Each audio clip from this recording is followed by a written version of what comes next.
All right, good morning, ladies and gentlemen. Welcome back to day number 2 of the 2025 Thunder on the Niagara. My name is John Toby. Welcome in to our fans watching on the YouTube and our fans along the shoreline here at Grant Wick Park. We had a great day number 1 yesterday. A lot of really competitive racing, great duels all over the race course. It was a beautiful day here on the Niagara River. Today looks to be just the same. You can see behind me the water is calm. It is a nice cool start to the morning here in Tonawanda. Right around, 70 degrees. A beautiful morning to get ready to go racing here this morning and into the afternoon. Today we will run 3 rounds of Grand Prix. We'll start the day here at 10 o'clock with Heat 2A and 2B of Grand Prix Hydro. And then we'll go into the 3rd round of qualification heats for everybody else, including the Formula 2500s, the 2.5 liter stocks, the H350s. We'll do the final qualification heats for Grand Prix, and then we'll get into our constellation heats and our finals. So a great card for you today, jam-packed, full of action. So while we have a minute, let's go back and look at what happened yesterday. And we'll start in the 2.5 liter class. Yesterday, it was Austin Hayes once again. running the S35, the Topsfield Automotive Group TM Special. He was a perfect 2 for 2 yesterday, as long as Aiden Sovey as well had a perfect 2 for 2 yesterday. Those two guys are at the top of the leaderboard with 50 points each in the 2.5 liter stocks. Formula 2500, a little bit of a shake-up, as Eddie Kampfusch was a perfect 2 for 2 yesterday. The Grand Island native came out twice, won both his heats. With Chris Finera subbing in for John Shaw this weekend, Chris did a great job. He had a first place and a second place. So currently Eddie sits at the top of the leaderboard with 50 points. Chris sits second with 46 points, and Grant Hearn also had a great day yesterday. He's currently sitting in third. Remember, the top 8 boats will make it to the final. No consolation heat today in Formula 2500. We'll go right to an 8-boat final. H350, we got 20 of them here this weekend. Great competition. If you were able to watch yesterday, Heat 2C, you need to go back and watch that. It was a dead heat with Francis Cote and Martin Rochon. Only the second dead heat I've ever seen in inboard powerboat racing. It was a great battle between those guys. Came right down to the last second. Dead heat between those two. So with that, Martin sits on top of the leaderboard in the 773 with 50 points. We've got a log jam for second between the 306 of Tommy Shannon, Mark Lalonde in the 751, Danny Leger in the 666, and Paul Barber in the 52, and Grant Liddycoat in the 97. All 5 of those drivers are tied with 46 points. Remember, the top 5 will transfer directly to the final. Everybody else will have to go through the consolation heats. We'll have 2 consolation heats, Constellation 1, Constellation 2, to make it into that 7-boat H350 final. So 20 boats here, only 7 will make it into the final, and the top 5 will automatically transfer. In Grand Prix, we ran time trials yesterday and 2 qualification heats. Brandon Kennedy's currently at the top of the leaderboard. He had a first-place finish in his qualifier 1A yesterday, and he was at the top of the board. His time was 29.18 seconds in time trials. He just beat out Ken Lupton with a 29.55. So really close at the top during time trials. So Kennedy currently sits at the top at 50. With the 757 and Kent Henderson, a great run yesterday, he currently has 46 points. Those are the top 2 in Grand Prix. The Lupton clan is at the bottom of the ladder right now, 6th and 7th. Both of those guys did not finishes during their heat races yesterday, so they're going to have to climb from the bottom to try to make it into that 6-boat Grand Prix final later this afternoon. Want to thank you all for joining us. Welcome to day number 2 of the 2025 Thunder on the Niagara as we get ready to get started. Good morning.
All right, welcome to day number 2. Want to thank the Miss Gangway, driven by Mike Jensen out of Grand Isle, New York today. The Miss Gangway out here doing our parade laps to get us ready for day number 2 of Thunder on the Niagara. All right, we'll get Mike back to the pit area. We'll start putting our Grand Prix hydros in the water, and we'll be ready to go with heats 2A and 2B for the Grand Prix hydros. Thanks for coming out early. It's going to be a great day of racing. We got a jam-packed car for you today. Stick around, stand by. We'll be back with Heat 2A for Grand Prix Hydro.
All right, everybody, good morning, and thank you for coming out to the 2025 Thunder on the Niagara. Our 3 boats for our first qualification heat of Grand Prix Hydro are in the water. The drivers are getting strapped in, so we should be underway here in just a few minutes. Let's just go down the schedule for you today. Full jam-packed day of racing. We'll start with, as I said, with the 2 Grand Prix qualification heats 2A and 2B. If you were with us yesterday, had a testing session in the morning. They came out and ran the Grand Prix time trials in the middle of the day, and they finished the day yesterday with heats 1A and 1B. Today they will run 3 times once again. They'll do 2A, 2B here to start the day. Midway through the day, probably around 1 o'clock, we'll run 3A and 3B, and then we will end the day with the Grand Prix final. So let's just go down the list. After Grand Prix, we'll go Formula 2500 for their final qualifiers of the weekend. Then we'll go 2.5-liter stock, H350, Grand Prix, and then we're getting our constellation heats in our finals. So right around 21 heats. We are inside mark. There's the 5-minute mark for our first heat of the day, Grand Prix Heat 2A. They will start to make their way out onto the race course. Once they do, we will introduce them to you. We'll have 3 of them here in Grand Prix 2A. Lanes determined based off of their qualifying from yesterday. The faster boats will be on the outside. 468 cubic inch blown alcohol motors. Speeds upwards of 160 miles an hour, 24 feet in length, 12 feet wide. And they are making their way out of the pit area.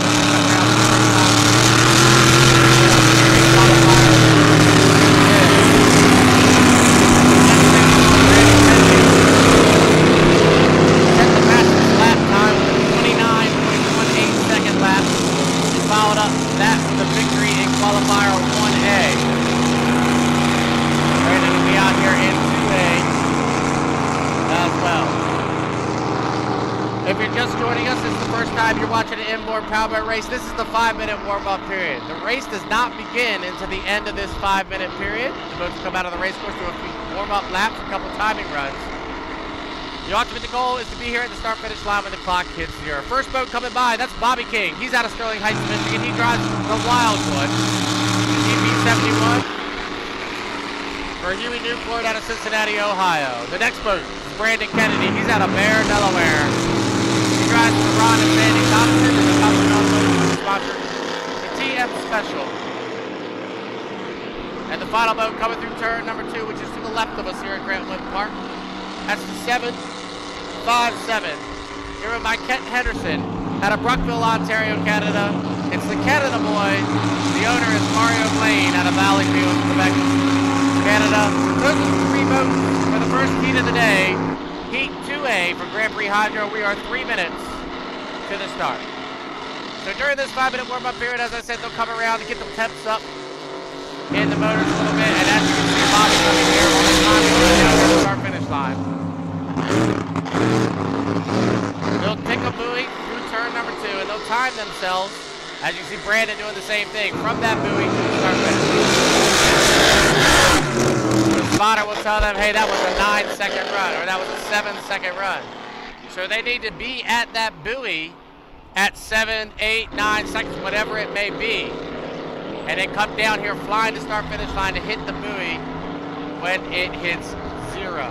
If you jump the start or cross the start finish line prior to the end of the 5-minute warm-up period, you will be assessed a penalty, and that could be a detriment on you making the final later on this afternoon. The Canada boy Kent Henderson had a great day yesterday, currently sitting in second position in the points.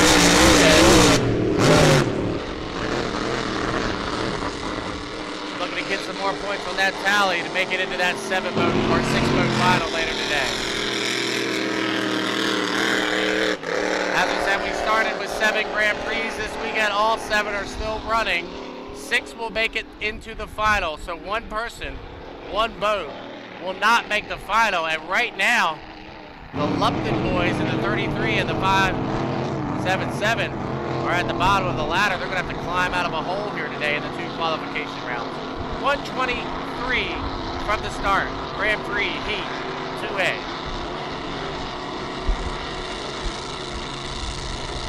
Everybody slowing down here at turn number 2. Our race course consists of 2 turns. Turn 1 is to the right of us here at Grant Wind Park, down towards the falls. You hit the entrance of one, and then off the exit, and then they'll go down the back stretch on the Grand Isle side of the river, up to the turn number 2 to the left of us here, and then down to our finish line. The course is approximately 1 mile around. They do lap times just around 30 seconds. In competition, we probably see 31, 32-second laps. We are 43 seconds to the start. Let's get them lined up for you. Lane number 1 here in Heat 2A will be the 71, the Wild One. Driven this weekend by Bobby King out of Sterling Heights, Michigan. He's got lane number 1. Lane number 2 will be the Canada Boy. Out of Brookville, Ontario, Canada, the driver is Kent Henderson in the 757 Canada Boy. And on the outside, out of Bear, Delaware, the GP35, driven by Brandon Kennedy. The Thompson Automotive Group sponsors the TM Special. We are 15 seconds to the start. All right, here we go, Niagara. Day number 2, Heat 2A. Grand Prix Hydros are 7, 6, 5, 4, 3, 2, 1. Mark, we might have a couple touchdowns. We'll have to wait and see. Looks like the guy might have been a little bit early. Like we see it on the water as Kent Henderson leads Bobby King through turn number 1. They'll head down the backstretch. Look at Brandon Kennedy. He's got that 35 fired up, running back in 3rd position. We'll go 4 times around here in Grand Prix Heat 2A, and Henderson is your leader in the 757. We'll wait and see if there's any gun jumpers. It was really close at the start. They'll come off the exit of turn number 2 to complete lap number 1. 1 down and 3 to go. We got 1 gun jumper now from the 757. Bobby King and Brandon Kennedy on the single motion. So Ken Henderson will be assessed the penalty for jumping the start. So the battle for the lead is between the 35 and the 71. Now Brandon Kennedy is taking over 2nd position on the water, but we know that's for the lead. So Kennedy hits the backstretch in 2nd position, but he has the lead as the 757 jump the start. So Ken Henderson through turn number 2 to come around and complete lap number 2, 2 down, 2 to go. We know Henderson's jumped the start, so your leader is the 35. Brandon Kennedy coming out about lane number 3 or 4 back off. He got one from his spotter that Ken jumped the gun. So Brandon is backed off a little bit, and he'll just settle in and try to pick up the 25 points. As Brandon Kennedy is your leader down the backstretch of the GP35, the Thompson Automotive Group presents the TM Special. So you can see that all the word has gotten out to all the drivers that Kent jumped the start, so everybody's backed off. 3 down and 1 to go here in GP2A. As your leader comes on the edge of turn number 2, Brandon Kennedy in the 35, the TM Special. Backed off tremendously, taking it nice and easy. Here in GP2A, Bobby King does the same. 71 the Wild One. We're on lap number 4 of 4 here in GP2A. Kennedy is slow through turn number 1 as he's just trying to save that moat for the final, as he's backed off tremendously down the backstretch. I don't know if he's having a mechanical issue or not, but Bobby King is pushing hard as Kennedy is slow. Brandon Kennedy must have an issue as King is going to move over the inside, and Bobby King will take the lead. The 35 has to be having some mechanical issues, and your unofficial winner of a really wild 2A is Bobby King. Looks like Brandon Kennedy's having all sorts of mechanical issues. He's bringing the 35 back to the pit. He's not even going to come around and finish the heat.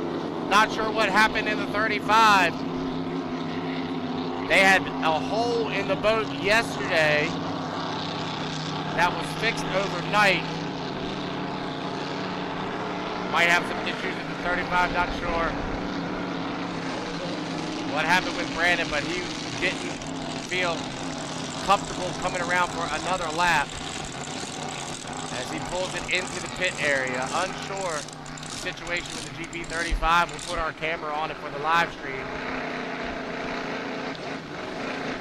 See if that hole once again delaminated or not on that 35. I know they had some issues yesterday. I'm not sure officially. Anyway, we'll go to Bobby King in the Wild One, the GP71. Very eventful heat to start the day here in 2A. As Kent Henderson was early at the start, he'll be assessed a penalty, but he'll still get 2nd place with Brandon Kennedy getting a did not finish. That is going to jumble up the points a ton in the Grand Prix Hydros. Stand by. Coming up next, Heat 2B.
All right, for our fans on the live stream, you can hear me. We have an update on what happened with Brandon Kennedy there. The escape hatch on the bottom of the boat opened up and was lost. So basically, the escape hatch came off the boat, sent tons of water in on Brandon. The escape hatch actually came up and cut Brandon's leg, so he was checked out by the ambulance personnel here on site. He is okay. Word on the boat is I don't know. So I'll have to try to do some digging here in between before our next set of Grand Prix heats. But I just wanted to relay the message that Brandon's okay. He's going to be okay. The boat, however, we don't know. That escape hatch coming open sends a ton of water. If you've ever driven one of these, you know, for our fans that are drivers, especially friends out in Seattle that are watching, when the escape hatch comes open, it sends in a rush of water that really could cause some damage. So luckily Brandon's okay, but obviously we're going to have to wait and see for the return of the 35. We are getting ready to go for Heat 2B right now. We are inside our 5-second countdown, and there it is, 5-minute gun. 5-minute gun has sounded for Heat 2B. Just a quick update on Brandon Kennedy. He is okay. He was checked out by our medical personnel. He's fine. Did suffer a laceration to the leg, according to the team, but he's going to be okay. So he was just checked out, and he is in the pit area doing okay. As we get ready for Heat 2B to make their way out onto the pit area, out of the pit area. We should have 4 of them make the call here for Grand Prix Heat 2B. First man out of the pit area is Eric Langevin in the Silco sponsored GP212 out of Valleyfield, Quebec, Canada.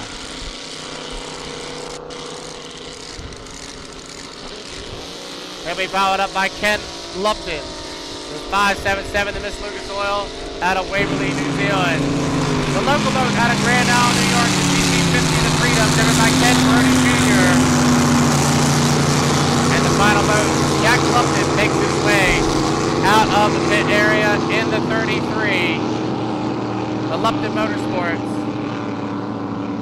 Jack Lupton, the driver, out of Waverly, New Zealand, had a very scary incident yesterday to Jack, but he almost flew over the 33. He rode the tail down here in turn number 1. That boat went way up in the air and landed, luckily for Jack, right side up.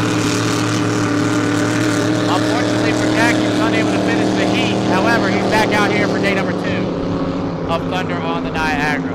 3 minutes, 20 seconds to the start. Grand Prix Heat 2B. With the did not finish of Brandon Kennedy in the GP35, that is going to shake up the points tremendously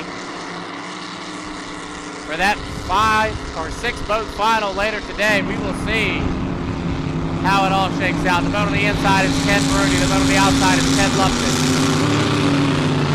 Ken Lupton had the second fastest time yesterday with a 29.55 second lap. Unfortunately, during his qualification heat yesterday, he lost the battery cable. The battery cable came unhooked, and he lost power on lap number 4, which resulted in a did not finish. Ken, like his brother Jack, are climbing out of a hole here today. They're going to have to get as many points as they possibly can to make it into that final later on this afternoon. We are 2 minutes and 15 seconds to the start.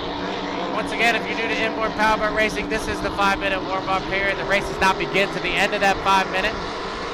You can see boats coming through turn number 2 right now on timing runs down here at the start-finish line. Brody and Lupton come by on timing runs. Here comes Jack. Down the start-finish.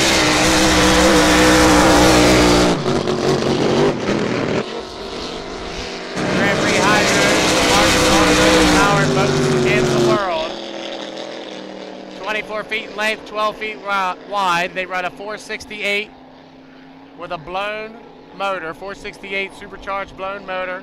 They run on methanol, and they can produce speeds up to 160 miles an hour. We'll see them top out around 140, 145 here down the straightaways at Thunder on the Niagara. We are 1:15 from the start of Heat 2B for Grand Prix Hydros. Water conditions are spectacular here on the Niagara River this morning.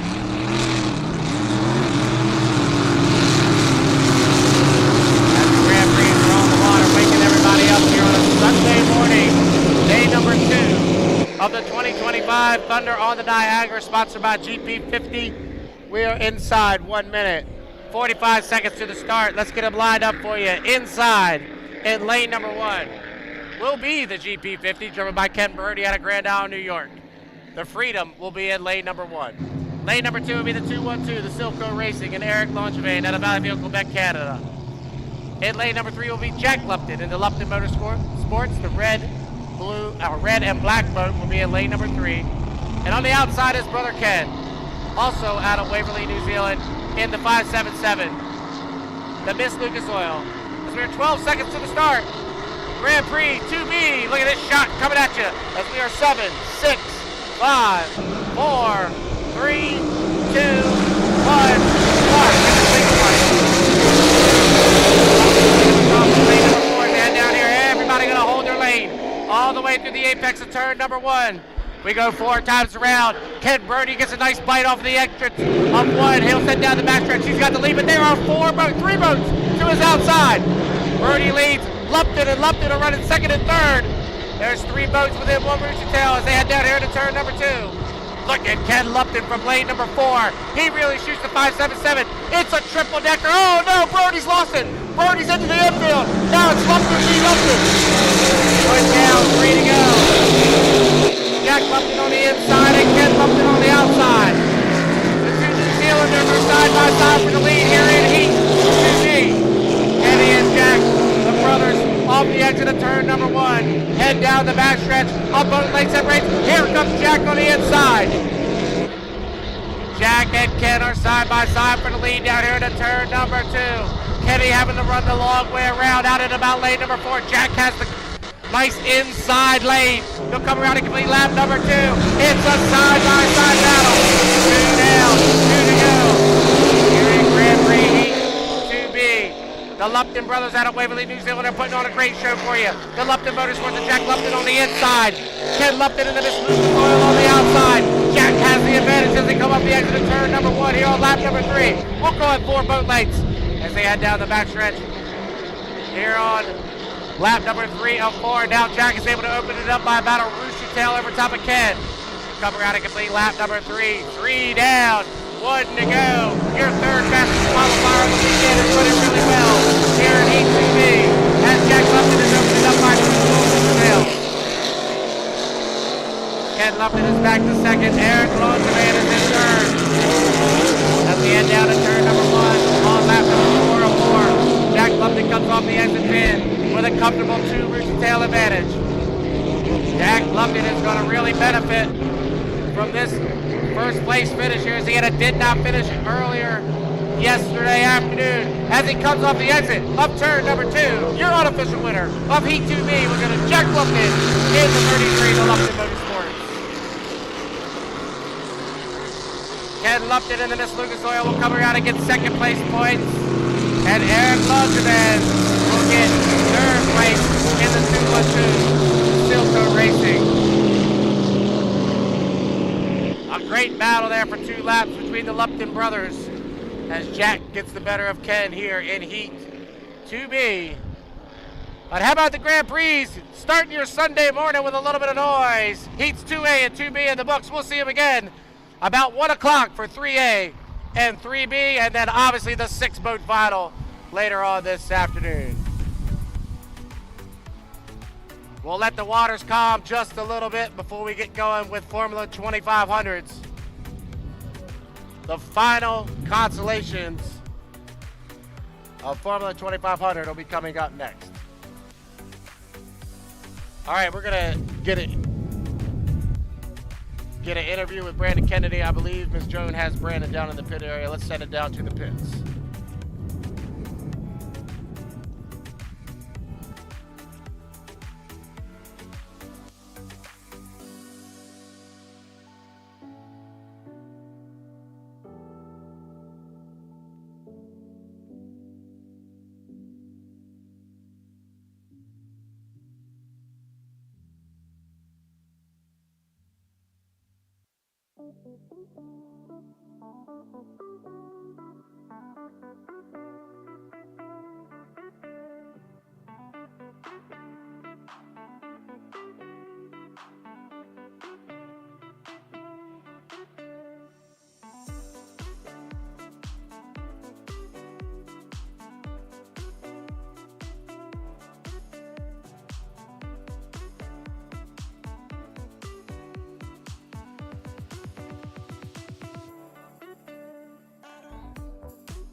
Hi, everybody. I'm with Brandon. You scared us. Can you tell us? Now we see that you're okay, but can you tell us what happened? We were going through turn one there and hit a wall of water, or the escape hatch came off. I'm not sure what happened. I'll check the video, see if I hit a hole or something, but just a lot of water came in the cockpit and it cleared. I started going down the backstretch and I looked down and there was the Niagara River. So I was like, no, it's about time to finish this one. And as I slowly came in the pits, it's painful. My legs all going to be all bruised up, but it's all good. I'm still here to talk about it. That's all that matters. OK. Donc, il sait pas trop un petit peu ce qui s'est passé, mais la porte de sortie sous l'embarcation a lâché prise. Il essaie de voir si c'est dans le premier tournant ou sur le backstretch que ça s'est produit. Donc, il va regarder le vidéo pour savoir comment ça s'est passé, à quel moment exactement. Mais là, il dit à Mané, il dit, je sentais qu'il y avait beaucoup d'eau dans l'embarcation. Il dit, j'ai regardé en bas, il dit, j'avais l'impression qu'il y avait une rivière du Niagara qui se promenait entre mes jambes. Donc, il dit, là, il dit, c'est assez. Il dit, je suis revenu OK. Il dit, je vais probablement être bien, avoir beaucoup de bleu au niveau des jambes parce que c'est là que ça a vraiment frappé. Everything else is fine, no back injuries or no, just all lower extremities. Carson will take care of that later. And, okay. Il dit, le reste, il dit, c'est Carson qui va aller faire les textes. Yeah, go ahead, translate that. Il dit, vas-y, fais la traduction. Donc, là, j'imagine que pour le reste de la journée, là, c'est dommage pour l'embarcation. It's sorry for the rest of the day because you were going so well. You had a little issue yesterday. You had to fix the boat twice, and you were ready to rock and roll. That team over there is resilient. Matt stepped up and did all the work on the boat last night, him and Raylan, and I can't say enough about this team. I mean, we could have called it quits after time trials yesterday, but we kept going. But now I guess we got to call it quits. Yeah. No. Yeah, exactly. You don't want to go risk it all. Hier, ils ont eu quand même des avaries après le time trial. Ils ont fait des réparations. Ils auraient pu lâcher tout ça là, à ce moment-là. Mais ils ont réparé. L'équipe a travaillé de façon spectaculaire. On a vu qu'il était de retour dans sa qualification en fin de journée. Ils ont bien performé. Mais encore une fois, ils ont eu à faire des réparations. Ils ont travaillé toute la nuit pour pouvoir retourner sur l'eau ce matin. Mais là, aujourd'hui, là, faut se rendre à l'évidence. On ne le reverra pas au courant de la journée. Maybe a next event, we'll see. Yeah, we'll see. We'll check out and see where we go from there. Thank you, and get safe, and he'll probably. Sure. Donc, I'm still young. You're still young, exactly. Donc, on lui souhaite un bon rétablissement. On sait que tout va bien se passer, puis on lui souhaite la meilleure des chances, puis on souhaite un bon retour sur le circuit. Merci, thanks. We're going back to live for the next race. So, on retourne en direct avec vous pour la prochaine course. Merci.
All right, 5-minute gun for Formula 2500 Heat 3A as they make their way out all through the race course. Just got a quick update from Brandon Kennedy. He gave an interview to our production team.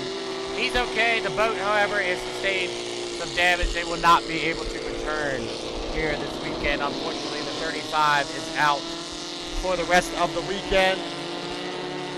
But we still got 6 Grand Prix for you for that 6-boat final later on today. The Formula 2500 is out for their final qualification heats of the weekend. Formula 2500 is powered by either a Ford 2300cc or a Honda K20.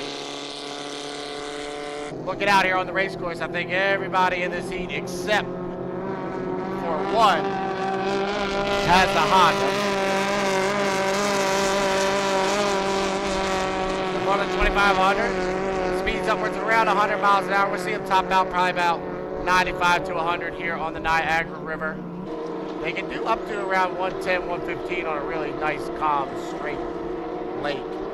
Probably right around 95 to 100 at the end of the straightaways here. The Formula 2500 class, we have 10 of them here this weekend. We'll have an 8-boat final later on today. That final will be set after these 2 constellation heats are run. These 2 qualifications, not qualifications. Jacob Haydu comes by in the F2, the Nova Racing out of Harlock, Quebec. He's followed up by Grant Hearn in the 14 out of Syracuse, Indiana. Here comes Kevin Smith out of Peabody, Massachusetts in the 26, the Dreamweaver. The boat coming hard on the outside. That's the F500, the 17, driven by Eddie Campuch out of Grand Island, New York. And the boat to his inside, the Valleyfield Auto Parts sponsored F4 of Tommy Shannon. We are 2 minutes and 45 seconds to the start. Formula 2500 Heat 3A.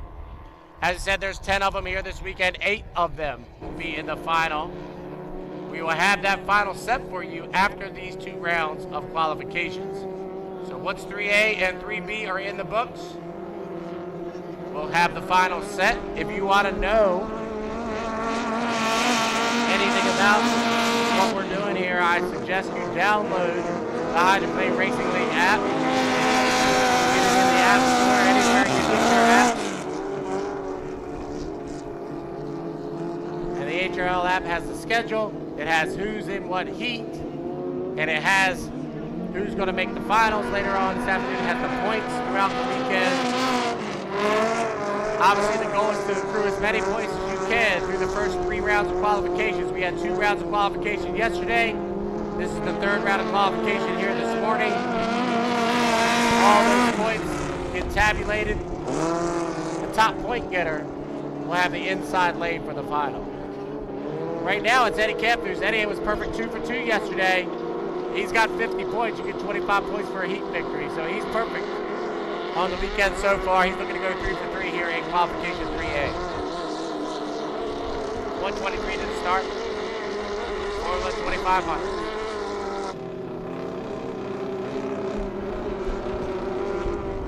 So we'll have these 2 rounds of qualifications for the Formula 2500. Then we'll have 2 rounds of qualifications for the 2.5 liter stock. And we'll have 4 rounds of qualifications for the H350s, then we'll go back to Grand Prix racing after that. You can see Eddie Campuch just cut the race course. That's a legal maneuver as long as you come from the back stretch to the front stretch. In between the start-finish line of the entry spin at turn number 1. He does that so he can get back on his timing marks. We're 45 seconds to the start. Let's get them lined up for you here for Heat 3A, Formula 2500. Inside in lane number 1 will be the F2, Jacob Haydu out of Beauharnois, Quebec, Canada. He'll have lane number 1. Lane number 2 will be Kevin Smith. In the orange and white boat out of Peabody, Massachusetts, lane number 3 will be Tommy Shannon. In the F4, the Valleyfield Auto Parts. Grant Hearn, the blue and chartreuse yellow boat, will be in lane number 4. And on the outside, the local driver out of Grand Island will be Eddie Campuch in the sense of the 17. He'll have lane number 5, so Eddie's going to have to win it from lane 5 here with 13 seconds to the start. Formula 2500 Heat 3A is 7, 6, 5, 4, 3, 2, 1. Great start for Kevin Smith. Kevin breaks line first at the end down here in the turn 1. We go 5 times around in Formula 2500. Heat 3A. Jacob Hayden's going to use that inside lane to his advantage. Hayden is your leader off the exit of turn number 1. And it looks like the 4 of Tommy Shannon had some issues getting back out of it. So Hayden leads, but here comes Campush on the outside. Eddie Campush is out at about lane number 4 or 5. He's got 2 boats to his inside, and then Jacob Hayden on the buoy row. So 4 boats within 1 cruise detail of each other as they come through turn number 2. Hayden on the inside. Campush way up on the outside. Grant Hearn and Kevin Smith stuck in the sandwich. We come around to complete lap number 1.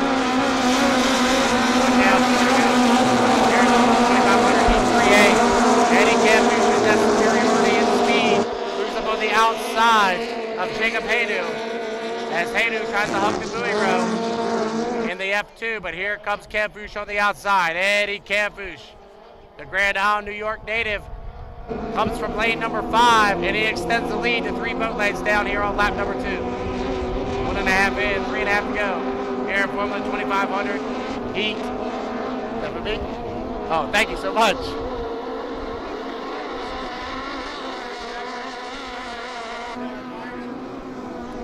Appreciate it.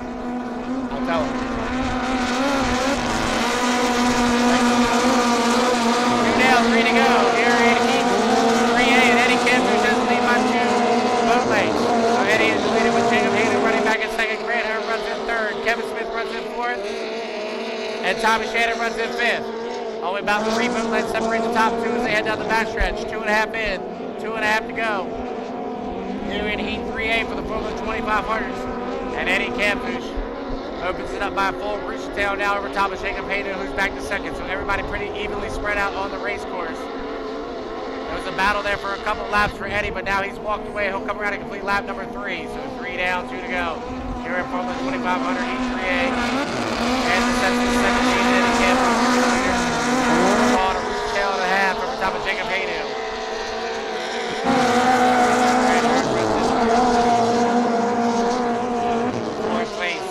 Kevin Smith and 5th place, Tommy Shannon.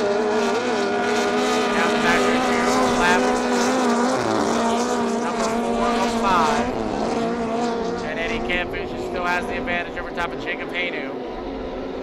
As Hayden's holding on to second position. Jacob needs points. He had to start on the inside here in E3A.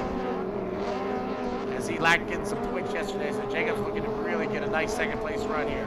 White flag being displayed on the race course. 1 more lap around for Eddie Campush. Looking to go for a 3 on the weekend. And that F500 sets to 17.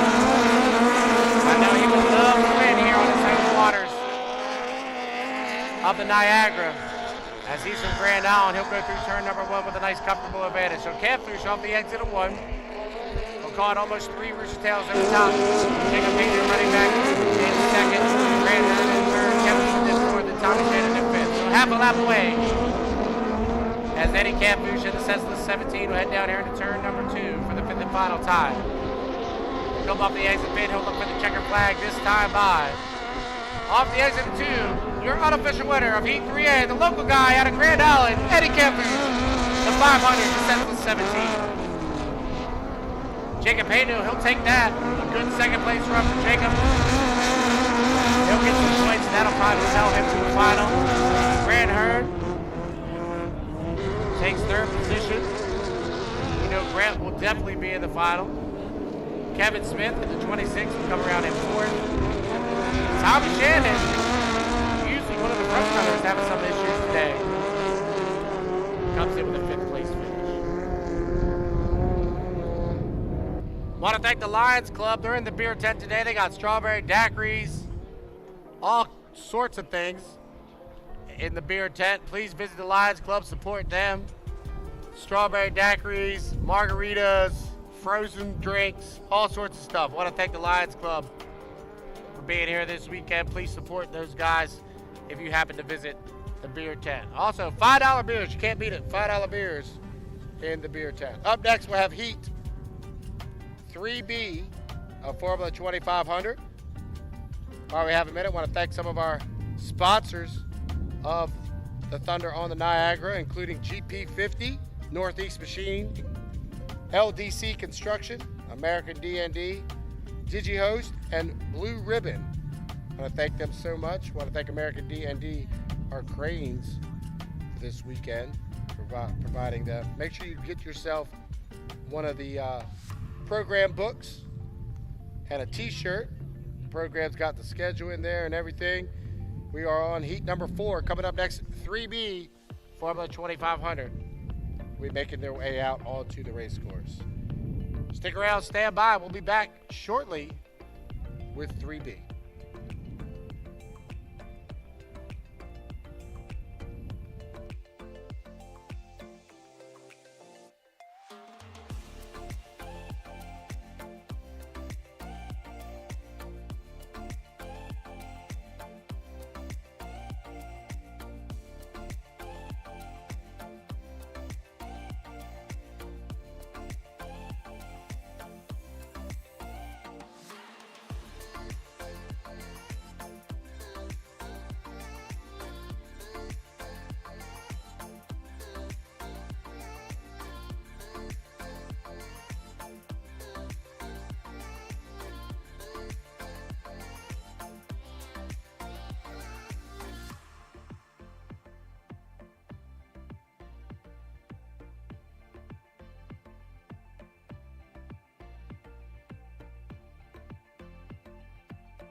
All right, 5-minute cut started for heat 3B. So 2500 heat 3B making their way out of the pit area. Once they go around for the first time, we'll introduce them to you when they come around for a second time. Final qualification heat of the weekend for the Formula 2500s. After this qualification heat is over, we will know the 8 boats that'll be in the final. Remember, all the points that are accrued through the weekend lead you into that 8-boat final. The top point getter will have lane number 1. Right now, Eddie Kempfusch is going to be in lane number 1. He's 3 for 3 on the weekend, a perfect 75 points going into the final. So we know he's got lane number 1, but lanes 2 through 8 still yet to be decided. And we will decide that now with this 5-boat Formula 2500 Heat 3B. I think we may have a scratch of one boat. The 555, the Happy Sunny, I believe, is a scratch. So it should be 4 boats out here in Heat 3B. 3:43 to the start. As they come around, we'll introduce you to you. The first boat. That's the F50 driven by Ken Brody III out of Grand Island, New York. The orange boat with the black cowling, black lid, excuse me, that is the Tenacity, driven this weekend by Chris Veneris. He's followed up by Derek Anderson in the 77 and Matthew Brown in the 74. Those are the 4 boats that have made the call for the final qualification heat of the weekend for the Formula 2500's Heat 3B.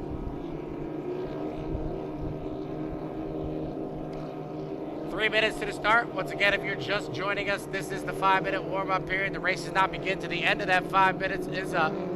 Boats come out of the race course to do a couple warm-up laps, a couple timing runs, determine their position on the race course. Lanes are assigned based on the points they accrued yesterday. The top point getters from yesterday will be on the outside. The guys with the least points gained yesterday will be on the inside. Here in the 3rd round of qualifiers. We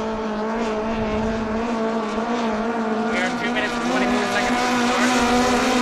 The ultimate goal, as we said all week weekend long, and I'll keep saying it a few more times today, is to be here at the start-finish line when the clock hits 0. If you get here too early and you jump the start, you'll be assessed a penalty. It's a points penalty in HRL. The max number of points you can gain if you jump the start is 8 points. You get 25 points for a victory, 21 for second, 18 for third, 15 for fourth, 13 for fifth. So you definitely get hurt bad if you do jump the start. 1 minute and 46 seconds to go. Heat 3B of Formula 2500. As I said, after this heat is over, we'll know the 8 votes and the starting lineup for the Formula 2500 final, which will be coming up later on this afternoon.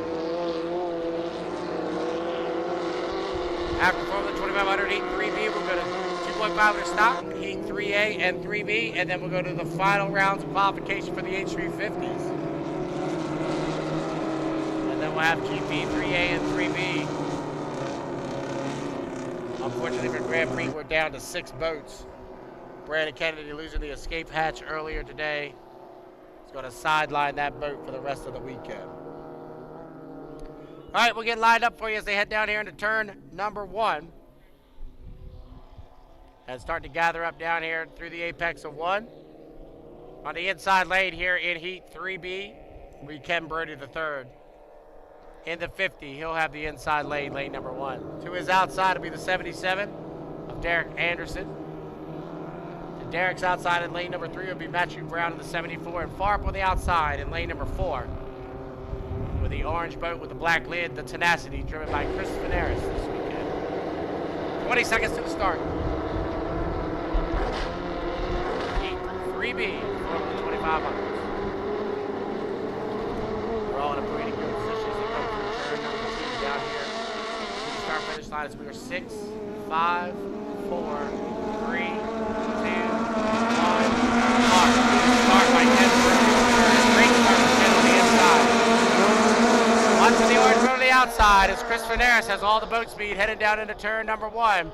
Chris has got to hold that line all the way through the exit of turn number 1 out at about lane number 4. So Brody will come off with the advantage, but watch on the outside as that orange boat powers up from lane number 4 and Chris Veneris sets sail down the backstretch. So Veneris takes over the lead.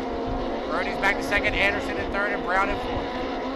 Down into turn number 2 here on lap number 1. We go 5 times around. Formula 2500 Heat 3B. And Chris Veneris, who had a first place and second place yesterday, looking to come up the exit of turn number 2 to complete lap number 1.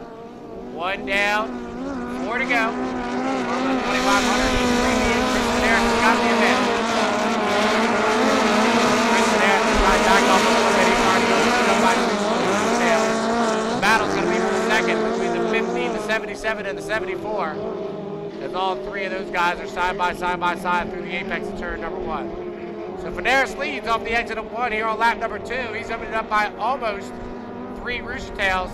But a nice battle shaping up for second between Ken Brody the third on the inside, Derek Anderson in the middle, and Matthew Brown. He's found some speed this weekend in that 74, riding up on the outside. Veneris will come around to complete lap number 2, 2 down, 3 to go. But the battle is still for second. 3 boats side by side as they go up the exit of turn number 2 to complete lap number 2. Looks like Ken Brody the third might be having some mechanical issues in the 50. It's very slow, so Matthew Brown will take over second. Brown moves up to second. Derek Anderson back to third. And Brody's going to pull the 50, unfortunately, into the infield. That senseless racing craft is pulled into the infield and out of the way. Unfortunate for Ken Brody. He'll throw the lid up, signifying that he's okay. But that allows the officials to continue the race. As we're halfway through qualifier 3B. And Chris Veneris, driving for Alan Thompson. And the Tenacity comes up the end spin and turn number 2 to complete lap number 3. So 3 down, 2 to go. Here in Formula 2500 3B. Chris can kind of back off a little bit, take it easy, pick up the 25 points. Come around 2 more laps. And put himself to that second final. Later on this afternoon, Brown runs in second. Anderson runs in third. Everybody pretty evenly spread out, taking it nice and easy here in 3B as Chris Venera sits down into turn number 2 with a comfortable straightaway advantage on the rest of the field as he'll come around, look for the white flag this time by. That'll signify one more lap around the Niagara here in Heat 3B for Chris Veneris, who's doing a tremendous job substitute drive for John Shaw this weekend. So white flag, 4 down, 1 to go. Matthew Brown up into second position. I'm happy for this team. They have found some speed in that 74. In second position, race push right now with Derek Anderson. Back to third. So half a lap away from another victory for the Tenacity team. Your points leader coming into the weekend. They had a 66-point advantage coming into the weekend with John Shaw, the primary driver. John's out west in Seattle, driving the GT 135. But Chris Veneris has done a really good job. He'll come up the edge of the turn number 2. It'll be the checker flag this time by. And your unofficial winner of 3B will be Chris Veneris with Tenacity. Second place, great run for these guys. The 74 team, very happy for them.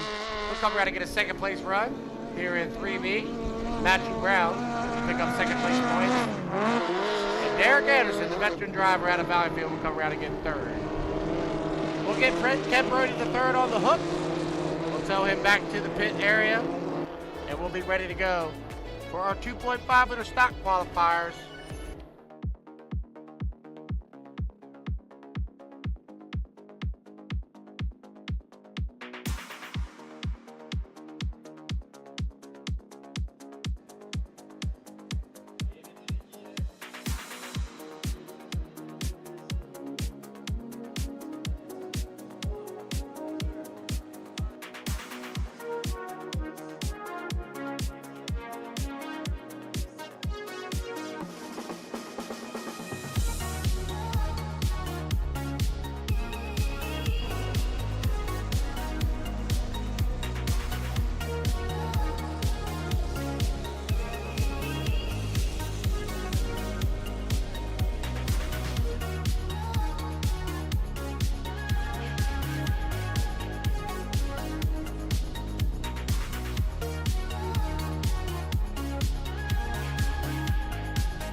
All right, 2.5 liter stock qualifier, 3A, making their way out of the pit area.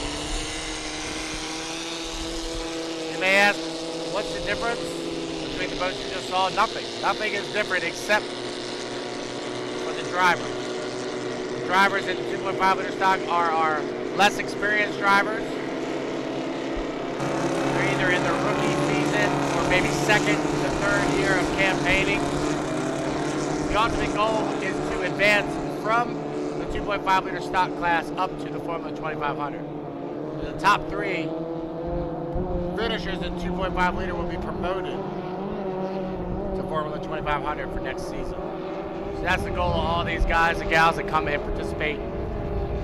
Start at 2.5, make your way up to Formula 2500, and then, if you'd like to, progress up to H350 and Grand Prix. We are 3 minutes, 39 seconds from the start. First boat coming by start-finish line. It's Matisse Gabriel Chasson in the 57, the hell out of Battlefield, Quebec. He's followed up by the 4MAX race in the 817, Francis Suave.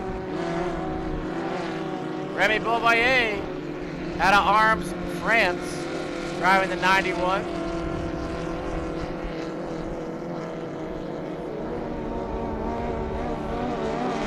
Francis Esperance coming by in the 910.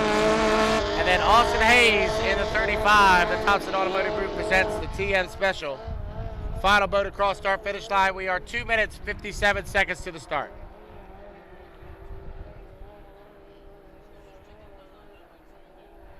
.5 liter qualifier, 3A. The Hope Racing 910 of Justin Lasperance had some mechanical issues yesterday. Unfortunately, they were looking to pick up a victory in their second qualifier yesterday and broke down on the 4th, 5th, and final lap. I expect them to have a good run from lane number 1 here in the 910. Currently in the 2.5 liter stock class, Austin Hayes is atop the leaderboard in the S35. Aiden Sobey currently in second. Matisse Gabriel Chasson in third. And the 11, who we have a driver change in the 11 today, will be Owen Henderson driving, currently in fourth. Remember, the top 8 boats will make the final. So the 910 and the 88 right now sitting in 9th and 10th respectively. If the qualifications were to end now, they would not make the final. They're going to try to get into that final later on this afternoon. They're going to have a good run here in their third and final round of qualification heats. Also, all of that will be decided here after these next 2 heats. If you have the HRL app, you can go on there right now and you can see the late assignments for the Formula 2500 that just finished. We've already got the results up. The 8 out of the 10 boats will be in the final. They've already got it lined up. We'll talk about that after this qualification heat. 3A of 2.5 liters.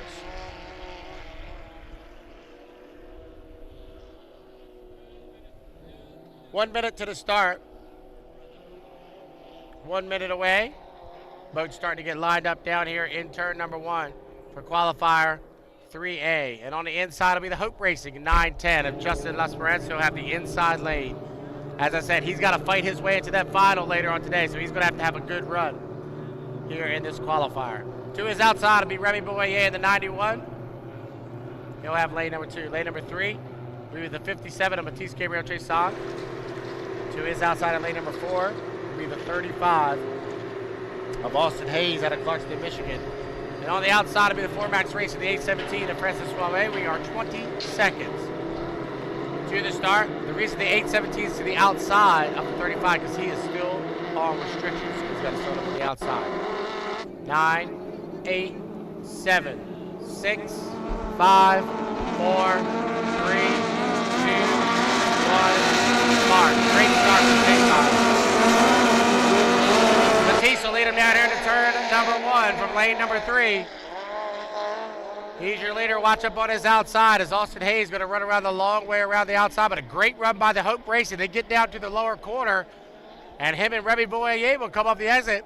Matisse Gabriel Chasson is your leader down the backstretch. The Hope Racing on the inside And Austin Hayes is right there. You can't even see Austin. He's on the outside, running in second. Running in the rooster tail. Matisse Gabriel chase out as they head down here to turn number 2. So 3 boats within a rooster tail of each other here on qualification 3A for the 2.5 liter stocks. And Matisse Gabriel chase on from about lane number 3. He'll go off the exit into turn number 2 with a slight lead, but Austin Hayes going to power up on the outside. Lane number 4, Austin takes the lead after lap number 1. Decline that right sponsor a little bit. And that 35, Tatsu Automotive Group presents the TM Special. So Austin Hayes at a Clarkson, Michigan is leader, but Chaseon's going to power back on the inside. Matisse Gabriel Chaseon got a brand new boat here in 2025. They're still trying to work the kinks out of that boat, but running really well here in qualifier 3A, as they head down the backstretch, 1.5 in, and 3.5 to go. Hayes is your leader, with Chaseon on his inside.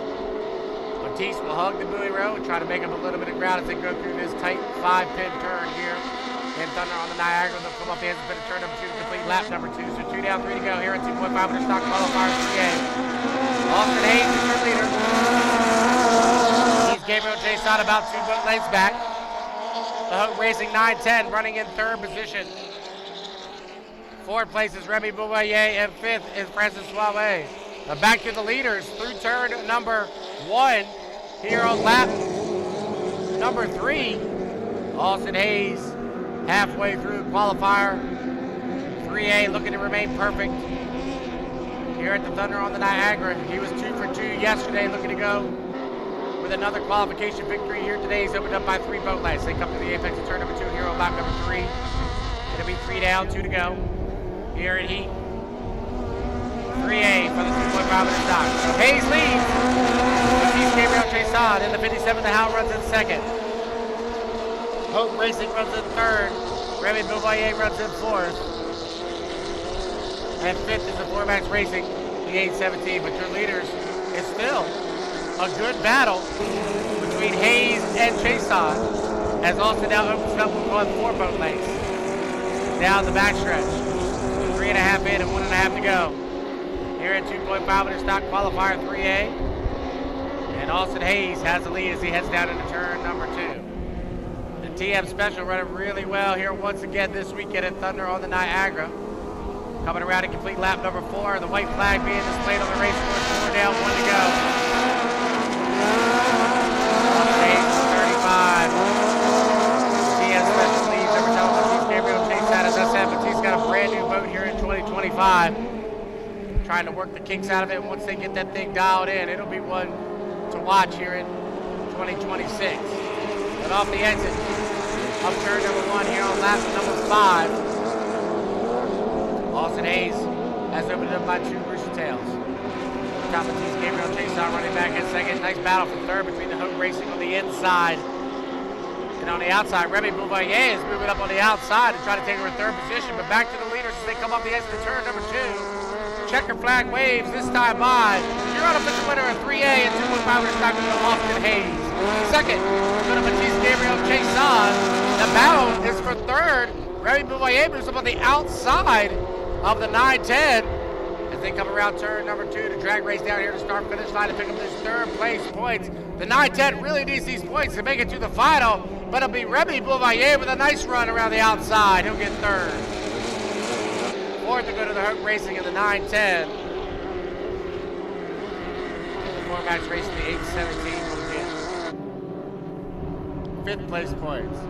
So Austin Hayes, a perfect run this weekend, is 3 for 3 in 2.5 liter stock qualifications.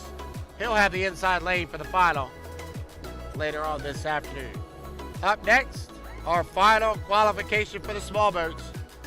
2.5 liter stock qualifier 3B coming up next, and then we are going to step it up for 4 rounds of H350 qualifications coming up after next. Stand by, heat 3B, 2.5 liter stocks.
boats starting to make their way out.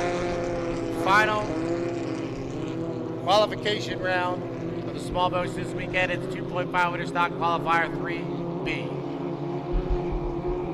Once again, if you're just coming out, welcome to the 2025 Thunder on the Niagara. We are in the final round of qualification heats for the weekend. This is 2.5 liter stock heat 3B. Final attempt to make that 8-boat final later on this afternoon. This is the 5-minute warm-up period. Boats come out on the race course. They'll do a few laps around the race course. Do a couple timing runs. Down here to start-finish line. The ultimate goal is to be here at the start-finish line. This is across from the 2 white tents on the landing at checkerboard buoy when the clock hits 0. Green boat. D-Rock Racing, 104. Coming across start-finish line, he's followed up by Aiden Sobey. Red and white boat, one of the Senseless Racing team boats. And then making his return to inboard bowerboat racing, Owen Henderson, son of Bert Henderson, been out of the sport for about a year.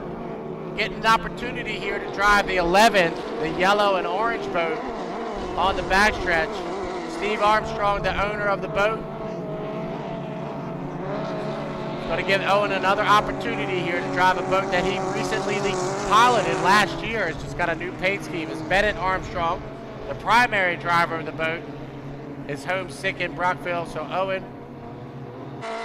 getting an opportunity here today to drive the S11. The final boat is the red boat going down into turn number 2. That's the 88 of Alex Ledoux in the Fat Boy Racing. 2:15 for the start. 2.5 liter stock, qualifier 3B.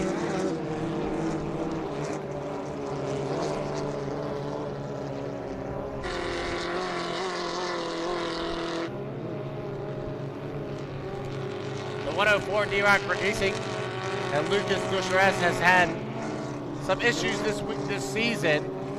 That boat's spinning out a lot on him. So he's going to be starting on the outside here in 3B. Aiden Sobey was a perfect 2 for 2 yesterday. He's out of Ogdensburg, New York. Aiden getting an opportunity to get that spot number 2 in the final later on this afternoon. We already know Austin Hayes will be in lane number 1 as he's a perfect 3 for 3, but Aiden can match him here, then it'll go to time to see you at that inside lane. So Aiden Sobey will be looking for another victory here in 3B. 1 minute, 13 seconds for the start, 1:13 away. Final qualification of the weekend for the 2.5 liter stocks. You can see the boats cutting the race course. That's JP Guillen cutting the race course in that radically paint schemed S86. 6 Cents Racing as he comes through and gets in his spot of lane number 2.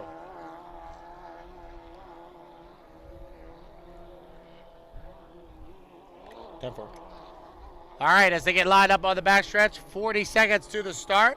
Lane number 1 will be the 88, the Fat Boy Racing of Alex Ledoux. He'll be inside in lane number 1. Lane number 2 will be the JP Guillen, the 86, black, orange.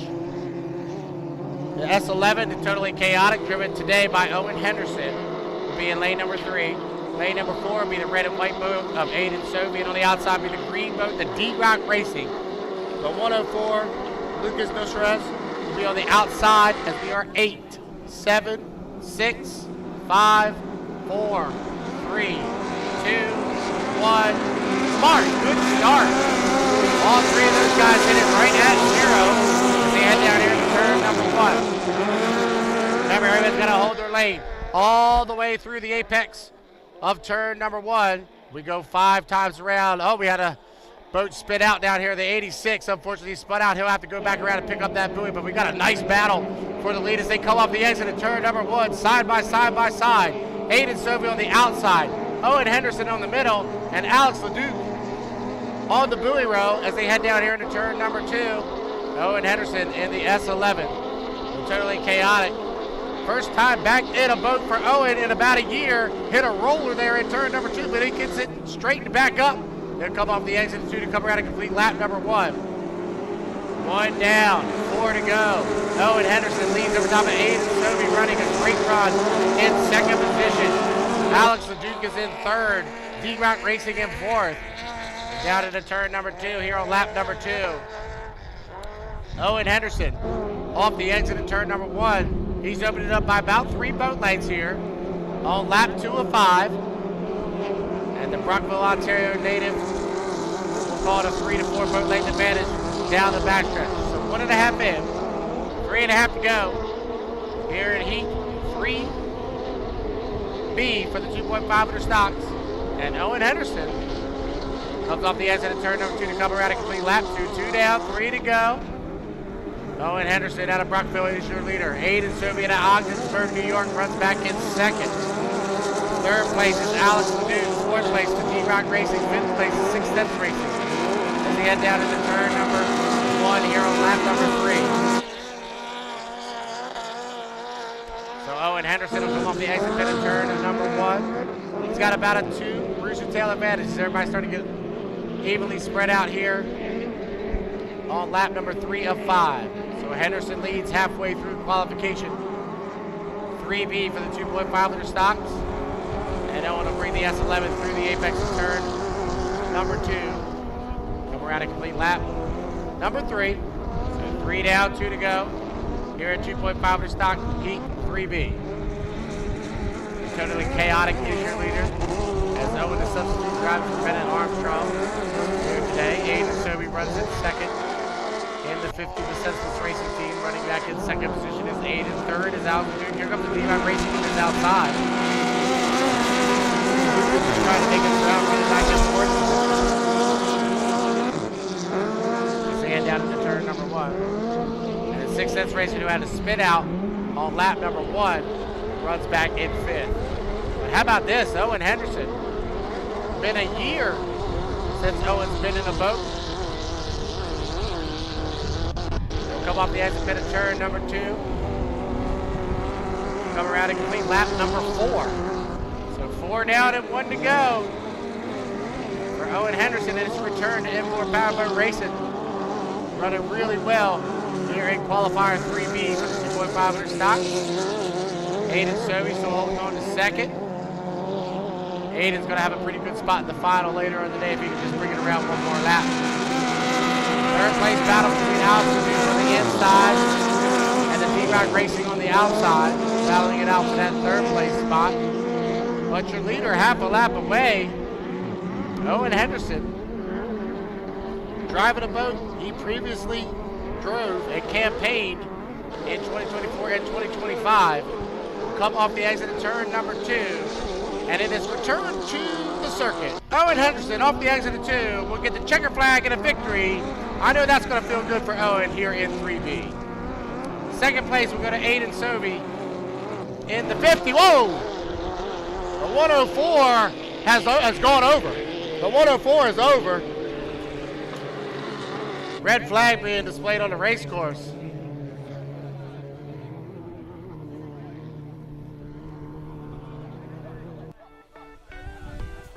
Red flag being displayed, so all the boats are required to shut down with the red flag being displayed. The D-Rock Racing hit a roller and just went upside down. You can see the boat upside down.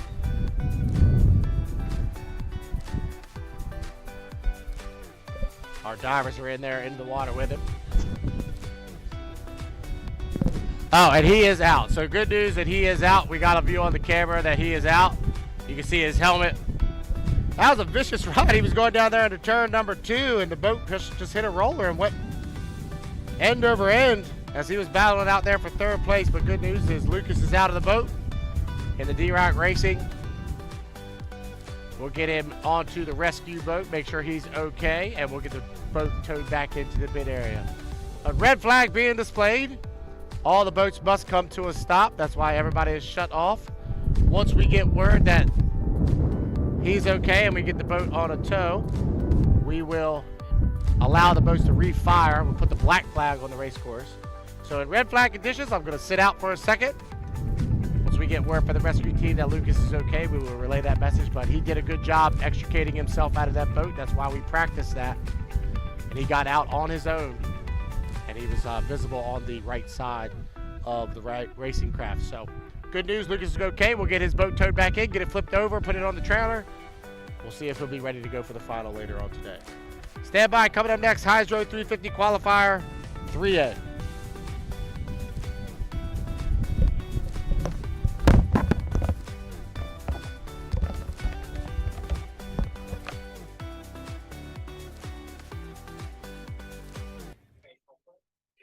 Bonjour à tous.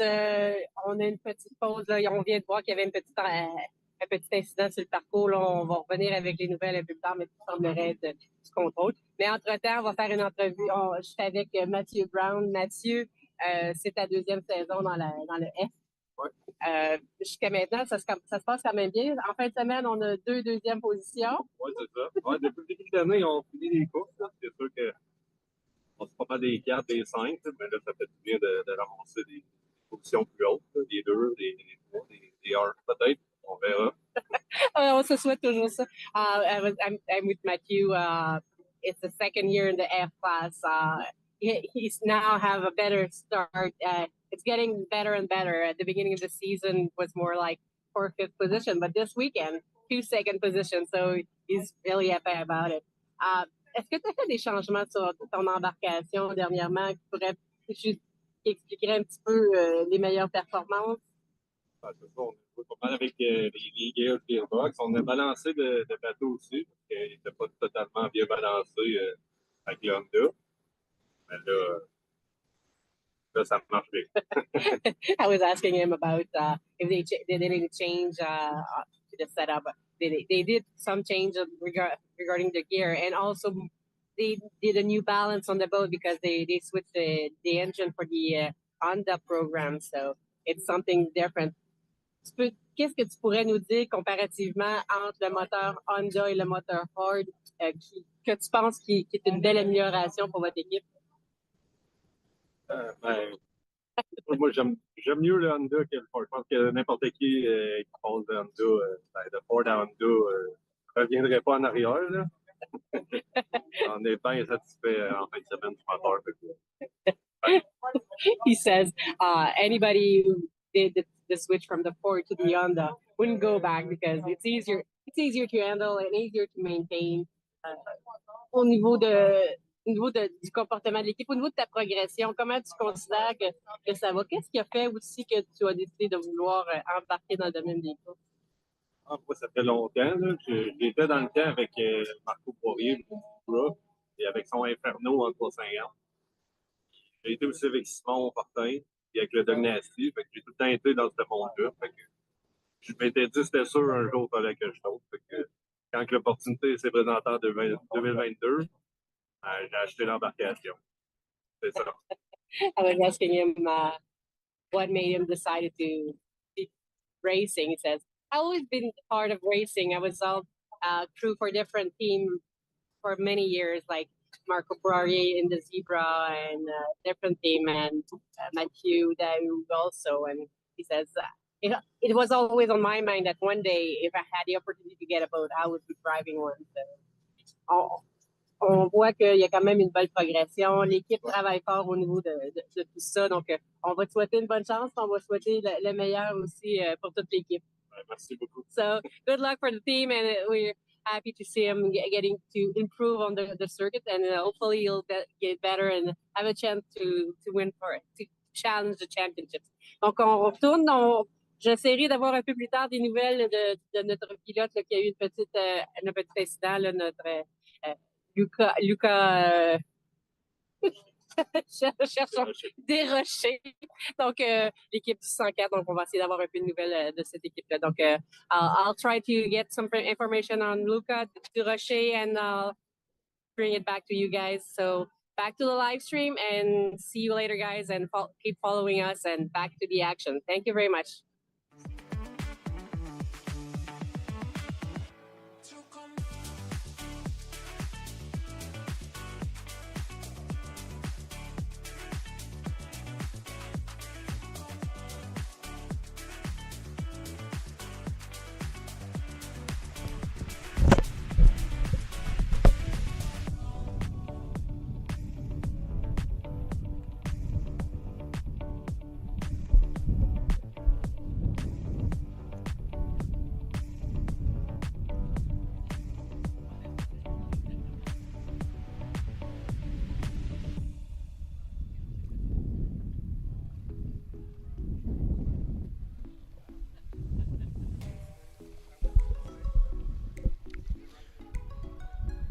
All right, everybody, we are obviously in a little bit of a delay as we get the 104 D-Rock Racing towed back to the infield. If you look across the water here, you can see the boat is upside down. One of our divers is on it. We're getting Lucas checked out at the pit area, so we will be on a little bit of a hold until we clear the race course and make sure everything's okay. While we have a little bit of time, let's just recap what we've seen so far today. We started today with Grand Prix Hydroplane Heat 2A.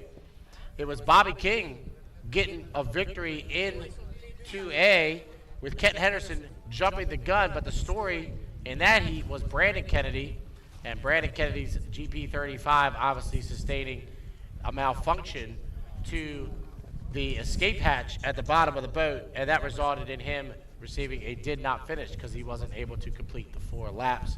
And unfortunately, the boat is out for the weekend. The good news is Brandon is okay. We can report that he was checked out by our medical team, and he's fine. Just he drank a lot of the Niagara River, let's just say that. In 2B, it was Jack Lupton and Ken Lupton dueling it out there for about 2.5 laps before Jack eventually pulled away to pick up the victory. He takes first place in Heat 2B. He was followed by Ken Lupton in second position and Eric Longevin in third. And unfortunately for Ken Brody Jr. had a did not finish in Heat 2B. Then we went to Formula 2500, where it's been a good weekend for Eddie Camfush. In 3A, he picked up another victory. He is 3 for 3. He was followed up by Jacob Haynu and Grant Hearn. And then in 3B, we had Tenacity driven this weekend by Chris Venaris with his second win of the weekend. 2 victories, 1 second place for Chris. And the story to me this weekend in Formula 2500 has been the speed from the 74 team. Matthew Brown has had a great weekend. He got a second place in that third round of qualifiers. So he is going to be one to watch later on throughout this season. The Formula 2500 field is set for the final. Eddie Camfush will be in lane number 1. Chris Venaris will be in 2. Grant Hearn will be in 3. Matthew Brown will be in 4. Derek Anderson will be in 5. Tommy Shannon will be in 6. Kevin Smith will be in 7. And Jacob Hayter will be on the outside in lane number 8. After that, we went on to 2.5 liter stocks. 2.5 liters, we've obviously run 3A and 3B. In 3A, once again, Austin Hayes picking up his 3rd consecutive victory of the weekend. And here in 3B, the story was the return of Owen Henderson. Owen had a great run in the S11, picking up a victory here in just completed 3B. Looks like we're getting the D-Rock Racing towed back to the pit area. As soon as we get our rescue personnel back out on the race course, we'll be ready to go with the final round of qualification heats for the Hydro 350s. So stick around, stand by. We'll be back as soon as we can with a clear race course and ready to go for Heat 3A of H350. Stand by.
that boat in our tow boats, getting that boat towed back to the pit area at a reasonable rate. And we have 3A. Hydro 350 will step it up a class. 350 cubic inch motor, speeds upwards of 120 to 125 miles an hour. We'll see them top out around 115. We have 20 of them here this weekend. 20 H350 started for 7 spots in the final. These guys will run their final round of qualifiers now, and they will come back later on. The top 5 after these qualification heats will make it directly into the final. Lanes 6 and 7 will be decided by 2 consolation heats. So we started with 20. 5 will make the final. Then we'll run 2 7-boat consolation heats. The winner of that consolation will make it into lane number 6 of the final. Most competitive class in inboard powerboat racing is the H350. Heat 3A making their way out onto the race course. Should have 5 of them make the call here for 3A. I'm currently seeing 3 of them.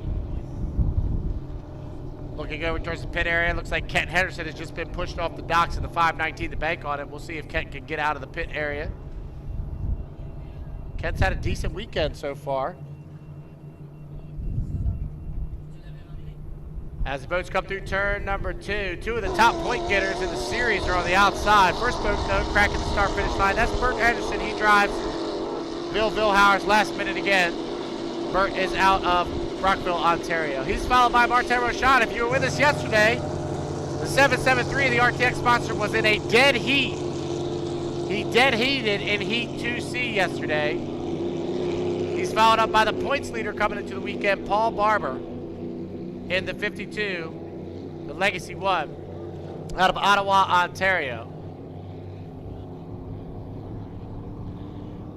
Interesting how it shaked out here. The top 2, the guys fighting for the points lead, ended up together here in 3A.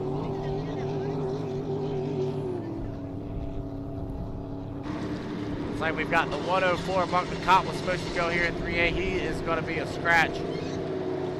And Kent Henderson is still trying to get the 519 fired up. He's got 1 minute and 10 seconds to do so.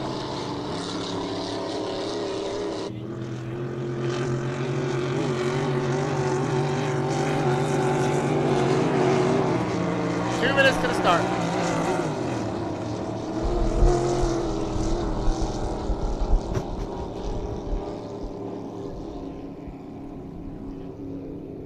Looks like Kent Henderson has had to go back towards the dock. Unfortunately for him, he's not going to be able to get fired up and get the 519, the team tow man, to bank on it out on the race course. So once again, 20 boats started the weekend, vying for 7 positions. The top 5 will automatically advance to the final. And then we'll have 2 consolation heats to determine the other 2 positions in lane 6 and 7. 1 minute and 16 seconds to the start. I want to welcome you all here. If you're just coming out, almost noon here on the banks of the Niagara River in Grant Wynn Park. This is the 2025 Thunder on the Niagara. This is the 5-minute warm-up period. The race does not begin to the end of that 5 minutes. We are inside 1 minute to the start. The ultimate goal is to be here at the start-finish line when the clock hits 0. You want to be just to the left of it. If you get here too early and you jump the start, you'll be assessed a points penalty. That will definitely take you out of that front line for the final. 35 seconds to the start. Looks like we're going to have a 3-boat heat here. Bert Henderson will be inside in lane number 1. The H8 last minute again. The light blue and white boat. To his outside will be the 52 of Paul Barber. The Legacy 1 out of Ottawa, Ontario. And far up on the outside, lane number 3 will be the 773. Martin Rochon in the RTX sponsored 773 as we are 8, 7, 6, 5, 4, 3, 2, 1. Mark, wow, we'll have to wait and see. Paul was there right on it as it hit 0. Wait to see if it's a clean start or not, but all 3 of them Head down into turn number 1 together. Burt Henderson has the inside buoy row.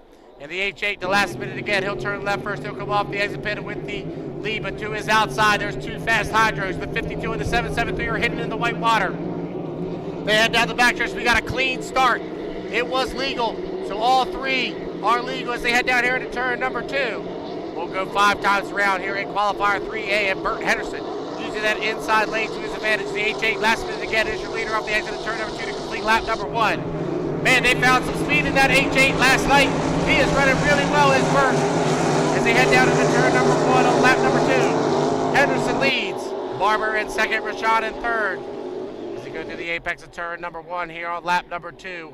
Remember, we go 5 times around here in H350 qualification heat 3A. And Burt Henderson, the Brockville native, long-time inboard powerboat racer, former unlimited driver, leads down into turn number 2. The H8 last minute again goes through the apex of turn number 2 with about a 6 boat length advantage over top of Paul Barber running in second and Martin Rashad in third. Coming around to complete lap number 2, 2 down, 3 to go. Henderson leads. Barber runs in second. Rashad runs in third. And Henderson is starting to walk away. Opens it up by a full rooster tail and a half.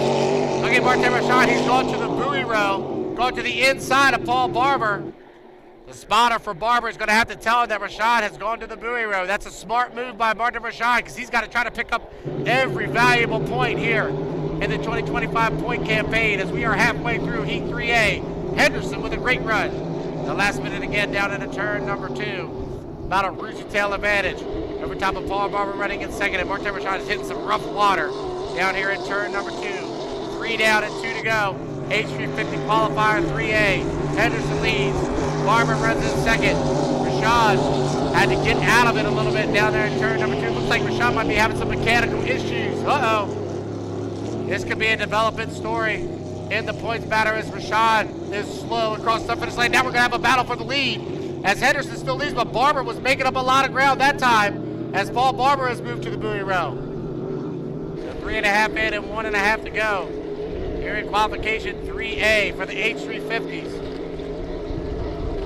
Burt Henderson is still your leader with Paul Barber running in second. Everybody trying to find some clean water through that turn number 2 where it gets really rough, but white flag being displayed. 4 down, 1 to go. I'm sure Paul Barber's spotter has let him know that Rashad is back, and he has just backed off a little bit. Running back in second. So Henderson is still your leader through the apex of turn number 1 here on lap number 5 of 5. Barber made up a little bit of ground that time. Not sure if he's going to have enough time to hunt down Burt, but I'm sure Paul will take a second place finish here and take those points. Rashad's going to have to whip it around one more time and get those valuable third place points. But off the exit of turn number 2, how about this run? The H8 last minute again. Burt Henderson with a victory here in Heat 3A. Paul Barber will get second. And Rashad. Oh no. Rashad is slow. And unfortunately, he has shut it off and the lid has come up. That is a developing story in the points battle. As Rashad is going to get a did not finish. If he can't get that fired up and around the race course, that will be a development in the points battle, as it was only, I believe, 21 points separating Paul Barber and Rashad coming into the weekend. And yeah, Rashad is on the deck standing up, so he will get a did not finish. Unfortunate for the 773 team, but congratulations to Burt Henderson. Good run for Bill Villhauer and that team. Great run by them to get the 25 points in the victory here in 3A. Coming up next, Heat 3B for H350s. Want to thank GP50, Northeast Machine, LDC Construction, American D&D, DigiHost, and Blue Ribbon, title sponsors for the 2025 Thunder on the Niagara. Coming up next, Heat 3B H350s. Stand by.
All right, to our friends along the shoreline and those watching home on YouTube, we are getting our boats into the water for heat 3B for the H350, so it should just be a matter of a couple minutes. Our hold up there was we had the boat that flipped over and we had to get it drained, so it was on the hook of the crane for a little bit longer than we normally would have a boat. We've got Mark and Rashawn's boat towed back to the pit area as well. We've got, should have 4 of them, I believe, for H350 qualifier 3B. And just looking over to the pit area, all the spotters are here, so they should be getting strapped in.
Left of that buoy at the end of the 5 minute, you're legal. If you're to the right of that buoy, you'll be assessed a penalty for jumping the start. 3 minutes and 50 seconds away. Looks like our 4th and final boat making its way out of the pit area for heat 3B. Once they come around this time, we'll introduce them to you. Should have 4 of them make the call. I believe the 300, the Pennzoil, is a scratch. They will not go, unfortunately. So we're down to 4 here in Hydro 350 qualifier 3B. Boat coming off of turn number 2 down here to start finish line. That is your defending 2024 HRL 350 champion, Frederick Couthier. He drives the H14 to Legacy 1 for the Hearn Motorsports. The boat coming way wide on the outside. The teal color 306, the Dog Nasty. Tommy Shannon out of Valleyfield, Quebec, Canada, drives the 306. The 97, young Grant Liddycoat out of Suffolk, Virginia, in the 97 to send it. The red boat coming across start-finish line, and the final boat, which is down the backstretch, going down into turn number 2. That's Tyler Cadats. The 195, the awesome secret out of Brockville, Ontario. Those are the 4 boats that'll make the call for Heat 3B. If you're with us yesterday, Grant Liddycoat picked up a nice victory. Grant is only 17 years of age driving in the H350 class. He started at 2.5 liters a couple years ago, worked his way up through Formula 2500, and this year the family, along with the Luptons, purchased a very competitive boat out of the Midwest and brought it east and raced it here on the HRL series. Tommy Shannon come by. 2 minutes to the start. 2 minutes. H350 qualifier 3B. See, if you look over to the crane area, we already are loading in for 3C, so this should be quick turnaround here between 3B and 3C. 1 minute, 38 seconds to the start, 138 away. Once again, for H350s, they have 350 cubic inch motors, speeds upwards of 120 to 125. We'll see them top out probably around 115 on this river here today. But all stock motors. Everybody has got the same thing, which makes it very, very competitive. Count down to about a minute to the start of the race. 1 minute to go. And once they get lined up on the backstretch, we'll get them lined up for you. As there's the minute mark, white flag being displayed. You can see our LED screen. Change over from green to white. That signifies that we are inside. 1 minute to the start. Grant's going to have to get on to catch up here with the rest of the field as they head down here through turn number 1. Inside in lane number 1 for H350 qualifier 3B, it'll be Frederick Coutier in the H14, the Legacy 1. 2 is outside. In lane number 2 will be the 195, the Awesome Secret and Tyler Cadats, the all-yellow boat. Then Grant Liddycoat will be in lane number 3 in the 97, the red boat descended, and on the outside, the teal-colored 306 of the Dog Nasty. And Tommy Shannon in Valleyfield, Quebec, Canada. We are 18 seconds to the start. H350 qualifier 3B making their way through turn number 2. This should be a good start. Everybody's at a great spot. So we are 9, 8, 7, 6, 5, 4, 3, 2, 1. Mark! Wow, Grant Liddycoat was right on it. He'll break the line first as they head down here into turn number 1. Remember, we go 5 times around. Everybody got to hold their lane all the way through the apex of turn number 1. And on the inside is Frederick Coutier, but look at young Grant Liddycoat on the outside. And Liddycoat in lane number 3. He'll lead him off the exit of turn number 1. They head down the backstretch. It's a clean start. Just got word from the officials. That was a good start. Grant Liddycoat broke it first, and he leads down into turn number 2. But Frederick Coutier is going to scoot up on the inside. The defending HRL champion down into turn number 2 has that inside and shorter way around. It's going to get tight as they come off the exit of 2. To come around and complete lap number 1. Coutier on the inside, Liddycoat on the outside, and watch Tommy Shannon, the 306 Dog Nasty. He will fly that thing down here into turn number 1. Side by side dueling here in Heat 3B for the H350s, and it's Liddycoat out in lane number 2. But Coutier powers back up using that inside and shorter way around, but here comes Liddycoat once again. Grant Liddycoat, the young driver out of Suffolk, Virginia, injured there, but don't forget about Tommy Shannon. Tommy is hidden in the white water on the outside. 3 boats within a rooster tail of each other heading down here into turn number 2. Coutier on the inside, Liddycoat on the outside, and Tommy Shannon far up on the outside. They'll come around and complete lap number 2. Side by side dueling off the exit of turn number 2. 2 down and 3 to go. One of the better races of the weekend shaping up here in 3B. Liddycoat leads. Coutier's on his inside, and Tommy Shannon on the outside. They head through turn number 1 here on lap number 3. Grant Liddycoat is still right there on the outside, but Frederick Coutier is using that inside lane, but here comes Grant once again. What a battle between these two. Halfway through qualifier 3B. Liddycoat on the outside and Coutier on the inside, side by side for the lead down here into turn number 2. Tommy Shannon's back about 4 or 5 boat lengths. Going to get really tight. Grant leaving just enough space. And look at Fred really powering up on the inside.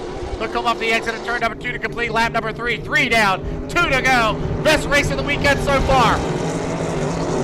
Coutier is your leader. Liddy Coach still powers back up on the outside. The young driver out of Suffolk, Virginia. He's only 17 years of age. He's doing a heck of a job driving out in lane number 2 or 3. So that's Coutier and Liddy Coach side by side for the lead here in Heat 3B. And they are still, you can throw a blanket over top of them. Side by side. 3.5 in, 1.5 to go. Liddy Coach on the outside and Coutier on the inside. Looks like Tommy Shannon's backed off. He's back in 3rd position. Great job by Grant, leaving just enough space to his inside for Frederick Coutier. It'll be the white flag. Let's go around one more time on the Niagara River. 4 down, 1 to go here in a scintillating 3B. Frederick Coutier still leads, but Grant's going to come right up on the outside. Grant is really pushing hard in that 97 to send it. He knows he needs these points to make it directly into that final. Both of these guys fighting to get on that front line, and Liddy Cook powers back up, and so does Coutier. Side by side, half a lap away as they go down here into turn number 2. Frederick Coutier's got the inside. Grant Liddycoat's got the outside. They go through this tight 5-pin, turn number 2.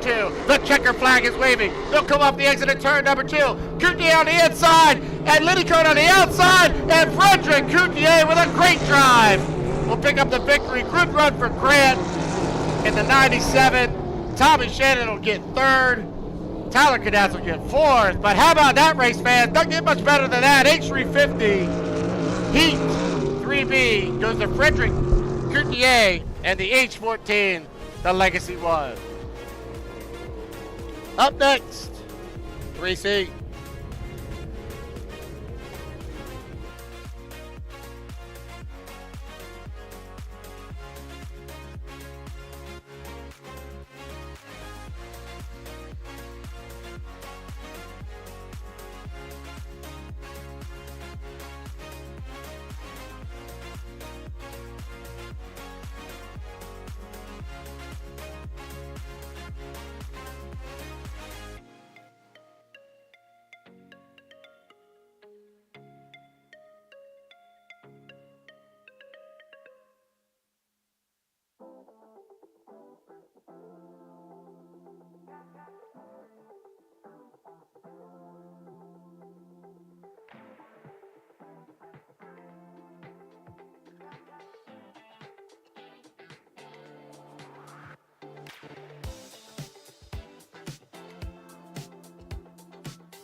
Bonjour à tous, je suis avec Lucas Durocher qui a été victime d'un envolé, d'un crochet.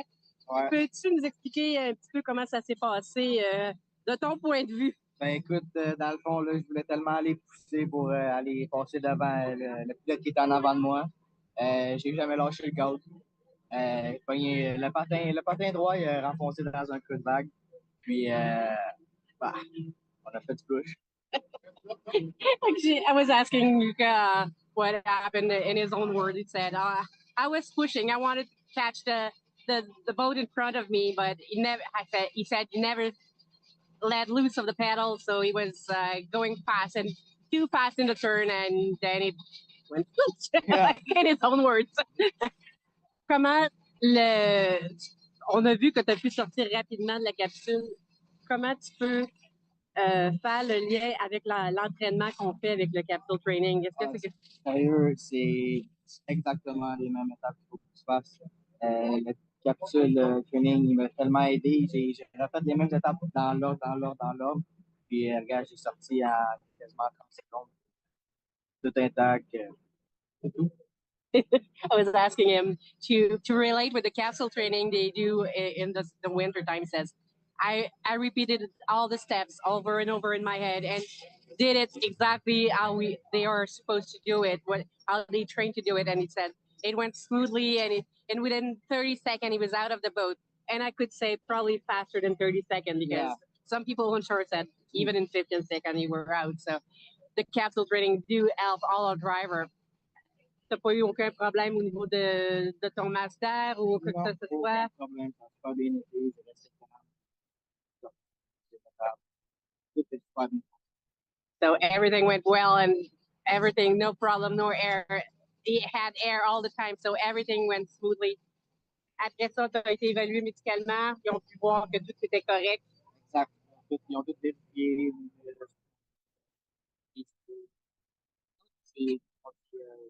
Tout est correct. So he was assessed with a medical team here on site, and they said everything is fine for you. Now, j'imagine, on est en train d'évaluer le bateau. Ouais. C'est l'autre aspect, c'est plus le moteur qui. Ouais, là, la coque en soi est correcte, mais là, rendu à la maison, on va faire un gros refresh sur le moteur. Ouais, si tout va bien, puis on va faire des travail en bord noir. So the hull itself is didn't sustain any damages, but the engine will need a good refresh that will be done before board or at home. So the most thing I think for you guys of this weekend that turned up that way, but good thing is you're safe. So c'est sûr, on est peut-être pas loin dans les prochaines étapes, mais on te souhaite un bon retour pour Beauharnois pour la dernière étape de la saison. Merci, thank you. So, on retourne en direct avec vous sur le live stream. Donc, la prochaine qualification de 350 sera avec vous dans ce peu. So, we're back for the next heat of H350 directly on the live stream. Thank you very much.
H350 making their way out on through the race course. Thank you for sticking with us.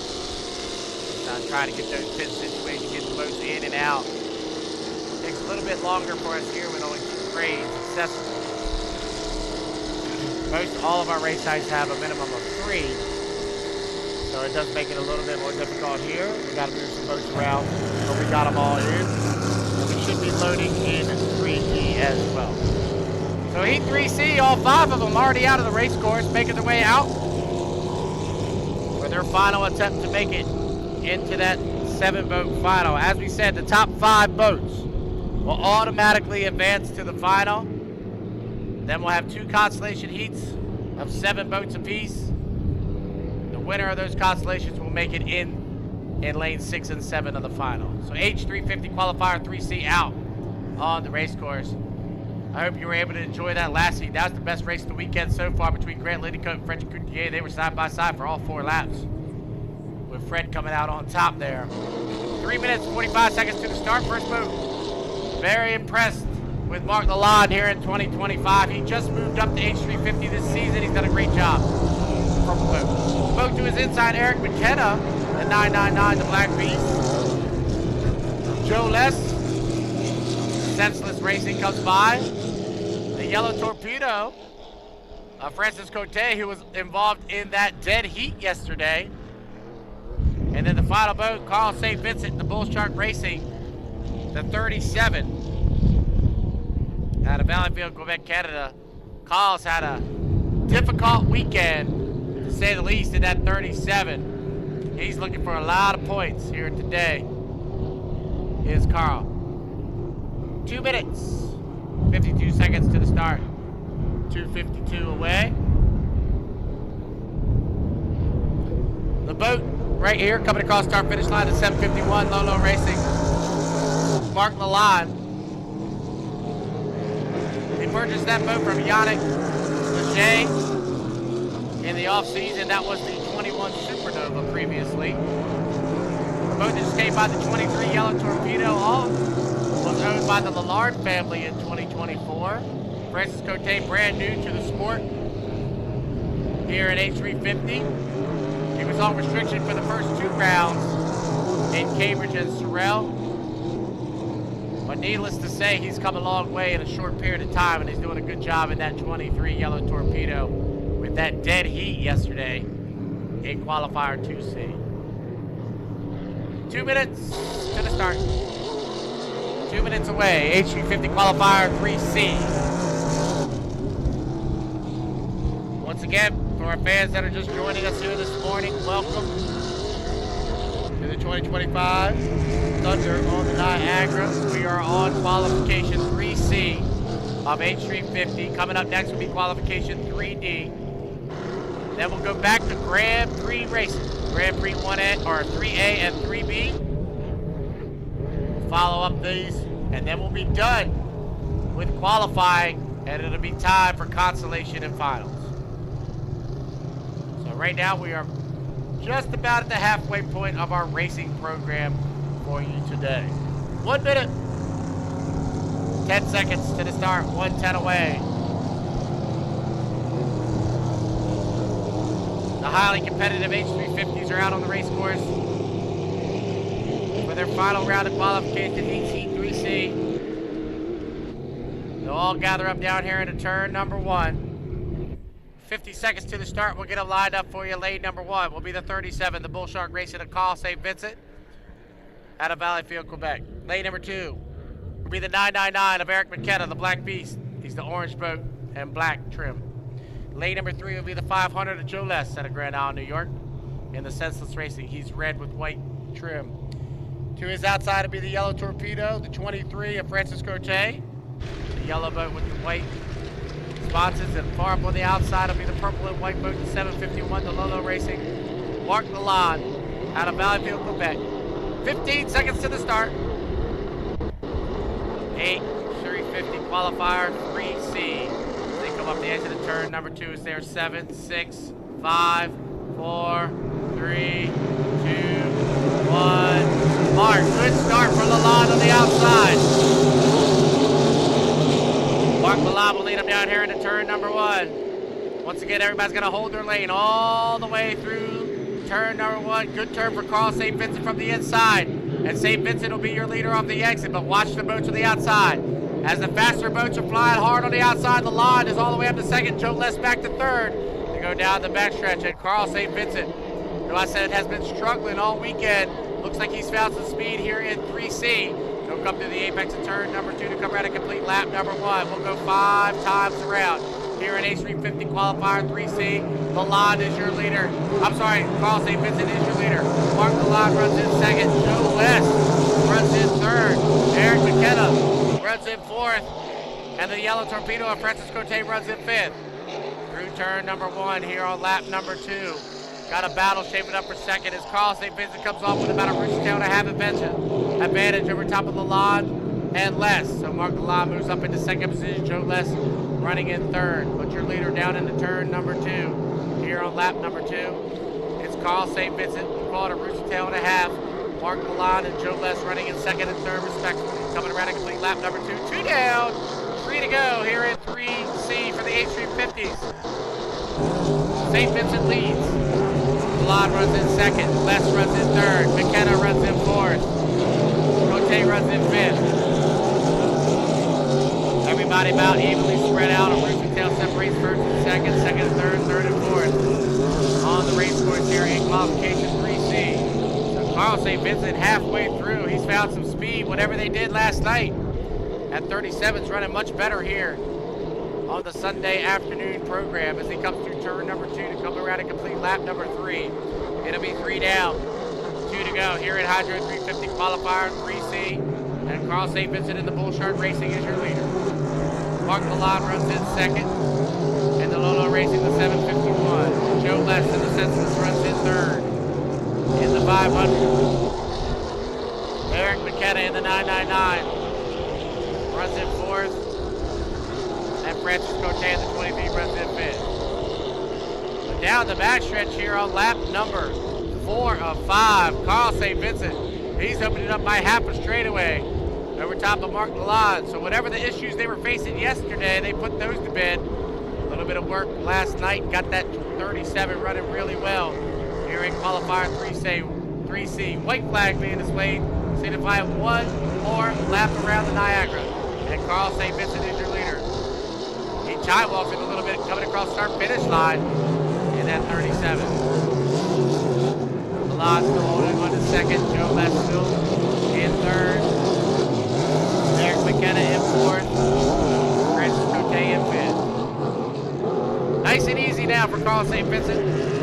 Got a nice comfortable half a straightaway advance as he goes down the backstretch here for the 5th and final time. His spotter is telling him he's got a nice comfortable lead as he comes through the apex of turn number 2. And Carl St. Vincent, what a rebound for this team. Looking really good here in 3C. Your unofficial winner, Carl St. Vincent in the Bull Shark Racing. Second place will go to the Lolo Racing, the 751 of Mark Lalonde. Joe Les will come around and get third. The local driver out of Grand Island will take a third place. Fourth will go to Eric McKenna in the Black Beast, and fifth will go to Francis Cote in the 23, the Yellow Torpedo. Great rebound for that Bull Shark Racing team. The 37 went to work last night. They got the boat fixed up, and they're running really well here today. Up next will be our final qualifier of the weekend for the H350s. Heat 3D will be coming up next. And after 3D, we'll re-rack the points. We'll look at the point total, and we'll talk about where everybody stacks up, what top 5 boats automatically will be in the final, and which boats will have to go through the constellation a little bit later on. So up next, 3D for H350.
qualification attempt for H350. We did have a penalty in 3C, but it was set to that was in place anyway.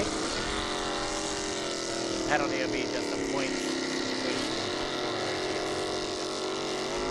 Folks making their way out of the pit area for the final qualification attempt for the H350s. And after this heat is over, you can go to the HRL app within about 4 or 5 minutes of this heat becoming official.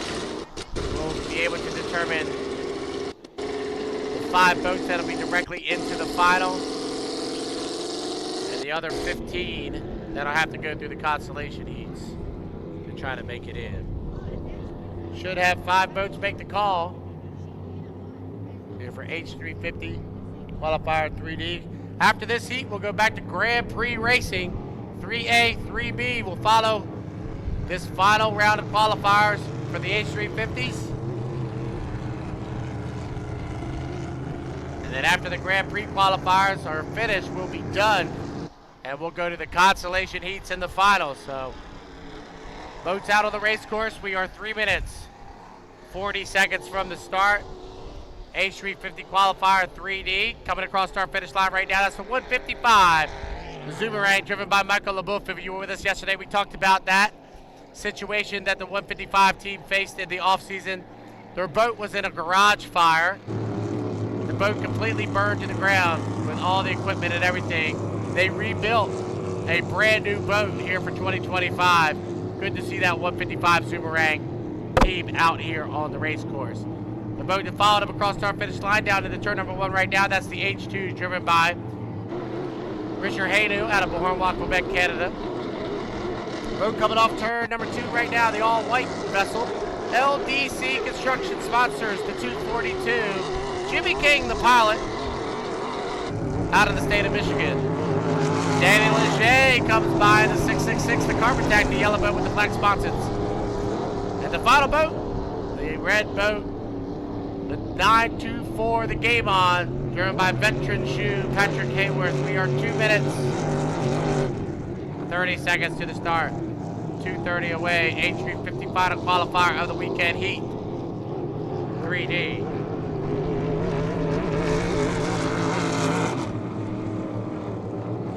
Take a seat, Ms. Jones. Take a break. Take a seat.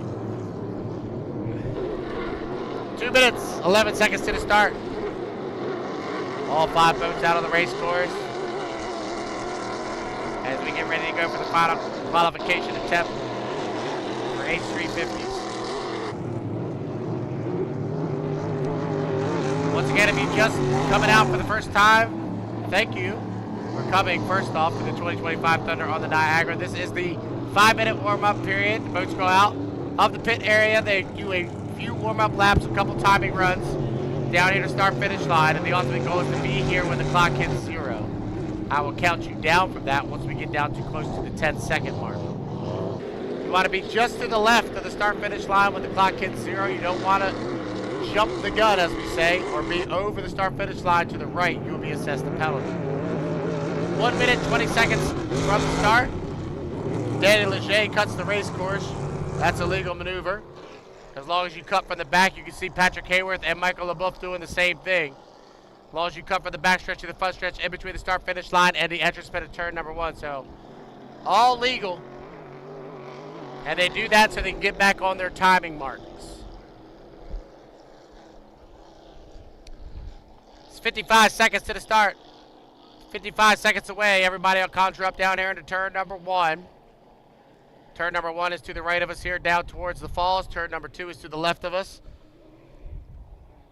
As everybody gets lined up on the backstretch, we'll get them lined up for you. Lane number 1 will be the 155, the Zoomerang, driven by Michael LeBouf out of Valleyfield, Quebec, to his outside in lane number 2. Out of Michigan will be Jimmy King, driving the 242, the LDC Construction. In lane number 3, the blue boat with the checkerboard cowling, the H2, the Novo Racing, Richard Haynu out of Beauharnois, Quebec. Lane number 4 will be the 924, the red boat, the Game On, and Patrick Hayworth. And to the outside, Dan Leger, the 666, the Carpet Tech. We are 9, 8, 7, 6, 5, 4, 3, 2, 1. Clark, well, I don't know, Jimmy might have been a little bit early, but you can see the boat speeds on the outside with Hayworth and Leger. Jimmy King in the 242 got up there a little bit early. We'll wait and see if there's any calls. But through the apex of turn number 1 here on lap number 1 of 5, it's Michael LeBouf with a great turn. The 155, the Zoomerang is your leader, but watch to the outside. You've got the 242 and the 924 hidden in the rooster tail as they go down the backstretch. Michael LeBouf is your leader as he head down here to turn number 2. Just wait for the officials to give me a thumbs up on the start. LeBouf is your leader, but Jimmy King is hidden in the white water, and so is Patrick Hayworth to come around and complete lap number 1. 1 down and 4 to go. LeBouf leads, but here comes Hayworth. All right, we got one gun jumper. The 242 didn't jump the gun, but the 2 leaders are legal. The 155 and the 924 are legal. So it's Michael LeBouf and Patrick Hayworth for the lead here in qualifier 3D. Jimmy King still driving hard, goes through the white water. He'll be assessed a penalty for jumping the gun. But your 2 leaders down the backstretch, 1.5 in, 3.5 to go. It's Michael LeBouf for the 155, Patrick Hayworth in the 924. battling it out for the lead here in 3D. LaBouffe leads off the exit pit at turn number 2. Wow, LaBouffe really got up and out of the water there as he comes up the exit pit to complete lap number 2. Michael LaBouffe, what a story this would be if he can hold on to the lead here and get a victory in 3D. Running really well as he heads down here to turn number 1. Jimmy King moves up on the inside of Patrick Hayworth. We know Jimmy's going to be assessed a penalty for jumping the start, but he'll go down the backstretch physically on the water in second position. So LaBouffe is your leader. King runs in second. Patrick Hayworth runs in third. You can see Patrick has backed off a little bit. Pat probably knew he needed a second place finish here, and he knows that Jimmy jumped the gun, so he's backed off considerably, running back in third position. They'll come around and complete lap number 3. 3 down, 2 to go. LaBouffe leads. King runs in second in the LDC construction. Hayworth runs in third. Daniel Leger runs in fourth. Richard Hayden runs in fifth. Lap number 4 and 5, and Michael LaBouffe is still your leader in the 155. Zoomerang. He goes down the backstretch. Jimmy King physically on the water is in second, but we know he will be assessed a penalty for jumping the gun. So they head down here into turn number 2 on lap number 4. It'll be the white flag when they come by this time. So LaBouffe still with a nice comfortable advantage over top of Patrick Hayworth. 4 down and 1 to go. LaBouffe leads. Jimmy King running in second. Patrick Hayworth runs in third. Fourth is Daniel Leger, and fifth is Richard Hayden as they head down here. Oh no, LaBouffe! Oh no, Michael LaBouffe has lost power in turn number 1. And LaBouffe is down. He throws the lid up. You can hear it backfiring as he went down into 1. And that puts Patrick Hayworth in the 924, the game on. He's your leader because Jimmy King jumped the start. So King will come around physically on the water and get the checker flag, but we know he's going to be assessed a penalty. So checker flag waves. Jimmy King gets the checker flag, but your leader coming through turn number 2 right now off the exit pin. And Patrick Hayworth will be gifted that 25 points and a victory, and that will probably put Patrick into the final directly in the 924, the game on. Second position will go to Danny Leger in the Carpet Tech.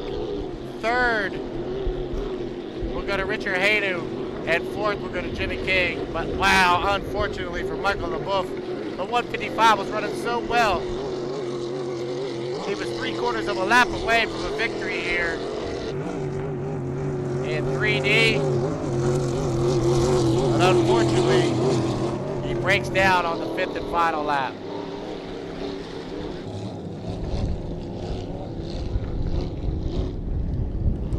We'll bring these guys back to the pit area. We'll tabulate all the points. We'll determine who's directly into the final. We'll put 5 boats directly in. Boats 6 and 7 will have to go through the constellation. But when you got 20 H350s here, it makes for very competitive racing, and we've seen it all weekend long in the H350 class. We'll determine and set the final here in just a few minutes once we get the official word that was a legal heat. We'll set the lanes for the final. But up next, we'll go Grand Prix racing. Heats 3A, 3B. Coming up next, Grand Prix Hydros.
to our fans watching along on the HRL YouTube page. We appreciate you. It is vintage boats out on the race course. We're about to go this gangway and the Radical. This gangway is the Grand Prix Hydro. The Radical is the 5-liter Jones Hydro. They're out there doing a couple laps. It's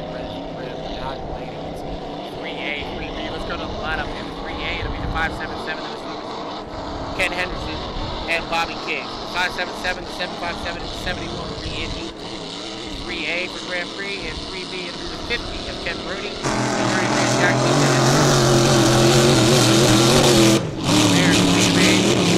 If you went with us earlier, the Niagara River has once again bitten the 35 team as Brandon Kennedy lost the escape hatch in heat 2A earlier today, and unfortunately they have had to scratch due to that. So the 35 team will head back to Bear, Delaware and get that boat fixed up and ready to go a little bit later on today, or later on this season. So we are currently tabulating the results from H350, and once we get all of that done, we will let them know. And Michael LaBouffe coming by. Yeah, hats off to Mike. Give him a round of applause. He was running really well there, Mike. Unfortunately, broke there at the end. The boat looks really good, that 155 Super Rank. Hopefully, he can get it fixed up and get out here for the constellation.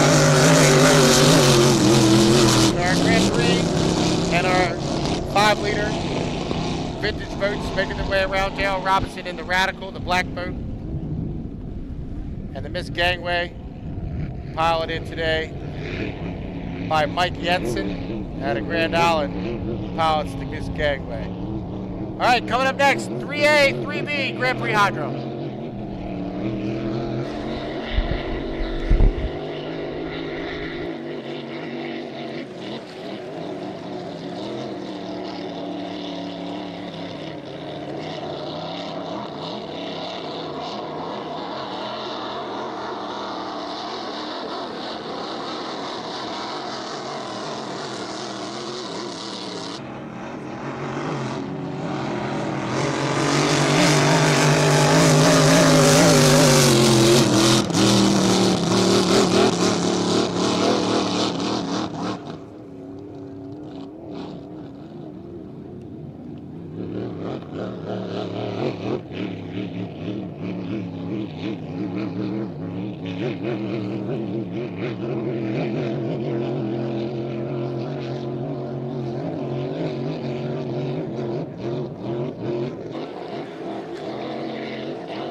All right, get ready to go for heats 3A and 3B at Grand Prix Hydro. As soon as everybody's strapped in and ready to go, we should be good to go with heat 3A.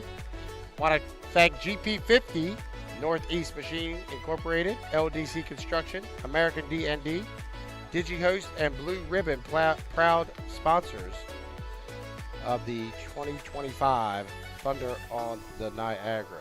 Want to thank our two vintage teams that came out today. Help us out when we need a little bit of a break in the racing action. They come out onto the race course, the H8, the Miss Gangway, and the Radical, the 5-liter Hydroplane, both coming out for us. Thank you very much. We'll get our rescue team back out. Looks like our Grand Prix are in the water for heat 3A. So it should be just a matter of moments before we're ready to go with our final round of qualifiers for the Grand Prix. So after the qualification heats of Grand Prix are done, that will set the field. Unfortunately, we started with 7. We're down to 6. Brandon Kennedy suffered a failure to the escape hatch that has got him out for the rest of the weekend, unfortunately, in their GP35. They just have some tough luck coming up here to the Niagara River. Last year, they suffered a hole in the left sponson. This year, the escape hatch comes off the bottom of the boat. But one of the faster GPs, unfortunately, is out for the weekend. So we're down to 6. 6 boats will come out for 3A, 3B, and that will set the lineup for the final later on, which will be a very, very competitive final. Ken Lupton, your winner from 2024. We'll see if he can repeat in that 577 Miss Lucas Oil, but he'll have to do it from one of the outside lanes unless he can get lucky here coming up in the next round of qualifiers. So coming up next, 3A, 3B. Then we'll go on to H350 Constellations. We'll have 2 constellation heats of H350, and as soon as those fields are set, we will let you know who is in what constellation. Then we'll go to our finals, and we'll start with our 2.5-liter stock final. Our Formula 2500 will be the second final of the day. Then we'll have the H350 final, and we'll end the day with the final heat being the Grand Prix final. So up next, heats 3A and 3B for Grand Prix. They'll be out on the water in just a few. Once again, just a reminder, make sure you visit all the vendors up and down the shoreline. Thank those guys and gals that have set up here today, coming out, support the vendors. We couldn't do it without them. Thank you all for coming out to the 2025 Thunder on the Niagara. Looks like a pretty good crowd shaping up here as we get ready for the finals today. We had a great crowd on hand yesterday. How are my friends at the beer tent? $5 beers. You can't get a $5 beer anywhere but here, right? I don't know anywhere else you can get a $5 beer. Hope y'all are enjoying that. Just go to the Lions Club, get yourself a margarita, strawberry daiquiri, all kinds of good alcoholic beverages here today.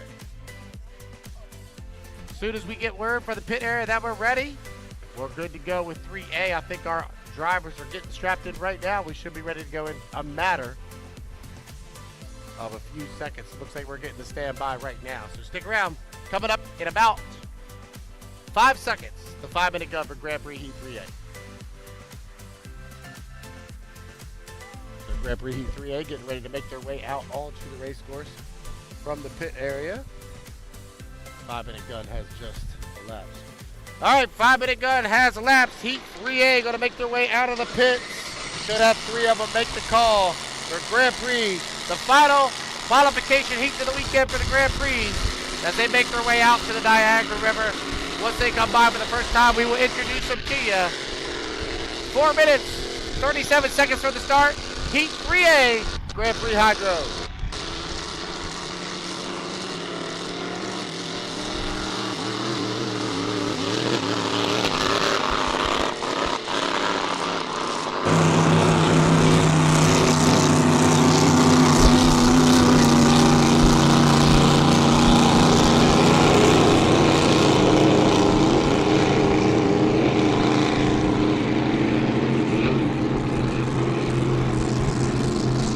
All 3 boats have left the pit area with 4 minutes to the start.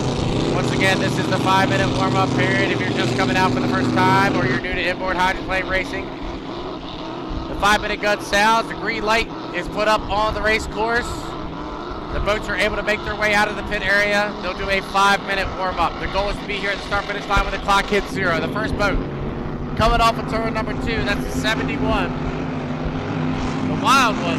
driven this weekend by Bobby King. Bobby comes from Sterling Heights, Michigan.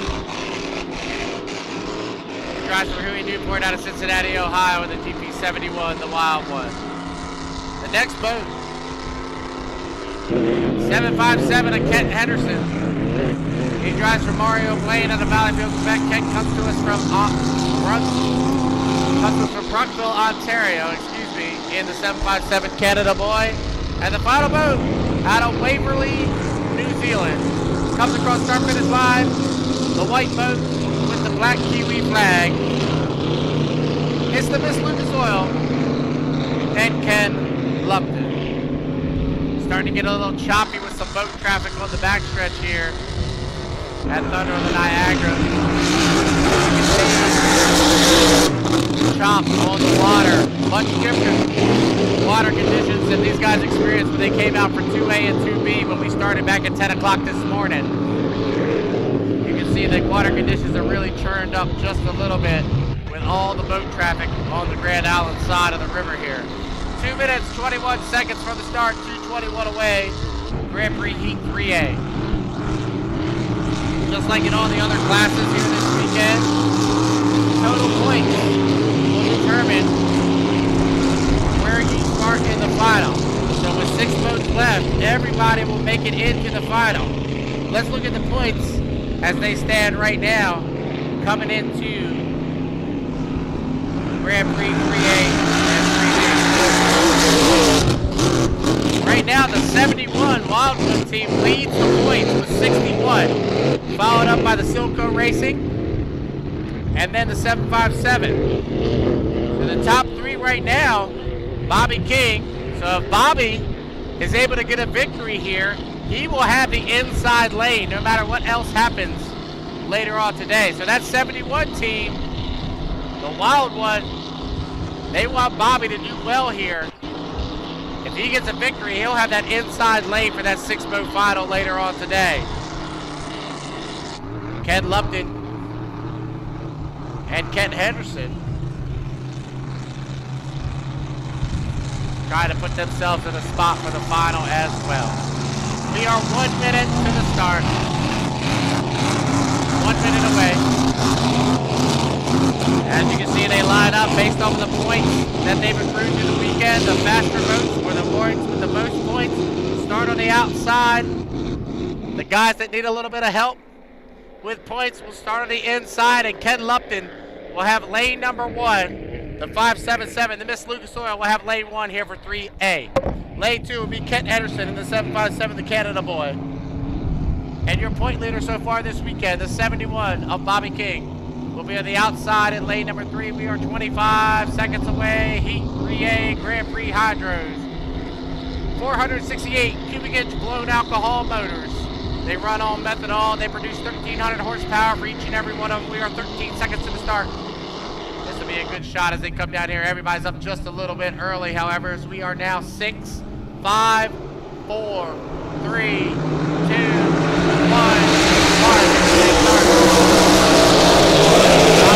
On the outside in lane number 3, stand down here to turn number 1. Everybody got to hold their lane all the way through the apex, and Lupton will get there first, and Lupton in the 577. The Miss Lucas Oil is your leader, but on his outside, watch for King and Henderson. 3 boats within a roost tail of each other as they head down the backstretch. Lupton is your leader. Henderson runs in second, and King runs in third as they head down here into turn number 2 on lap number 1. We'll go 4 times around here at GP Qualifier 3E, 3A, and Ken Lupton's already opened it up. We'll call it a 7-1 lane advantage after lap number 1. 1 down, 3 to go. Lupton is your leader. Henderson runs in second. Wow, Ken Henderson really great spots at that time. Bobby King is back in third as they head down here to turn number 1 on lap number 2. Lupton's your leader, but Lupton slows through the apex, and that's going to allow Ken Henderson to move up on his outside. Now Lupton gathers it back up, and he heads down the backstretch and opens it back up to about an 8-foot length advantage as they head down here into turn number 2. Coming through the apex of turn number 2, coming around a complete lap number 2. You can see that water conditions are really starting to get spicy out there. 2 down, 2 to go here in GP Qualifier 3A. Lupton leads. Ken Henderson runs in second. Bobby King runs in third. The apex of turn number 1 here on lap number 3. Lupton, I miss Lucas Oil. Is your leader down the backstretch. We'll call it a rooster tail and a half over top of Kent Henderson, running back in second. Bobby King runs in third. Down into turn number 2 to come around and complete lap number 3. It'll be the white flag this time by. 3 down, 1 more to go for Waverly, New Zealand's Ken Lupton. Ken Henderson back in second. Bobby exactly outboard in second. Ken knows he's got Kent on his outside, having to run the long way around, running back in second. So Lupton taking it nice and easy. That's how Henderson up to Henderson makes it a rooster tail advantage, but now Lupton sets sail back down the backstretch. So half a lap away from a 25 valuable, very valuable points for Ken Lupton. He comes to the apex of turn number 2. The checker flag flies, and off the exit of 2, out of Waverly, New Zealand, your auto winner winner of 3A, Ken Lupton. Second one's going to Ken Henderson in the Canada boy. And Bobby King, he'll nip it around here and get a 3rd place in the wild one. So Bobby, who came into the 3rd round of qualifiers with the points lead, get 18 points for a 3rd place finish. We'll see how that shakes out for the final. But a good run for Kent Henderson. I think Kent knew as long as he gets a 2nd and Bobby gets a 3rd, he'll leapfrog Bobby. But we'll have to wait and see, as it'll come down to the points accrued after this next heat to determine the 6-boat final and where they all line up. Looks like our boats are being put in the water for heat 3B for Grand Prix Hydros.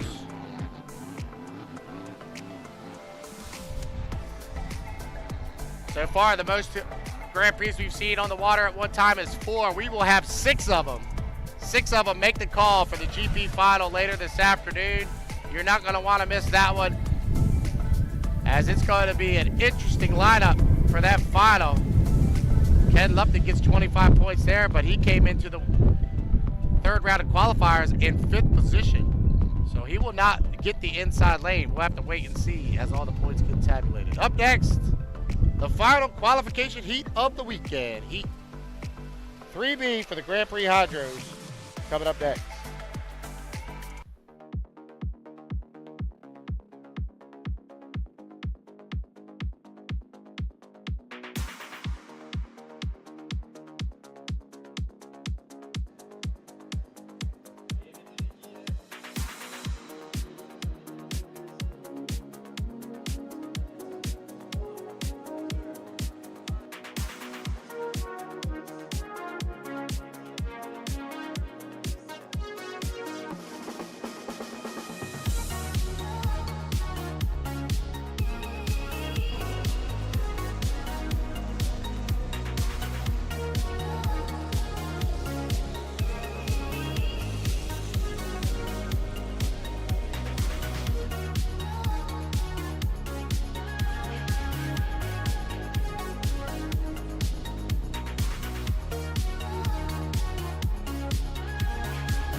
We'll have the two very competitive 7-boat H350 Constellations, and then we'll go right to the finals, starting with the 2.5 liter stock final, the Formula 2500, the H350 final, and the Grand Prix final. So, 1, 2, 3, 4, 5, 6, 7 more heats for you today. It's getting down to it now. After this final qualification heat, it'll be Constellations and finals. Looks like our GPs are in the water. Just waiting for everybody to strap in and ready to go for our final qualification heat of the day, Heat 3B for the Grand Prix Hydros. I want to thank GP50, Northeast Machine, LDC Construction, American D&D, DigiHost, and Blue Ribbon, proud sponsors of the 2025 Thunder on the Niagara. Coming up next, Heat 3B.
All right, 5-minute gun has sounded for our final qualification heat of the weekend. GP Heat 3B. First boat out of the pit area, the all-white boat to Freedom, Ken Brody Jr. out of Grand Island, New York. Guys, the GP50 to Freedom. Jack Lupkin in the 30th King of Lupkin Motorsports.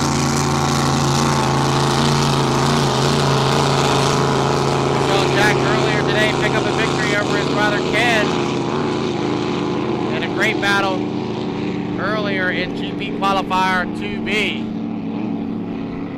Now looking over to the dock, unfortunately it looks like the 212, the Silco Racing and Eric Launchman will be a scratch. So we'll have a 2-boat shootout here for Qualifier 3B. So hopefully the 212 team can get fixed up and ready to go for the final when we can have all 6 of them out here a little bit later on this afternoon. That 6-boat final scheduled to go right around 3:30 this afternoon for that 6-boat Grand Prix final. But very valuable points at stake here for the 50 team. They started off rough yesterday.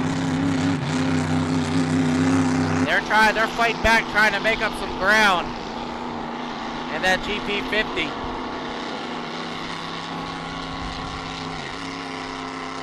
Currently,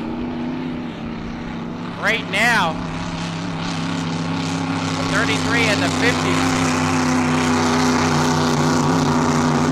are 6th and 7th respectively. So whoever wins this heat is going to find themselves in a better spot for the final later on today.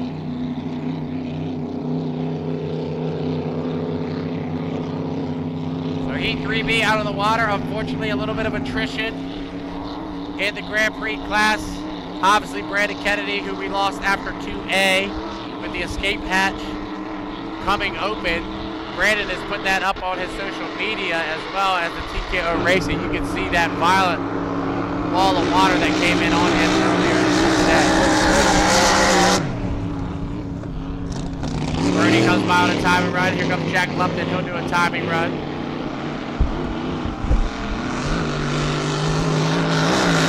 Down here in our pit spot.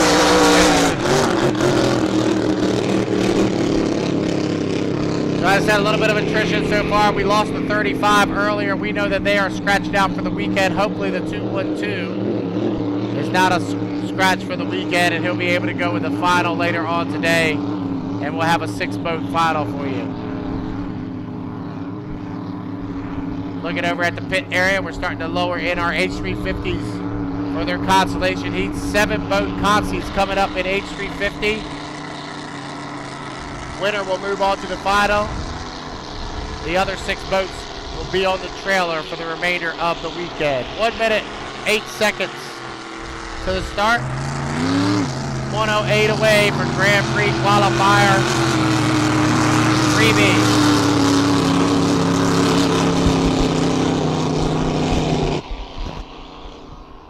Boats will start to make their way down here to turn number 1. 45 seconds to the start. Inside, lane number 1 will be the GP50 and Ken Brody Jr. out of Grand Isle, New York. On his outside, out of Waverley, New Zealand, will be Jack Lupton and the Lupton Motorsports, the GP33. Very, very valuable points up for grabs here between these 2 boats. 25 for first, 21 for second. So they know if they at least finish this heat, getting around the 4 laps, they'll get 21 points. But those 4 extra points could be the difference between being in lane 3 or being in lane 4 for the final. 10 seconds to the start. Heat 3B. Brody and Lupton. 4, 3, 2, 1, mark. Brody will lead it from the inside with Jack Lupton on his outside as they head down here into turn number 1. Remember, we'll go 4 times around, and Ken Brody gets a nice turn off the exit. The GP50 is your leader, but here comes Lupton right on the outside. Jack Lupton pulls down the backstretch as Brody has an inside and shorter way around. Jack Lupton into 33 to Lupton Motorsports is your leader down here into turn number 2. Ken Brody trying to hug the buoy row. Moves up on the inside. They'll come around and complete lap number 1. 1 down, 3 to go. Jack Lupton's opened it up now with on 3 boat lengths as they head down here to turn number 1 on lap number 2. So Lupton is your leader. Brody gets a really nice turn through turn number 1. He stays within reach. 4 boat lengths separate the top 2 as they head down the backstretch. Lupton and Brody about a versatile separating first and second as they head down here into turn number 2. Jack Lupton pulls away as Ken Brody pulled his foot a little bit there into turn number 2. They'll come around and complete lap number 2. 2 down, 2 to go. Jack Lupton pulls away, opens it up now by about a versatile and a half. Ken Brody back in second position. Might be a smart route to try to save something for the final for Brody as he comes through turn number 1 on lap number 3. So down the backstretch here in 3B. Jack Lupton is about a lap and a half away from 25 valuable points as he had a did not finish yesterday. Got a heat victory earlier today. That DNF yesterday has really put him in a hole. Looking to come around and get the white flag. 3 down and 4 to go. GP33 Lupton Motorsports. Jack Lupton leads him headed down to turn number 1. In second place. Brings it around 1 more lap. About halfway down the backstretch, half a lap away for Jack Lupton into 33. He'll go through the apex of turn number 2 for the 4th and final time, and off the exit pin. It'll be 25 points and a valuable victory here for Jack Lupton in 33. You're on the winner of Heat 3B. Ken Brody will come around. He'll get 21 points for a second place run in the GP50, the Freedom.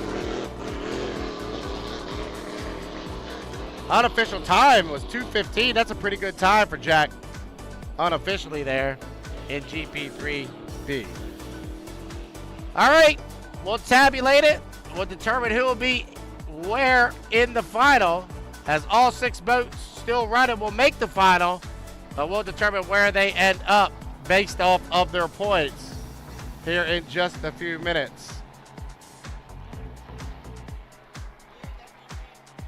All right, our boats being lowered into the water for the 7-boat constellations.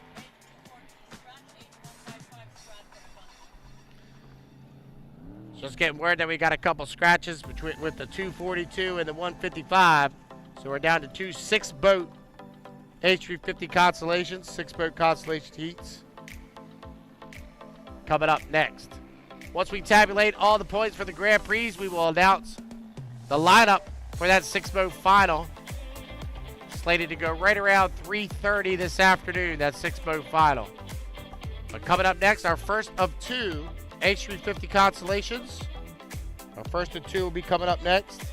We'll have 6 boats make the call. We'll have 6 boats make the call in Constellation number 2 as well. The setup for a 7-boat epic H350 final a little bit later on this afternoon. All right, that does it for all the qualification heats for the weekend. Up next, Constellations and then finals. We got 6 heats remaining for you today. Get yourself something to eat, drink, sit back, and enjoy the next couple hours, because we got some good racing left for you this afternoon. Everybody gonna be fighting in these Constellations because it's only the winner take all. Winner makes it to the final. Everybody else goes on the trailer. Coming up next, H350 Constellation number 1.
All right, we just got to stand by for the H350 Constellation number 1. Should have 6 boats to make the call for H350 Constellation. Remember, the winner will move on to the final.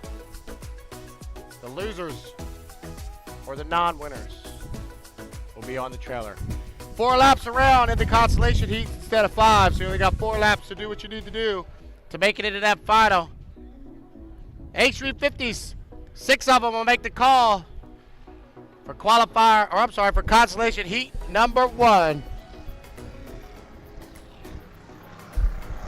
We'll give it to you once they come by next time. 1, 2, 3, 4, 5, 6. All 6 have made the call. All 6 are out on the race course. You can see already that there's a really good boats in this Constellation. With 20 of them here this weekend and only 5 making it directly in, it's very, very difficult to be one of those 5. We already know that the 751, the 666, the 97, the 52, and the 924 are directly into the final. The question is, which other 2 boats will join them? These 6 boats survive for 1 spot, lane number 6 of the final. As they make their way out of the pit area, 3 minutes and 52 seconds from the start. Once they come around, we will introduce them to you. Once I saw the point ladder and I saw that Tommy Shannon in the 306 did not make it directly in, I knew this was going to be a good Constellation heat. First boat coming through. Turn number 2 at the 3 minute 35 second mark. It's Joe Less driving the 500. I know Joe would love to make it into that final. Here's the 306 of Tommy Shannon. The Dog Nasty out of Valleyfield, Quebec. Eric McKenna, who's had a tough go this weekend. He really has struggled in the 999. I'm sure he would love to make it into that final as well. The 2, Richard Hayden out of Beauharnois, Quebec. And the 519, the bank on it, Kent Henderson and the team tow band out of Brockville, Ontario, on the outside to his inside, that Frederick Coutier. We just saw Fred battle it out with Grant Liddycoat to pick up a victory earlier today in qualifier 3B. But even with that victory, he had to go through the Constellation to make it into the final. 2 minutes, 37 seconds to the start. For our friends watching on YouTube, we will do a little bit of a wrap-up and preview prior to the final. So after these 2 Constellation heats, we'll wrap up all the qualies and we'll set the finals for you. We are 2 minutes, 15 seconds to the start, 2:15 away. H350 Constellation heat number 1. We'll have 2 Concies and it'll set a 7-boat final here on the Niagara River for the 2025 Thunder on the Niagara. Thank you so much for coming out today. We're getting down to it here. 6 more heats for you, including the 6-boat Grand Prix final later on this afternoon, slated to go right around 3:30, 3:45 for that 6-boat Grand Prix final. We're in our Constellation heats now. H350 Consi number 1. We followed up by H350 Consi number 2.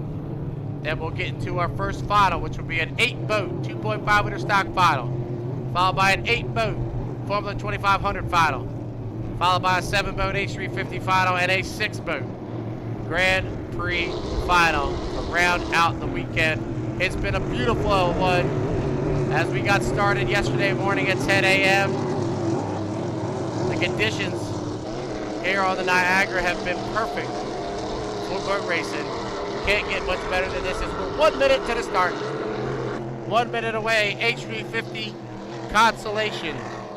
We'll get them lined up for you as they go down the backstretch with 50 seconds to the start. Lane number 1 will be the teal boat, the 306, the Dog Nasty, driven by Tommy Shannon out of Valleyfield, Quebec. To his outside, and lane number 2 will be the 14 of Frederick Coutier. It's the blue boat with the yellow spots. To his outside will be the red and white of Joe Less out of Grand Isle, New York. He'll have lane number 3. Lane number 4 will be the 2 of Richard Haynu, the blue boat with the checkerboard cowling. To his outside will be the orange and black boat, the 999, the black beats of Eric McKenna. And way up on the outside will be Kent Henderson, the 519, the bank on it out of Brockville, Ontario. We are 18 seconds to the start. H350 Constellation number 1 6 boats coming at you. Let's bring them down to the line as we are 9, 8, 7, 6, 5, 4, 3, 2, 1. Mark, great start by Joe Les. Joe Les headed right at the 000 mark as he goes down into turn number 1. Everybody gonna hold your lane. Watch the boats on the inside. Les will get there first. But watch for Tommy Shannon as Tommy Shannon into 306. Dog Nasty moves up on the inside, and there's a triple decker off the exit of 1. McKenna, Les, and Shannon down the backstretch. Remember, we only go 4 times around here in the consolation heats. Tommy Shannon on the inside, and how about this run by Eric McKenna on the outside, getting rough down here into turn number 2. Shannon is your leader on the inside. Eric McKenna's right there on his outside. Joe Les is back to third. They'll come around a complete lap number 1. 1 down, 3 to go here at Hydro 350 Constellation as Tommy Shannon chimes walks to 306. Dog Nasty, but Eric McKenna's moving up on his outside. Eric McKenna trying to get into a final. He's your 2023 champion, has not made a final here in 2025. He is hunting down Tommy Shannon as they go down the backstretch. 1.5 in, 2.5 to go. Tommy Shannon is really chime walking that 306. Dog Nasty as they hit down in turn number 2. Look at McKenna move up on the outside. Here comes Eric McKenna. Remember, this is a fight to make the final. The 306 on the inside and the 99 on the outside.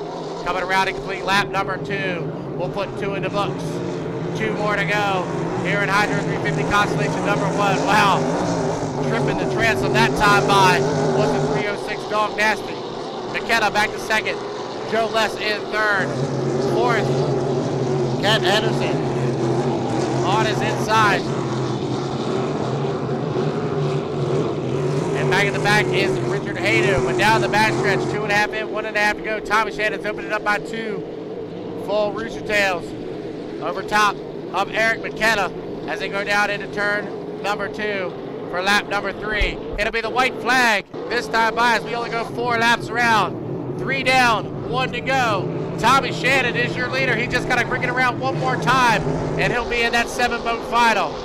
McKenna, who had a valiant effort, started out in lane number 5, made up a lot of ground, is sitting in second position. Joe Les in third. Kent Henderson, Frederick Coutier, 4th and 5th, and 6th is Richard Haydu. As they go down the backstretch here on the 4th and final lap, Tommy Shannon just got to limp it around one more time. Half a lap away from making it into that 7-boat final later on this afternoon. And the 306 Dog Nasty, barring any penalties, will come off the exit pit at turn number 2. The checker flag waves and transfer into the final. Tommy Shannon, the 306, the Dog Nasty. Second position will go to Eric McKenna in the 999, the Black Beast.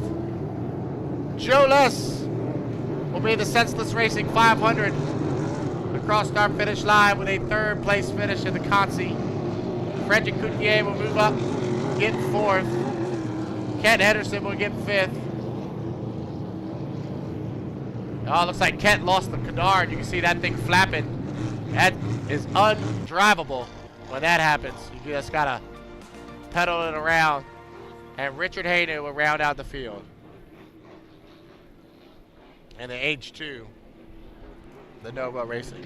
So Tommy Shannon moves on to the final. We'll pencil him in lane number 6 for that final. Coming up next, we'll determine the final boat in the 7-boat final. The second consolation heat for the H350s will be coming up next. Wait to see if there's any calls in that heat as our officials are going to go look at the drone footage just to make sure everything was clean down there in turn number 1. Once we get that officially, we'll pencil in Tommy Shannon in the 306. Up next, second consolation will feature Burt Henderson, Francis Cote, Tyler Cadats, Martin Rashawn, and Carl St. Vincent. Those will be the 5 boats vying for that final spot. Lane number 7 for the final later on today. Constellation heat number 2 coming up next. Stand by.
All right, boats making their way out.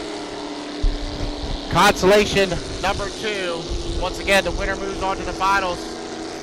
Everybody else goes on the trailer and is done for the weekend. Should have 5 of them make the call.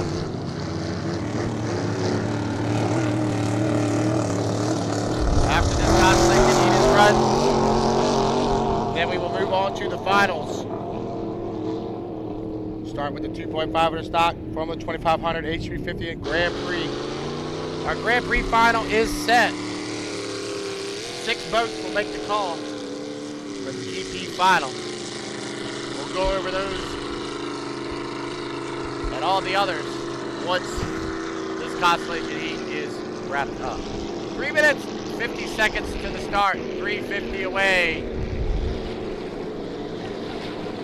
So one more time for anybody that just came out. This is the 5-minute warm-up period. The boats come out on the race course, go around a few times, do a couple timing runs from their lane that they have been assigned based off the points they've accrued through the weekend. You see Rashad coming across our finish line on the timing run right now. The ultimate goal is to be right here at the start-finish line when the clock hits 0. If you jump the start or cross the start-finish line prior to that clock running out of time, you will be assessed a penalty. And it will take away your chances at victory. Winner moves on to the final. Everybody else goes on the trailer. The final Constellation heat of the weekend. Tyler Cadets, the awesome secret. The 195 out of Brockville, Ontario comes by on a timing run. You see Tyler getting a little bit loose as he comes across the start-finish line, we like to say. Kyle St. Vincent in the 37 Bull Shark Racing had a great run earlier today, picked up a victory. But he had a tough Saturday, so that puts him in the Constellation heat. The Yellow Torpedo on the inside, Francis Cote. Martin Rashad comes by in the 773, the RTX sponsor. And Bert Henderson, very impressed with those guys. Earlier today, Bert was able to pick up a victory in Heat 3A. The Vilhauer family found some speed last night. Got that H8 last minute again, running well here this afternoon. 1 minute, 50 seconds. 1:50 away from the start, Constellation number 2. Winner will take the 7th spot in the final. Lane number 7. Tough to win from lane number 7, but I've seen it done before. So these boats vying for that final spot. 1:30 to the start, 1:30 away.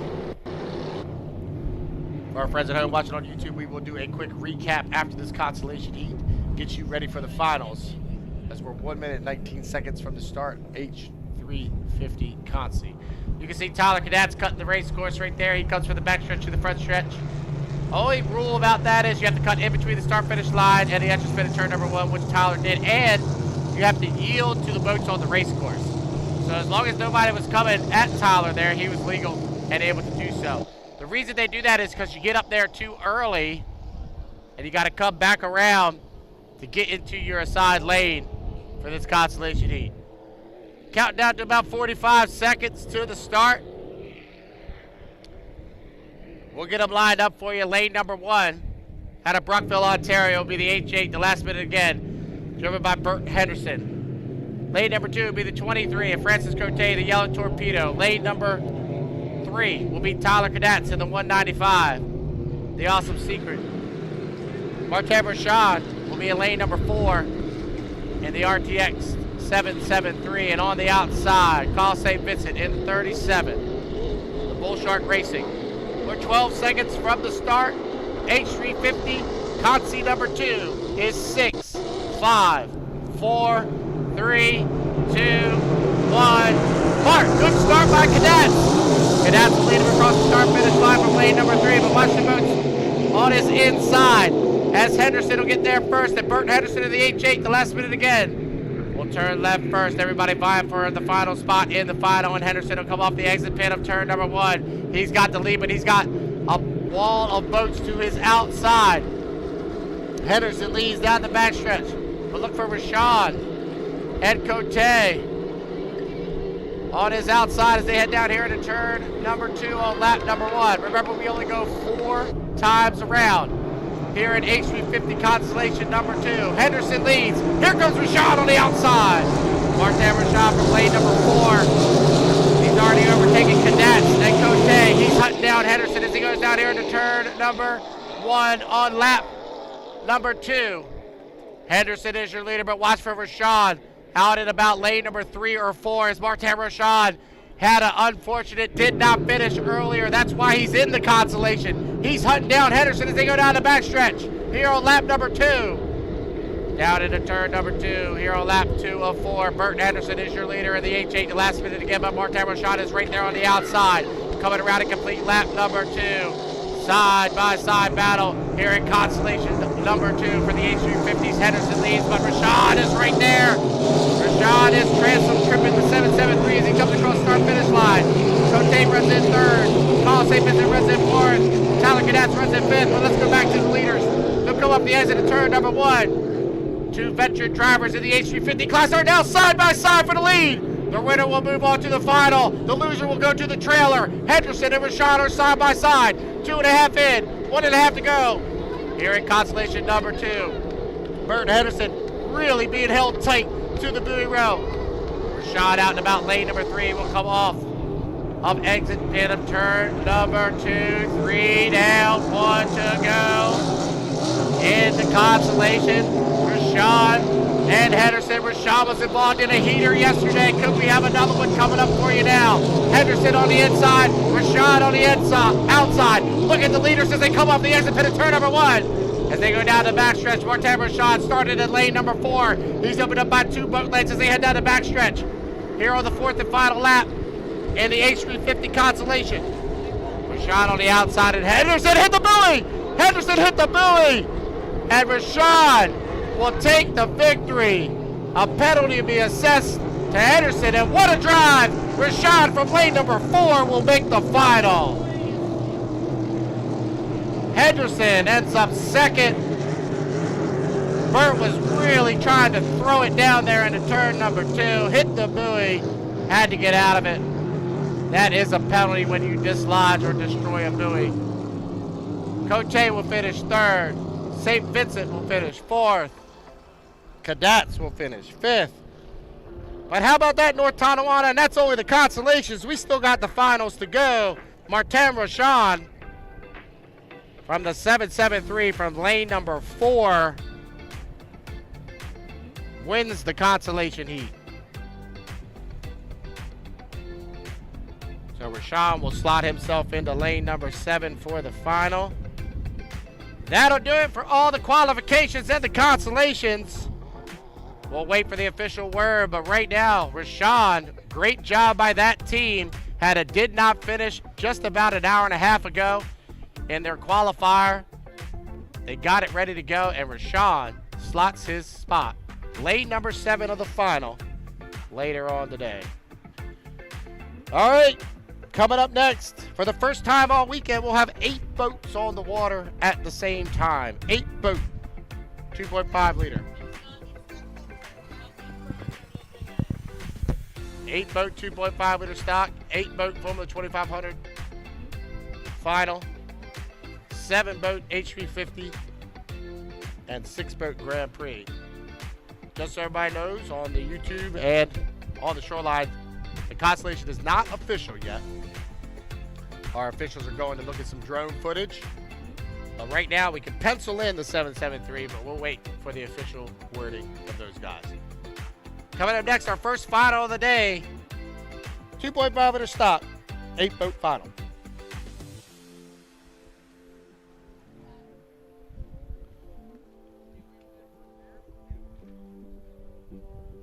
Yeah, just give me a second.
Go ahead, I'm ready.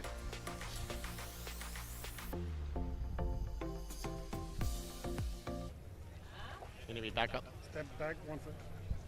Good. All right, everybody out there in YouTube land on the World Wide Web, thank you for tuning in to the 2025 Thunder on the Niagara. It's time for the finals. If you've been with us all weekend long, we thank you. If you haven't done so yet, please like and subscribe to our YouTube page. That really does help us out tremendously. The more likes and subscriptions we have, it doesn't cost you anything. You just hit a little button. It helps us to promote the sport even more. We try to do this every week on the HRL series. Our final stop coming up, stop number 6 in Beauharnois, Quebec, will be the last weekend in August, the 23rd and 24th. If you're unable to attend, you can obviously tune in here to the YouTube page. We'll have that live coverage for you for the championship weekend for the Hydroplane Racing League. Coming up next is the finals. We do have all the finals set. We are still waiting on official word about the 773. We will pencil him in unofficially to lane number 7. But let's just go down the lineup for you for 2.5 liter stocks. Austin Hayes driving the 35 this weekend's had a great weekend. He's 3 for 3 in 2.5 liter. He will have lane number 1 for the final. Lane number 2, Aiden Sobey. Great job by him. He'll be in lane number 2. Lane 3, Owen Henderson. We saw Owen back behind the wheel of the Totally Chaotic, a boat that he used to campaign.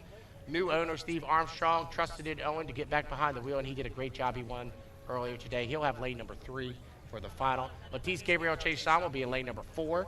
Lane number 5 will be Remy Boulvien for the 2.5 liters in lane number 5. Lane number 6 will be the 86, the 6 cents Racing's JP Grier. The 910, the Hope Racing, will be in lane number 7, and on the outside will be the 817, the Formax Racing of Francis Suave. For the Formula 2500s, it's been Eddie Camfush's weekend so far. He's 3 for 3. Hasn't had to go up against the 92 all weekend. They've been in opposite heats each time. Eddie's 3 for 3. Chris Venaris filling in for John Shaw is 2 for 3. Chris had 2 first-place finishes and a second place. So Eddie will be in 1, and Chris will be in 2. The question to see here in the Formula 2500 is how hard will Chris Venaris push that 92? He's got a comfortable advantage in the points overall for the season. So we'll see how hard he pushes to try to run down Eddie Camfush. Lane 3 will be Grant Hearn. Grant's had a great weekend. The 74, Matthew Brown, he's been my star so far. They have found some speed in that 74 team. He's done a great job. He'll be in lane number 4. Lane number 5 will be the 77 of Derek Anderson. Lane number 6 will be the 4 of Tommy Shannon. Lane 7 will be the 26 of Kevin Smith. And on the outside will be the 2 of Jacob Hainu. We are getting an update as we speak from that final consolation. We do know, let's talk while we do know. Maybe JP, run over there, JP, and see what they're saying. JP's going to go over and see what they're saying about that H350 Constellation. We do know the GP final is set. The 71, Bobby King, driving for Andrew Tate, has lane number 1. He went out there in that 3rd race, and I think he knew as long as he finished, he would have the inside lane. He's got lane number 1. Lane number 2, great weekend for Kent Henderson and the Canada boy. He'll have lane 2. Lane 3 will be Jack Lupton. His brother Ken will be to his outside in lane number 4. Lane 5 will be Ken Brody on the outside, Eric Langevin in the 2 and 2. Martin's good? Okay. So just getting official word that Martin did win the Constellation. There were some other things. Obviously, Burt Henderson took out the buoy. We had some stuff going on in turn number 1. But Martin is the official winner of the Constellation. So let's go down the H350 final for you. In the inside will be the 751. Mark Lalonde has had a tremendous weekend. 20 H350 showed up. He's at the top of the leaderboard in the 751, the Lolo Racing. Lane 2 will be the 666 of Danny Leger.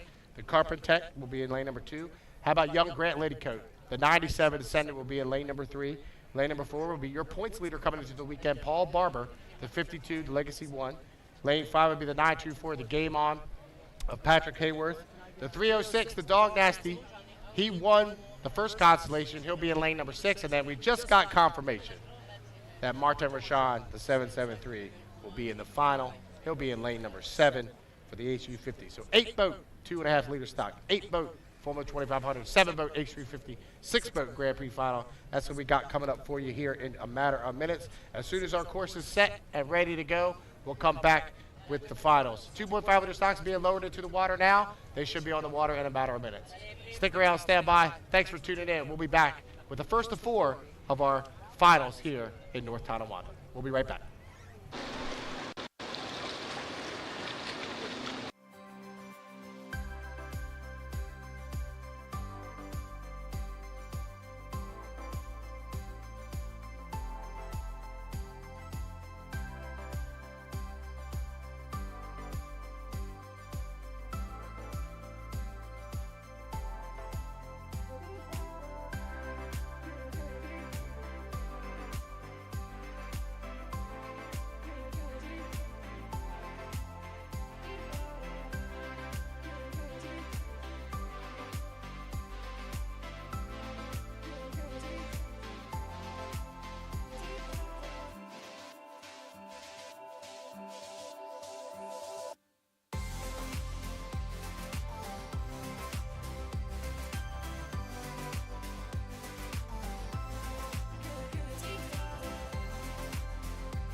All right, our first final making their way out of the pit area. 2.5 liter stocks. 8 boats on the water for the first time all weekend. We'll have 8 of them make the call. 2.5 liters. This is our beginning class. Our rookie drivers, our more inexperienced drivers, making their way out of the pit area.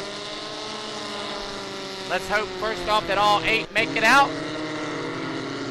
And once they're all out on the race course, we will give them to you. 1, 2, 3, 4, 5, 6. Comes number 7. I can see number 8 pulling away. So all 8 boats have pulled away from the dock. All right, North Tonawanda, it's time for your first final of the weekend. 2.5 liter stocks making their way out onto the race course. 2 engine options. You can run a Honda K20 engine, or you can run a Ford 2300cc engine. These guys can produce speeds upwards of 100 to 105 miles an hour. In these conditions, we'll probably top out around 90, 95. 337 to the start. 2.5 liter stock. Final. All 8 have made the call. First boat off the exit of turn number 2. The 57, Matisse Gabriel Chasson, the young driver out of Valley Hills, Quebec, Canada. He's followed up by Owen Henderson making his return to the inboard ranks. Owen drives the 11. The boat on his inside is Aiden Sobey in the 50. The Senseless Racing, the boat on the outside, that's a 910. The 4MAX, the all-white boat, the 86, 6 Cents Racing, and Remy Beauvais in the 91, and the final one across our finish line, your points leader, a perfect 3 for 3 this weekend, the 35.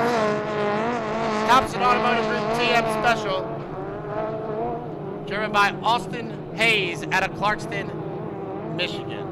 We are 2:37 to the start, 2:37 away.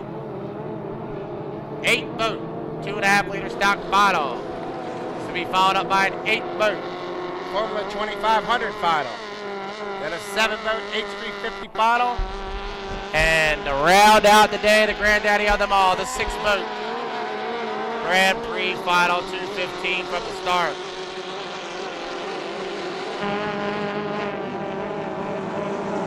As we get ready for our first final of the day, I want to thank everybody that's come out here to the Thunder on the Niagara. We've got 4 tremendous finals set for you today. This is going to be very, very competitive in all 4 classes. Really looking forward to it. As we're out on the water for the first time with the finals, 8 boats, 144 from the start.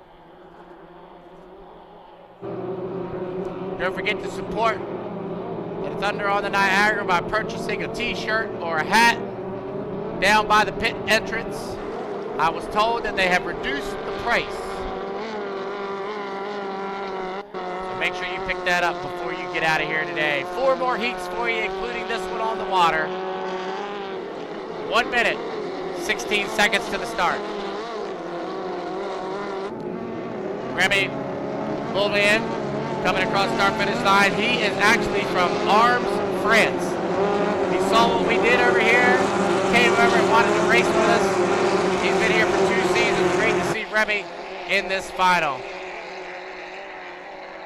All right, all 8 of them will start to conjure up down here into turn number 1 as we are 49 seconds to the start. 2.5 liter stock final, lane number 1 will be the 35. The Thompson Automotive Group presents the TM Special, Austin Hayes. Lane number 2 will be the 50, Aiden Sobey in the Senseless Racing out of Ogdensburg, New York. Lane number 3 out of Brockville, Ontario will be the 11 of Owen Henderson. Matisse Gabriel Chasson will be in lane number 4. Remy Beauvais will be in lane number 5. The 86, JP Graham will be in lane number 6. Lane number 7 will be the 910, the Hope Racing, Justin Esperance. And on the outside will be Francis Suave in the 817, the 4MAX Racing, as we are 8, 7, 6, 5, 4, 3, 2, 1. Mark, it's tight. We might have a jumper on the outside. We'll wait and see as they all head down into turn number 1. Watch for the boats on the inside. It looks like Aiden is off the pace. Sophie is slow. But watch on the inside is the 35 of Austin Hayes. Will lead him through the apex of turn number 1. He's got Owen Henderson right there on his outside, and here comes Owen. Hayes on the inside and Henderson on the outside. Battling it out for the lead as they go down the backstretch.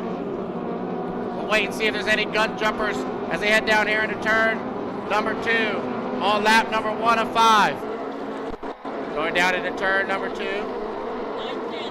Only one gun jumper at the 9-10. Everybody else is legal. So Austin Hayes comes off the exit of turn number 2 with the lead. He was legal. 1 down and 4 to go here at 2.5 stock final. And Austin Hayes out of Clarkston, Michigan is your leader.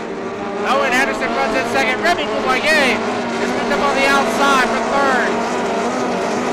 Matisse Gabriel Chason is back to fourth. The 9-10 Hope Racing is in fifth. Aiden Sobey. Something happened to Aiden at the start. He was off the pace. Running back in sixth. The 6th Racing in the Mac runs 7th and 8th. 1.5 in and 3.5 to go. And it's Austin Hayes, your leader, in the 35. Owen Henderson runs in second. The battle right now is between Chase Don and Remy Boulaye. Remy's on the outside and Matisse Gabriel. Oh, we had a blow over. Red flag, red flag.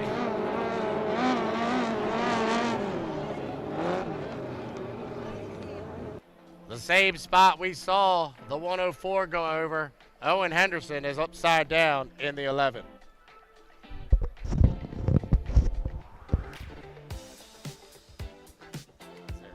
All right, Owen's out already. Good job by Owen to get out of the boat. Round of applause for Owen. Good job. That training that we do in the offseason. You can see Owen standing on top of the 11 as Owen was pushing hard down into turn number 2. And unfortunately, probably the same exact thing we saw with the 104. He dumped the sponson and it rolled over on him. So as we did before, we'll have to take a bit of a timeout as we get Owen's boat pulled back in. Unfortunately, we did not complete enough laps. So we will have to restart that 2.5 liter stock final. So what we'll probably do, once the red flag is lifted and the black flag is put out on the race course, we'll send everybody back to the pit area. And if we have enough of the Formula 2500s in, we'll go with them, and then we'll come back with the rerun of 2.5 liter stocks. So good news, Owen Henderson is okay. The boat, we'll have to wait and see. So we'll take a timeout here, and we'll come back with Formula 2500 final coming up next.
All right, 5 minutes has started for the Formula 2500 final. Boats will be making their way out on to the race course. This should be a very, very good one. The first time all weekend that the 92 and the 500 will be in the same heat. They've been avoiding each other all weekend long. We'll see how it pans out here as we'll look for 8 boats. 1, 2, 3, 4, 5 so far out of the pit area. 6 is making its way out now. Here comes 7.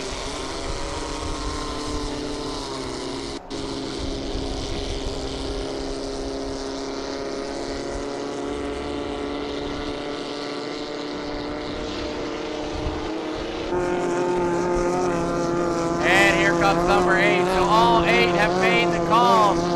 Formula 2500 final. We are 4 minutes to the start.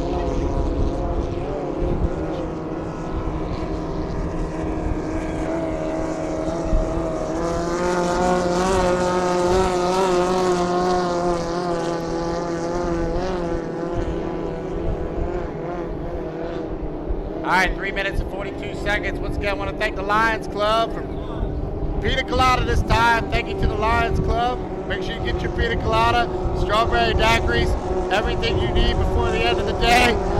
I'm going to drink about 7 of them, but I got to drive home, so I can't drink them. So make sure you visit the Lions Club in the beer tent. Pina colada, strawberry daiquiris, everything you want. 2500 final, all 8 have made the call. We are 3 minutes and 10 seconds to the start. We're coming across start finish line right now. That's the 4, Tommy Shannon, the Valleyfield Auto Parts out of Valleyfield, Quebec, Canada.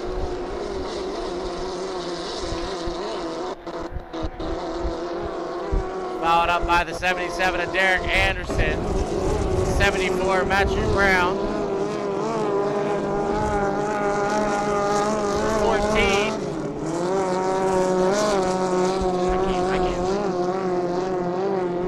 14 of Grant Hearn, coming off the exit of turn number 2.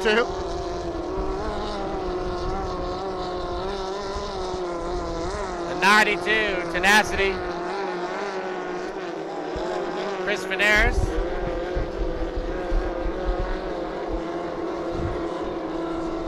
The 500, here comes Eddie Camfish out of Grand Isle, New York, coming off of turn number 2 right now. You can see how choppy it gets when we got 8 boats out there.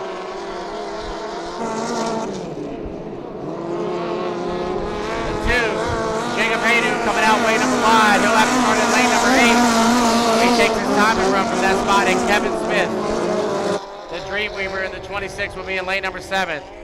So all 8 boats have checked in at the start-finish line with 1 minute and 50 seconds to the start.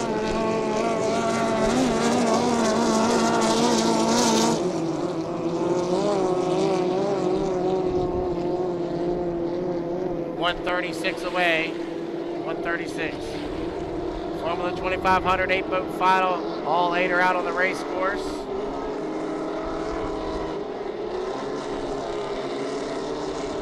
Everybody's worked hard all weekend long to make it in. The story here, though, is really between 2 boats. The 500 and the 92. The 92 this weekend is being driven by Chris Veneris. The normal driver of the boat is John Shaw. John is out participating in Seattle Seafair, driving the GP 135. So Chris, who is his brother-in-law, has taken over. Chris was able to get about 7 heats in under that boat a couple weeks ago in Cambridge, Maryland at an APBA race. He's run really well. He'll have to start on the outside. So let's get him lined up for you. Lane number 1 will be Eddie Camfush. The set's the 17, the 500 will be in lane number 1. Lane number 2 has the aforementioned 92, Tenacity and Chris Veneris. Lane number 3 will be the 14 of Grant Hearn out of Syracuse, Indiana. Lane number 4 will be the 74 of Matthew Brown. Lane 5 will be Derek Anderson in the 77. Lane number 6 will be Tommy Shannon in the 4. Lane number 7 will be the 26, the Dreamweaver of Kevin Smith. And on the outside will be the F2, Jacob Haydu in the Novo Racing out of Beauharnois, Quebec. We are 14 seconds from the start. Formula 2500 final. 8, 7, 6, 5, 4, 3, 2, 1. Mark! Wow, that's tight. Chris Veneris will lead him across. The inside here to turn number 1. Wait for the official. out side by side, and Chris Veneris gets there first in the 92. The Tenacity is your leader, but watch on his inside is the 500 and Eddie Campus trying to power back up on the inside. They head down the backstretch. We'll wait for the official word from the judges if there's any gun jumpers. So right now, the 92 from lane number 2 is your leader. Eddie Campus running back in second position. Looks like Grant Hearn on the outside in third. Down into turn number 2. Here on lap number 1. Veneris is your leader. Campus. Oh, we got 2 gun jumpers, the 14 and the 92 jump the gun, so that puts Eddie Campus in the 500 into the lead. So Chris Veneris is the leader on the water, but he jumped the gun, so the 500 is the leader. Grant running visibly on the water in third position. Jacob Haydu, Derek Anderson, Matthew Brown, and Kevin Smith. So down the backstretch here on lap number 2, Chris Veneris is your leader, but we know he's going to be assessed the penalty for jumping the gun. So let's go back to the second place boat. The 500 and Eddie Campus is your official leader on the water. So Campus down here into turn number 2 on lap number 2. Veneris is getting word now that he jumped the start. So hopefully Chris will get either hug the buoy row and allow Eddie to come by him. 2 down and 3 to go. And you see Veneris is backed out of it. So Chris has gotten word that he jumped the gun, so you can see the 92 really get out of it and slow down to get out of the way of Eddie. And Eddie go around the 92. So Eddie Campus in the F500, the senseless 17, looking to have a perfect 4 for 4 weekend. Comes off the exit pit of turn number 1 here on lap number 3. Halfway from a victory here in his hometown race. 2.5 in and 2.5 to go. And Fast Eddie Campus heads down into turn number 2 with a sizable lead. The battle right now is for second between the 74 and the 2. Jacob Haydu and Matthew Brown running it out for second. 3 down and 2 to go. Eddie Campus in the 500. Got to get around 2 more times. Pick up a victory here in the Formula 2500 final. 92 and the 14 are 2 gun jumpers. Jacob Haydu back in second position. He started in lane number 8, and he's looking to finish on the podium. Matthew Brown in third. Derek Anderson, then Tommy Shannon and Kevin Smith. But your leader is 3.5 in, 1.5 to go here in the Formula 2500 final. Eddie Campus getting word from his spotter, his dad, Dan Campus, that he has got a cosmic lead. The lead is really, really big as he comes off the exit pit of turn number 2. White flag being displayed. 1 more lap around for the senseless 17 and Eddie Campus.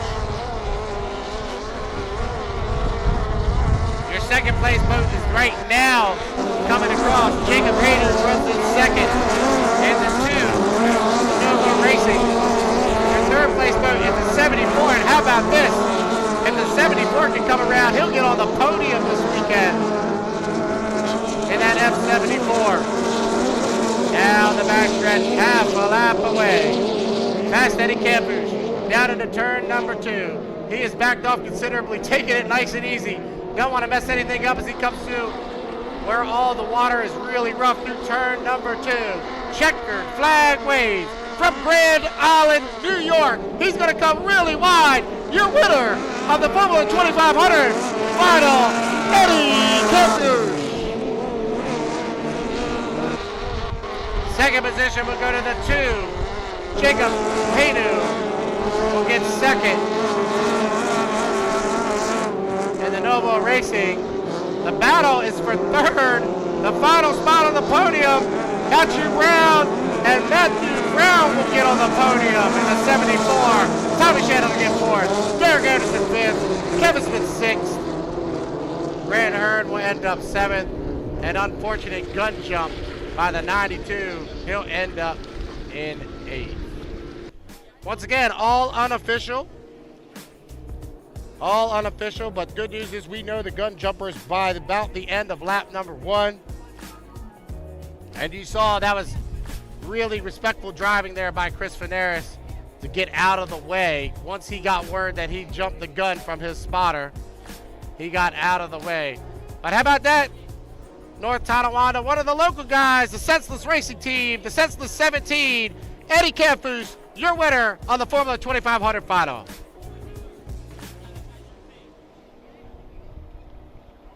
There he's gonna come by, he's really, really happy.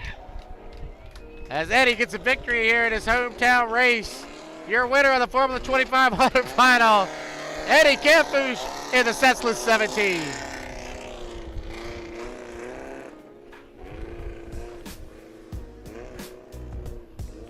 All right, up next, I suspect we'll go to 2.5 liter stock final. 2.5 liters will be coming up next. Rerun after the accident to Owen Henderson. Stick around, stand by while we have a second. I want to thank GP50, Northeast Machine, LDC Construction, American D&D, DigiHost, and Blue Ribbon. Proud sponsor of the Grand Prix class. This ribbon is Blue Ribbon. Grand Prix 6-boat final will be coming up shortly. Up next, rerun 2.5 liter stock final. 2.5 liter stocks coming up next.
Congratulations to our winner here in the F2500 kit, Eddie Canfush, a local guy.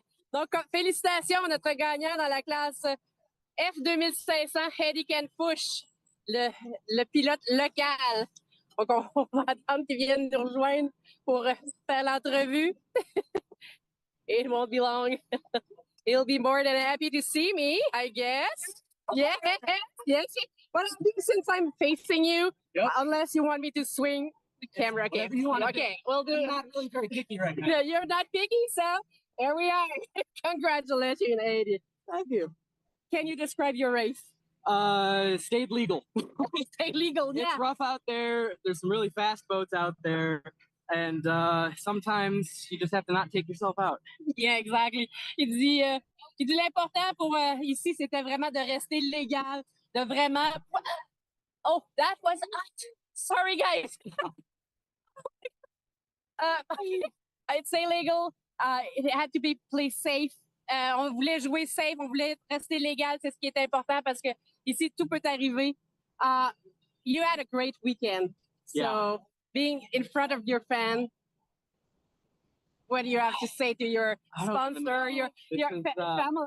You have family here, I guess. Oh yeah, I live 10 minutes from the race site. I've grown up on this river and grown up going to this race. And first time I've actually won a final here, so I won the race a few years ago, but we got blown out. We didn't run the final, so I don't know. Everyone's here. It's so cool. It's special thank you to Don Lest. He's given me everything I could have dreamed of with racing, and this one's for him. Donc, j'ai dit, ça doit faire particulier de dire, hey, on gagne ici à la maison. Il dit, oui, c'est vraiment spécial. Il dit, oui, j'ai déjà gagné, mais tu sais, on n'avait pas eu de finale, donc c'était au point. Mais là, il dit, je peux vraiment dire que j'ai gagné ici, devant mes partisans, devant les. Il dit, émotivement, c'est quelque chose de vraiment particulier. Il veut particulièrement remercier Don Lest, le propriétaire de l'embarcation. Donc, félicitations. Merci. Merci. Merci. Donc, merci tout le monde. Ce que je peux... A little French. We can do a little update regarding Owen, who was involved in an incident. Everything seems to be okay with him. So we may try to have something, but we know he's okay. We're going to rerun the 2.5 final. So je retourne le micro à John Tomey. So we're going to go back to John Tomey for the next race. Thank you very much, and congratulations again. Félicitations encore une fois. Thank you. You're welcome. So, thank you.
All right, 5-minute gun has sounded for our 2.5 stock final rerun.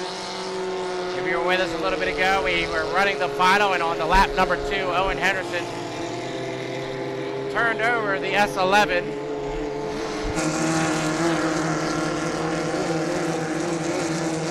So he will not be eligible, obviously, to compete in the final, as his boat is actually over there on the hook right now. You can see, if you look to the left at the pit area, the 11 is tied up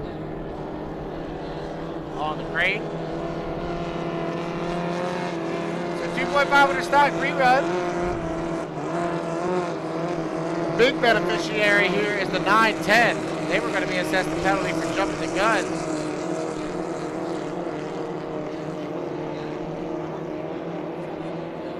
If that first heat had been completed.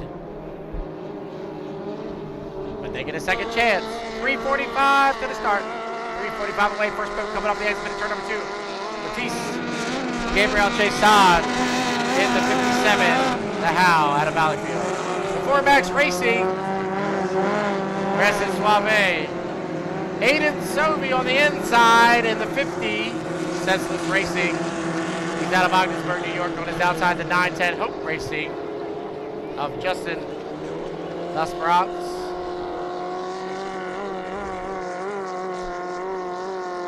Here comes your point leader, coming into the weekend, the 35, the TM Special. Driven this weekend by Austin Hayes out of Clarkston, Michigan. Austin and his brother Kyle share the driving duties in that boat. Austin is campaigning it here this weekend. And the final boat, the 91, Remy Beaublanc, comes across start-finish line. 2 minutes, 40 seconds to the start. 2.5 stock final on the water. After we complete this 2.5 stock final, we should have some H350s getting ready to be lowered into the water for their final 7 boats. very competitive. H350 final coming up for you after this. And then we will round out the day.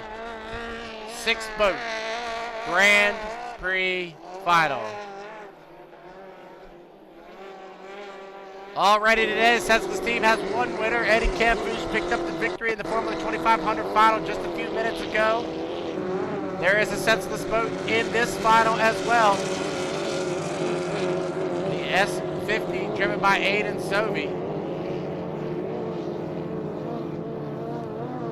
If you listen carefully over in the pit area, you can hear one of our Grand Prix hydros getting warmed up for their 6-boat final. Time to put them on kill and get ready to send out Grand Prix.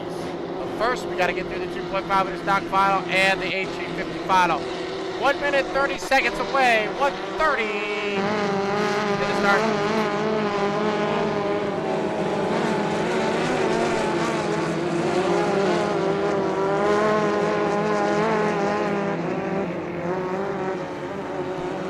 Once again, if you're just joining us or you haven't seen the 2.5 liter stocks run, this is the beginner class in the Hydroplane Racing League. You can be 13 years of age to drive a 2.5 liter stock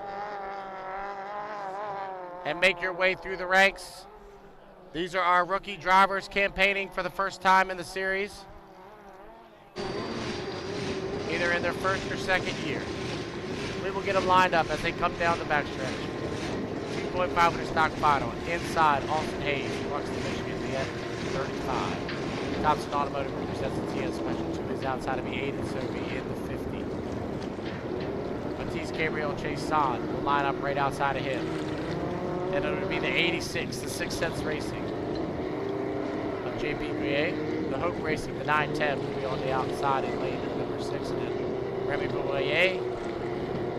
And then the 4 Max Racing way up on the outside, the 817. We are 15 seconds to the start. 2.5 liter stock final. 9, 8, 7, 6, 5, 4, 3, 2, 1. Mark, we might have a couple jumpers. We'll have to wait and see as we head down here to turn number 1.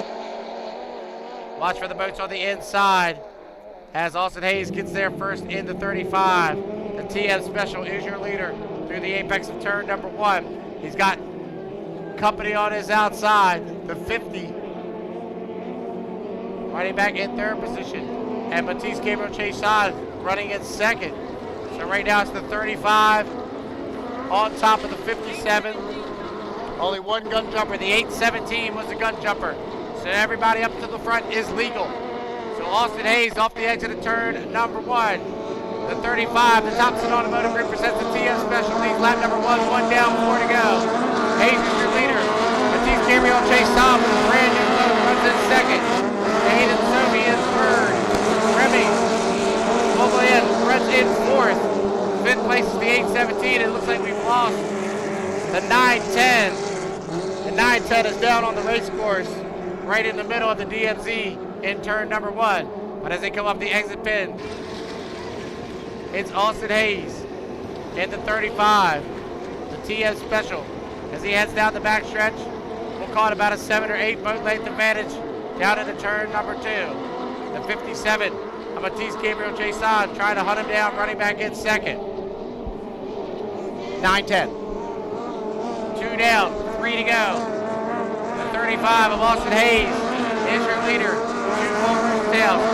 The battle looks like it could be for second. Between Matisse Gabriel Chase on and Aiden Sophie. Chase on runs in second. Sophie runs in third. Fourth is Remy Bouillet. And fifth is the 4 Max Racing. We've lost the 86 and the 910. So they head down the backstretch here on lap number 3. 2.5 in. 2.5 to go. And the TM Special and Austin Hayes leads them down here into turn number 2. He's got a comfortable 3 Brewster tail advantage over top of second position. And the 57, Matisse Gabriel Chase on. So through the apex of turn number 2 to come around and complete lap number 3. 3 down and 2 to go. Austin Hayes completes lap number 3, so that will make this an official heat. 3 down, 2 to go. Hayes is your leader. Matisse Gabriel Chason still holding on to second. Aiden Sobe in third. Fourth position. Remy Boulian and the Four Max Racing runs in fifth. Everybody will navigate through turn number one. They've seen the 910 broken down in the DMZ right now. Looks like we're going to get a towboat over to them, which is good news. So 3.5 in, 1.5 to go. Here in the 2.5 liter stock final. And Austin Hayes just got to bring it around one more time as he comes through turn number 2 here on lap number 4. It'll be the white flag this time by as he comes off the exit pit at turn number 2. So 4 down, 1 to go. Looking to remain perfect here at the 2025 Thunder on the Niagara is Austin Hayes. 4 down, 1 to go. Jason still runs in second. Aiden Sobe running in third. Out of Ogdensburg, New York. Fourth is Remy Boulian. And fifth is the 817, the 4 Max Racing. They go through the apex of turn number 1 on lap number 5 of 5. Down the backstretch for the 5th and final time is the 35 of Austin Hayes. Looking to put a bow on a beautiful weekend here at Thunder on the Niagara as he heads down into turn number 2. He's got a tiptoe through this 5-pin turn number 2. And Austin Hayes staying well off the buoy row, leaving himself plenty of room. It'll be the checker flag this time by, and off the exit of 2. Your unofficial winner of the 2.5 liter stock final, Austin Hayes in the 35, the TM Special. Second will go to the 57, Matisse Gabriel Chason will finish in second. Third will go to Aiden Sobe in the 50. Fourth position will go to Remy Boulian. And fifth will go to the 4 Max Racing, the 817. Unfortunately, we lost the 86 and the 910 during the running of the heat. We'll get them on a tow rope, tie them, tow them back towards the pit area. Looking over towards the pit area now, we are getting our Formula 2500s out of the water and replacing them with our H350s. 2 more heats for you today. Don't forget to visit the Thunder on the Niagara tent. Get your t-shirts. I was told they are at a reduced price. Check them out. Up next, 7-boat H350 final. That'll be followed by 6-boat Grand Prix final. Congratulations to Austin Hayes, your winner of the 2.5 liter stock final.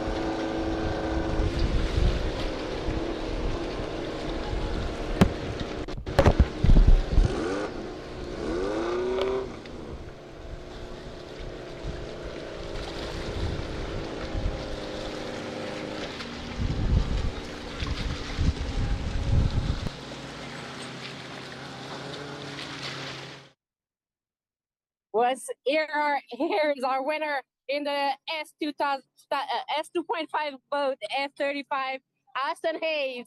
Here's our winner. Voici notre champion.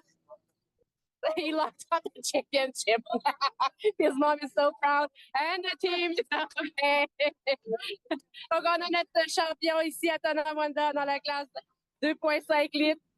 Austin Hayes. But she up. Sorry. But his mom's so happy. Austin. I'm handing you the microphone. I'm going to just switch the camera over. Wait a second. Here we are. Austin Hayes, our winner here in Tonawanda. Congratulations. Thank you. You have to restart that final. Yeah. So, how's your mind? I can say when I got the red flag notice from my dad over the radios that we got to stop the boat and go run it again, I might have had a few choice words as I slowed the boat down, but we brought it back out, got another great start, got around the first turn and brought it home. Can't thank my parents, my uncle, cousin Brandon, the owners, Ronnie and Sandy, for everything. I hope we made you guys proud.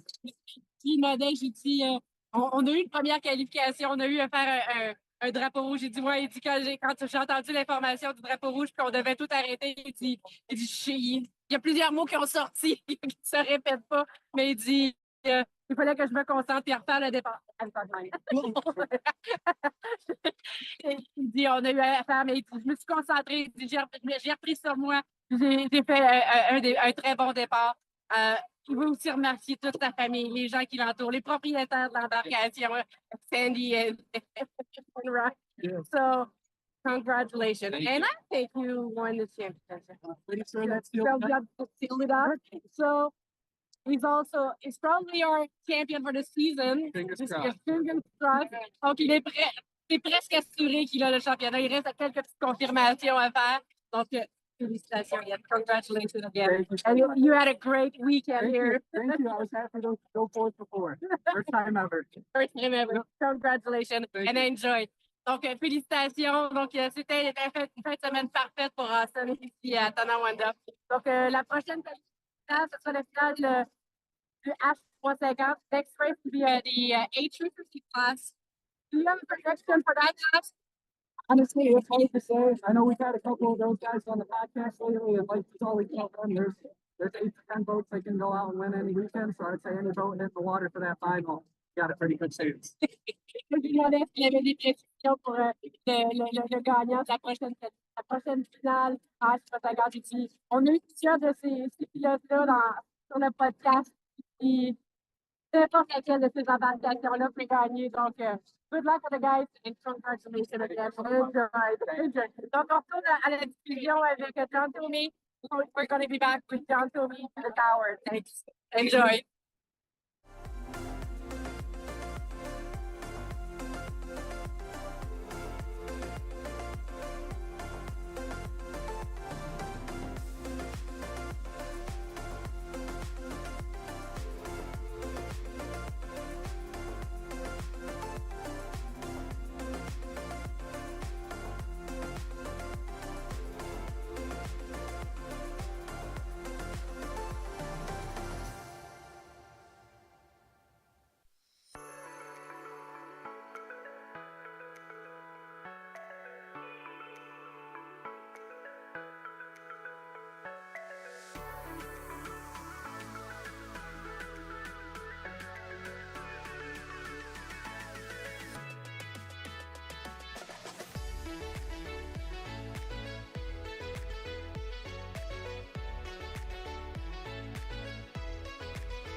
All right, once again, just an update for everybody. Waiting on our 7 H350s to be lowered into the water and the drivers to get strapped in and ready to go for the H350 final.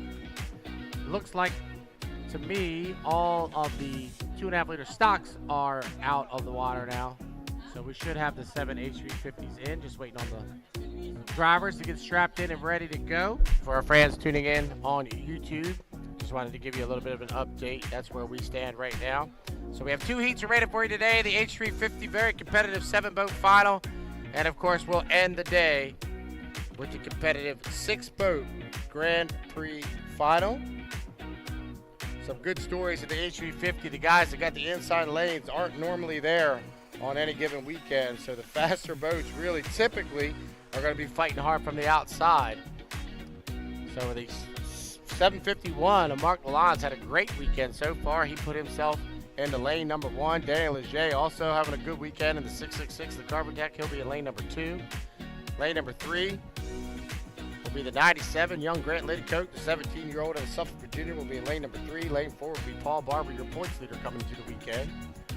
Paul Barber looking to remain on top of the points ladder after this H350 final. Veteran Patrick Hayworth will be in lane number 5. The Dog Nasty 306 of Tommy Shannon will be in lane 6, and on the outside, winner of the final constellation heat will be the 773 of Martin Rochon and the RTX. Just waiting on that standby. We'll be ready to go here in just a few. Stand by for clock countdown to H350 final.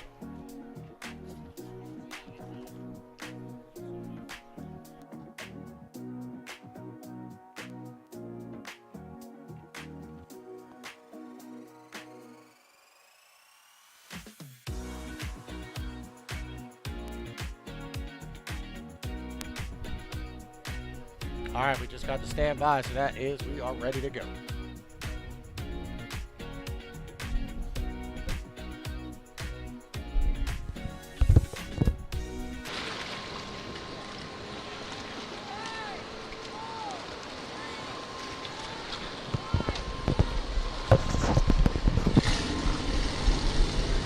All right, 5 minutes. All right, 5 minutes has happened. 7 boats making their way out. H350 final, the most competitive class in hydroplane racing. 20 of them started the weekend. We're down to the top 7. H350's making their way out. 4 minutes, 33 seconds to the start. We will introduce them to you once they come around for the first time. Just a reminder, this is the 5-minute warm-up period. The boats come out onto the race course. Do a couple warm-up laps, a couple timing runs. Get themselves in position to hit this start-finish line. When the clock hits 0, Mother Nature has blessed us this weekend. Right now, you can't get better racing conditions here on the Niagara River. We are 4 minutes to the start of the H350 final. First boat who has had a tremendous weekend, the 751. The Lolo Racing, in his first year driving in the H350 class, Mark Lalonde will have lane number 1. What a great run for him this weekend. We'll see if he can cap it off with a victory here today from the inside lane. The next boat coming through turn number 2 right now, that's the 97. The 17-year-old driver out of Suffolk, Virginia, it's Grant Lidcote in the 97, the Sandon. The boat on the inside, Danny Leger, the 666, the Carbon Tech out of Valleyfield, Quebec, Canada. Paul Barber comes by, the 52, the Legacy 1 out of Ottawa, Ontario. The veteran, Patrick Hayworth, the 924, the Game On out of Valleyfield, Quebec. He's followed up by young Tommy Shannon in the 306, the Dog Nasty.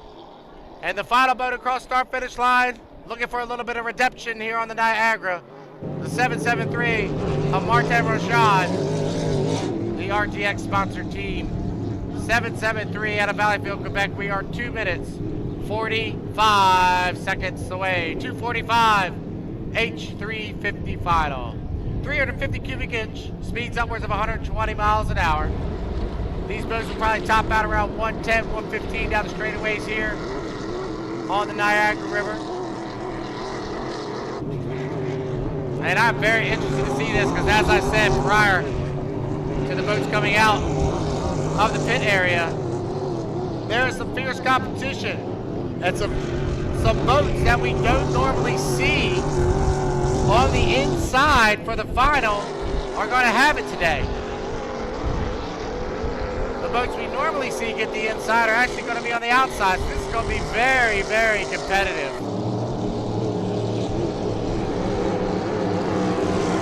Inside 2 minutes. 1:50 to the start. H350 final. As I've said all weekend long and all season long, the Hydroplane Racing League's H350 class is the most competitive class in inboard hydroplane racing anywhere in North America.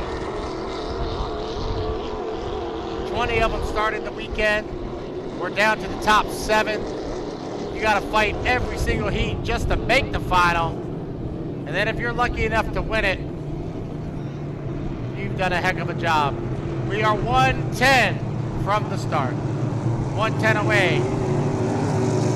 Everybody will start to conjure up down here into turn number 1 as we get down to about a minute to the start of the 7-boat H350 final.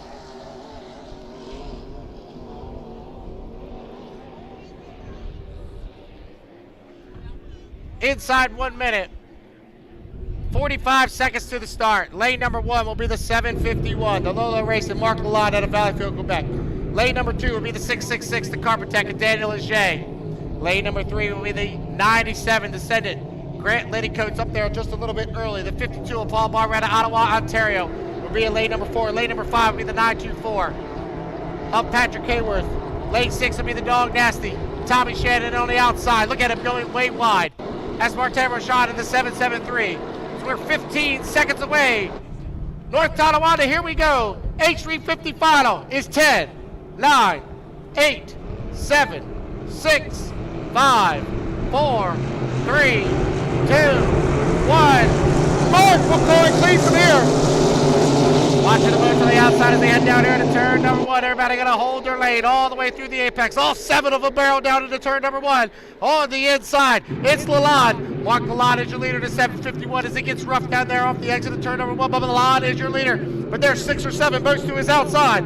Mark Lalonde in the 751 down the backstretch. He's got company right there on his outside. Clean start. Lalonde is your leader. Daniel Leger runs in second. Patrick Hayworth runs in third. As they go down into turn number 2. Lalonde, the 751, the Lolo Racing, will come off the exit pit at turn number 1 with about a boat length and a half advantage over top of Daniel Leger. 1 down, 4 to go. Here in the H350 final, Lalonde leads. Leger is hunting down. Look at the battle for third. Martin Rashad moves up on the outside. Wow, Rashad is really flying the 773 with Grant Liddycoat to his inside. The 751, Mark Lalonde, his first year in competitive H350 racing. He is leading the final at North Tonawanda. We're 1.5 in, 3.5 to go. Lalonde leads. Leger runs in second. Down into turn number 2. Look at Rashad. Martin Rashad up to third. Grant Liddycoat back to fourth through turn number 2. Here on lap number 2. It's Mark Lalonde, the Lolo Racing, coming around a complete lap 2. 2 down, 3 to go. What a story this would be if the 751 can hold on. Daniel Leger runs in second. Martin Rashad is really running through the rough stuff. He started in lane number 7. He's all the way up to third. Liddycoat runs in fourth. Patrick Hayworth runs in fifth. Tommy Shannon in sixth. Paul Barber in seventh. Halfway through the H350 final, it's Mark Lalonde, the 751. Look at Rashad. I can't take my eyes off the 773. He is pushing really hard. He's up to third and he's gone to the buoy row, trying to hunt down second. Up to the apex of turn number 2 to complete lap number 3. 3 down, 2 to go. In a scintillating H350 final. It's Lalonde is your leader. Leger and Rashad are side by side for second. Mark Lalonde in the 751 still holding on to the advantage as he barrels down here into turn number 1 on lap number 4. Martin Rashad has moved up on the inside. What a drive by Rashad. He's up into second position with Leger back to third. 3.5 in, 1.5 to go here in the H350 final. And Mark Lalande's just got to hold off a hard charging Martin Rochon for one more lap. Rochon started in lane number 7, barely made it to the final. He's all the way up to second. One more lap to go. White flag being displayed. 4 down, 1 to go. Mark Lalonde is your leader. Rochon is up to second. Daniel Leger is in third. 4th place, Tommy Shannon and Grant Liddicoat. Battles all over the race course here in the 350 final. Through turn number 1 here on the 5th and final lap. Can Mark Lalonde hold off Martin Rochon as they go down the backstretch here on lap number 5 of 5. Half a lap away from his first final victory in the H350 class. Mark Lalonde down into turn number 2, the 751. Oh, wow, Rochon got really loose as he goes through the tail of Lalonde, but off the exit pin. Mark Lecomte will win the 350 final. Second will go to Rochon. Third will go to Daniel Leger. We got a red flag. Red flag on the race course.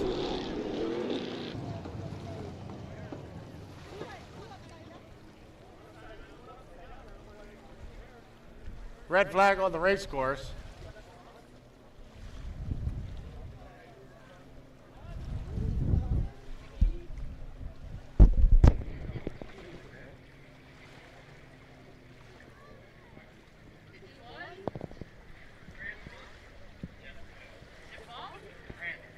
Grant. All right, get word to Grant Liddicoat. Has had an incident with the sponson on the 97. So red flag being displayed on the race course. Grant is okay. He's standing up on the boat. So he is okay, but you can see that boat is listing to the left, and he has lost the left sponson on that 97 Ascendant. So we got word from our rescue team on the race course that Grant had suffered that catastrophic failure. However, he's okay. He's up on the boat. We're just going to have to get that boat on a tow rope and get it quickly towed back into the pit area. Grant was fighting it out for 4th position. But we do confirm that the 751 is the winner officially of the H350 final. Sorry for the confusion there at the end, but congratulations to Mark Lalonde. Even though red flag's still being displayed on the race course, Grant's okay. We'll just got to get his boat under tow. But how about that, the 751 team getting the victory here in the H350 final. I'll go silent for just a minute. Once I get further confirmation about Grant's boat, we'll come back and fill you in. Red flag being displayed. Oh, yeah.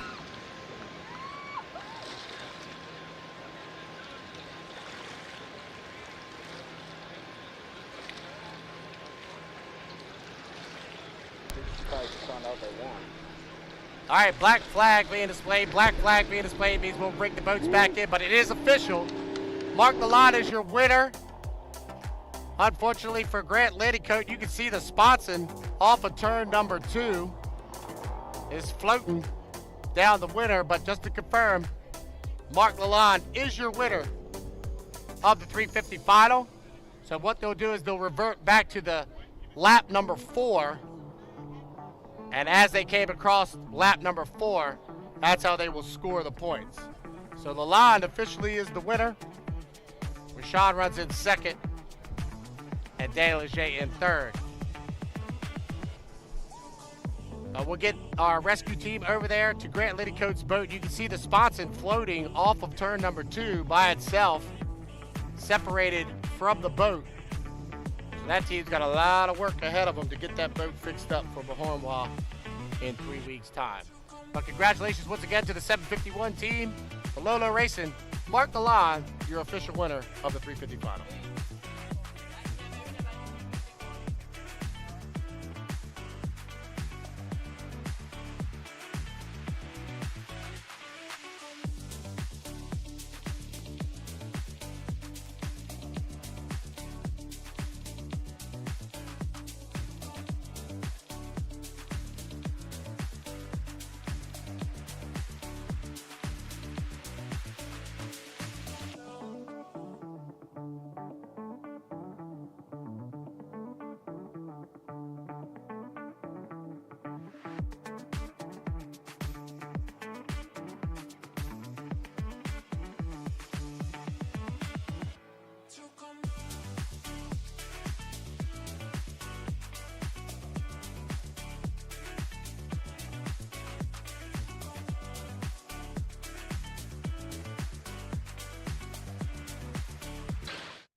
On est avec notre gagnant de la classe H350. We are with our winner in the H350 class. I think he's happy. Yeah. Quand je suis là, c'est signe que c'est confirmé. Congratulations, Marc. Félicitations. Donc, on va le laisser débarquer de son embarcation. Est-ce qu'il a le droit à se faire pousser dans l'eau? Oui. OK. Donc, les gars, oui, vous avez le droit de... Ou il peut y aller par lui-même. The tradition, the first wing, the new class. So, he had the right to jump in the water. Okay. On voit qu'il est heureux. We can see that he is really, really, really, really happy. Marc, je te laisse le micro. Ça fait longtemps que je veux te voir, moi. On se donne 30 secondes. Marc, tu m'as dit là. On est heureux. Je pense qu'on peut pas demander mieux comme feeling. Ouais, écoute, ça fait longtemps que je voulais te voir. Ça fait 6-7 ans que je cours. Je n'ai pas gagné ma première place encore. La première année en H. Ça fait déjà les finales. Mon équipe est rodée. Ma blonde a même plus. Mon gars, il est là. Je suis rendu bien dans le bateau. Écoute, je peux pas demander mieux, là, sérieusement. He's an happy gentleman. He says it's been 6 years since he wants to see me at the dock for him to congratulate. Chanceux, il restait pas un tour de plus. Hey, good job. Martin vient juste de venir lui dire. Martin Rochon just came by and said, "You're lucky that we didn't have one more lap because he would have." That was the story of Martin. All weekend, he was catching up. Oh, on a un petit jeune homme ici bien heureux de venir féliciter son papa. A little kid, really happy to congratulate his dad. Marc, on a finalement trouvé la recette, vraiment trouvé comment. On a fait des mini-ajustements. Des mini-ajustements qui, pour du monde, ça veut rien dire. Puis pour nous autres, on s'est dit, si me dit, les gars, si tu marches et tu sens mieux de même, on va l'ajouter. Pile poil, c'est ce qu'on fait. So it's a new boat. It's a new team in the H350 class. And they did he said, a little change, minor. And the team said, if you think it's better this way, we'll do it and we'll keep it. So it paid off. Félicitations. Là, il avait dit à Lucas que je la gagnais pour lui. He said that he was going to win it for Luca, our driver in the S class that he flipped earlier today. So, congratulations, félicitations. Puis là, on se prépare pour la prochaine finale. Mais avant ça, il nous reste une étape à faire pour Beauharnois. Comment on l'entrevoit, cette course-là? Comme en fin de semaine, une course à la fois. Rien d'autre à dire qu'une course à la fois. So, next step for Beauharnois, I'm asking what's going to be. It says one step at a time. That's the way to do it, and that's the way you should plan it. So, congratulations again to you and your team, and enjoy. Félicitations à vous tous et bonne fin de saison également. Donc, ça ne sera pas tellement long. Nous allons avoir la finale en Grand Prix. So, shortly, we'll have the final in the Grand Prix class. So, on voit une équipe très, très heureuse autour. Donc, merveilleux. Donc, je vous retourne à la diffusion avec John Tommy pour la prochaine finale en Grand Prix. Nos embarcations sont présentement mises à l'eau, donc ça ne devrait pas être tellement long. Donc, back to you guys.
All right, for all our friends watching on the live stream, as we prepare for the Grand Prix final, obviously we have to get Grant Liddycoat's boat towed back in.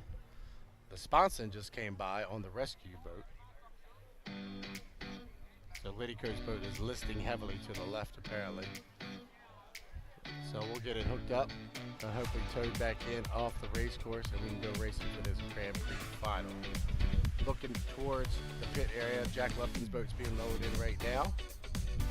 Not sure how many we have left to get lowered in, but we will get him in. Officially, Mark Lalonde is your winner of the H350 final. We did get that officially. But unfortunate break for Grant Liddycoat. Had a good weekend. Started in lane number 3 for the final, and the boat just basically came apart on him. So we'll get it back down to Suffolk, Virginia, and try to get it fixed up and ready to go. But we are in a little bit of a holding pattern, just waiting to get Grant's boat towed up off the race course so we can go with the 350 final. Or I'm sorry, with the Grand Prix final. Stay tuned. We'll be back in just a few.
All right, so for our fans on the shoreline and watching live on YouTube, you can see that we're trying to drag Grant Liddycoat's boat up off the race course.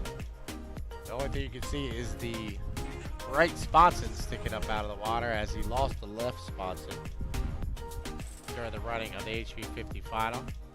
So the only thing up out of the water right now is that right sponson. So if we can get him dragged up off the race course, our Grand Prix are ready. So our Grand Prix are ready to go for their 6-boat final.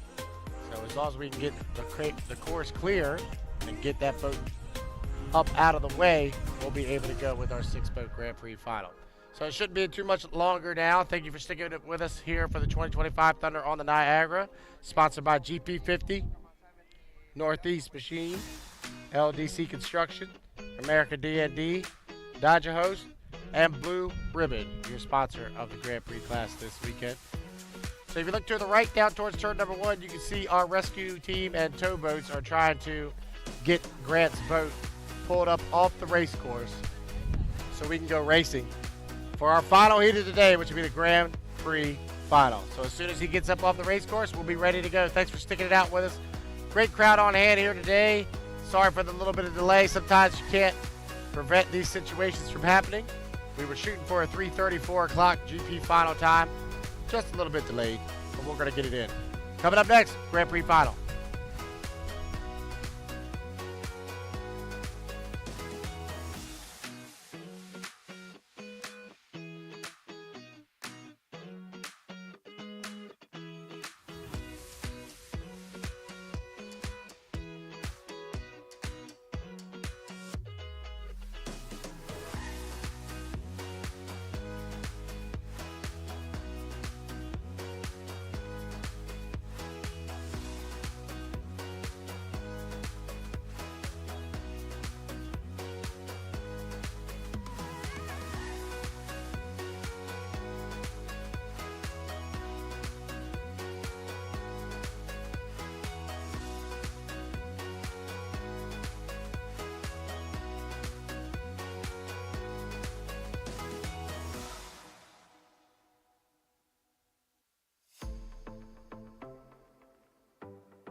All right, here we go. Grand Prix final. 5-minute gun has sounded. The boats are starting to make their way out of the pit area. Final heat of the weekend.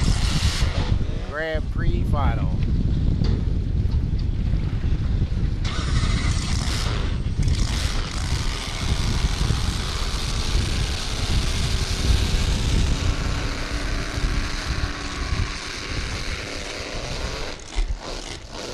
Those watching on YouTube, thank you for sticking with us today. As folks start making their way out of the pit area, the Grand Prix final. 4 minutes, 10 seconds to the start. Kent Henderson comes out. Eric Launchman, good to see Eric. He missed the third qualifier. Back out here on the race course. 33.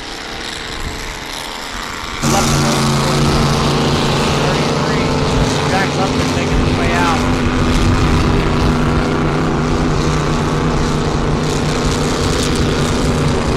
577 on the soil. 50. Ken Murray. 71 of Bobby King, who's got the inside lane, got the mechanical issues out of the pit area.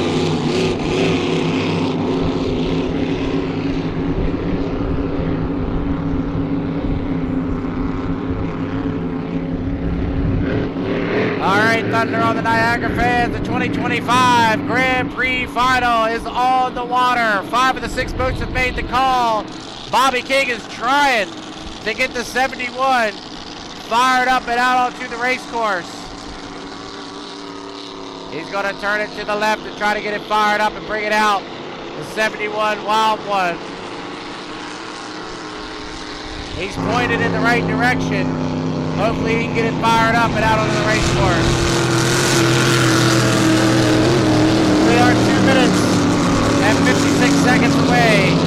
The Grand Prix final at the 2025 Thunder on the Niagara.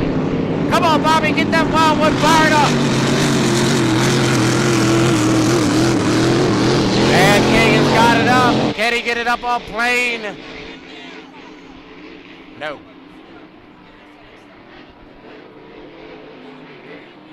Bobby is pushing the lid up, resetting everything. He just opened the lid and shut it back down. 2:22 from the start. 5 of the 6 boats are out on the race course. Let's talk about them a little bit as they come down here with 2 minutes and 10 seconds. Here comes the Canada boy, driven by Kent Henderson out of Formule, Ontario. The Miss Oil and Ken Lupton, your winner of the 2024 Thunder on the Niagara. The 212 Silco Racing. Eric Launchman. The 33 of Jack Lupton. And the local boat, the 50 out of Grand Isle, New York. Ken Bernie Jr. It looks like the lid is up on the 71. We'll get a tow rope to him, get him pulled up off the race course, but unfortunately for Bobby King of the Wild One, it looks like he's not going to make the final as the lid is up on the 71. So we'll have a 5-boat Grand Prix final with 1:27 to the start.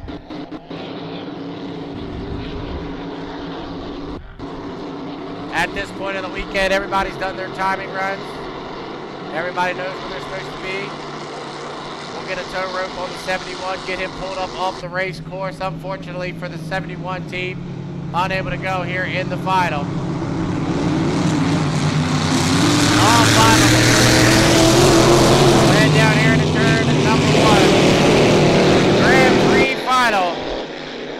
468 cubic inch blown alcohol motors. They run on methanol. They produce upwards of 1,300 horsepower. We are 45 seconds away.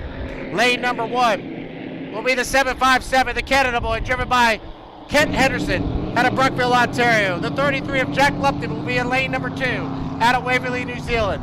His brother Ken will be in lane number 4 in the Miss Lucas Oil. Ken Brody Jr. will have the 50 in lane number 4. And on the outside, the Silco Racing, the 212 of Eric Launchman. North Tonawanda, we're 15 seconds away. Who do you like in the Grand Prix final? 10, 9, 8, 7, 6, 5, 4, 3, 2, 1. March on the lead course. Down in Ken Henderson in the 757. Canada boy gets there, but so does Ken Lupton. Lupton is your leader. Henderson is in second. Little drag race down the backstretch. Here we go 4 times around in the Grand Prix final. Kenny Lupton in the Miss Lucas Oil is your leader down here in the turn number 2. Ken Henderson's got that inside and shorter way around in the Canada boy. Henderson will pull up on the inside. He'll take the advantage off of 1, but here comes Lupton on the outside. Going down, 3 to go.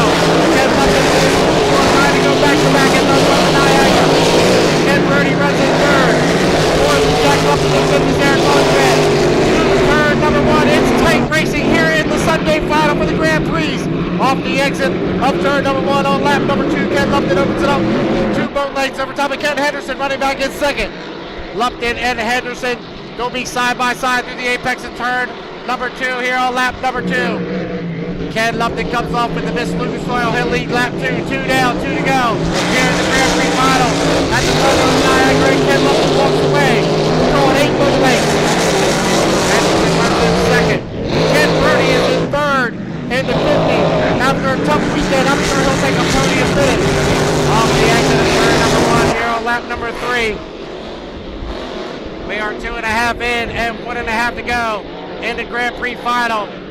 And Kenny Lupton looking to repeat as Thunder on the Niagara champion. He'll come up the exit of turn number 2. It'll be the white flag. 1 more lap around for the Miss Lucas Oil and Ken Lupton out of Waverly, New Zealand. Ken Henderson having a good run back in second.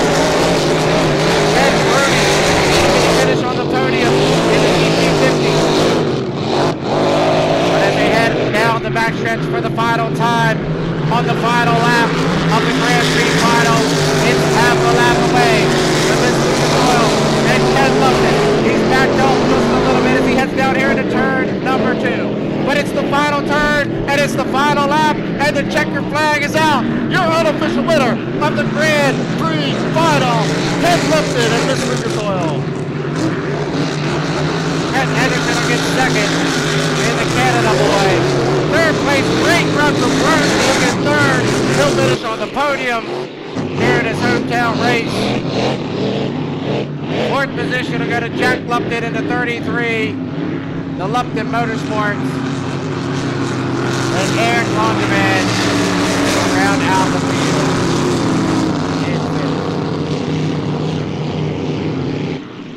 Oh, how about that when we get a back-to-back champion here at Thunder on the Niagara? Give it up for Ken Lupton, your winner of the GP final.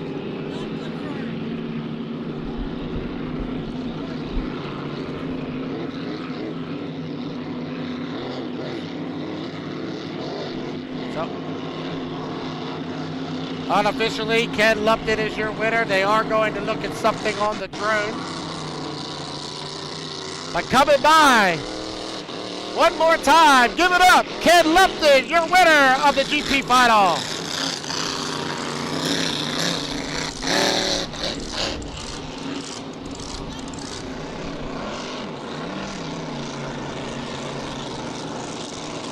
So our officials will sort everything out, make sure it's confirmed. But unofficially, as they cross the wire there, after lap number 4, Ken Lupton in the GP 577, the Miss Lucas Oil is unofficially your winner. The officials will go to the drone footage to check out anything from turn number 1. But as you get out of here today, thank you so much for coming out. The 2025 Thunder on the Niagara is a success. We ran all the heats. We thank you for coming out so much. Thank you to our sponsors, GP50, Northeast Machine, LDC Construction, American D&D, DigiHost, and Blue Ribbon. Thank you so much for your sponsorship. Each and every one of you that came out, thank you so much. When you leave here, please be safe. Do not drink and drive. Enjoy the rest of your weekend. And we'll see you in 2026 for the Thunder on the Niagara. Good night, everybody.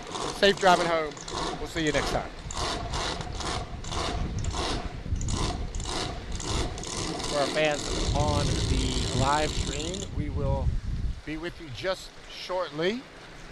We are waiting for the official word. Yes, we are still under review for the final as the officials, Steve Armstrong, is back looking at videotape of the GP final. Unofficially, it is Ken Lupton, your winner, back-to-back winner of Thunder on the Niagara. But once we wait and see, we'll have an interview with the official winner as soon as it comes down from the top, and then we will do a quick wrap-up here of the 2025 Thunder on the Niagara. Let you know. Just waiting on the official word as they're looking at something that took place. From my advantage, it looked like Jack Lupton had to get out of the throttle down there in the turn one. Not sure as to why. Once we get that confirmed information, we will let you know. Right now, as it stands, first place, Ken Lupton, second place, Ken Henderson, third place, Ken Broke. 2025 Thunder on the Niagara GP final. Looks like Steve has seen what he's seen. Waiting for the official word. I'm seeing some high fives and handshakes up there at the top of the hill. So as soon as Steve Armstrong, who is the official this weekend, comes down and lets us know. All right, got a big thumbs up from head official Steve Armstrong. So it is official, your winner of the 2025 Thunder on the Niagara, Ken Lupton in the Miss Lucas Oil. It's official.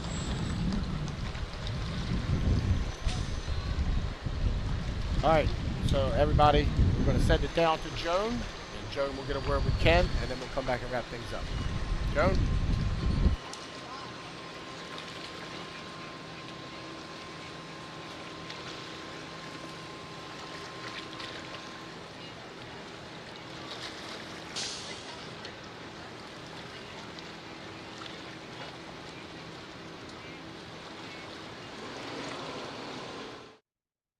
Hi, congratulations, Ken.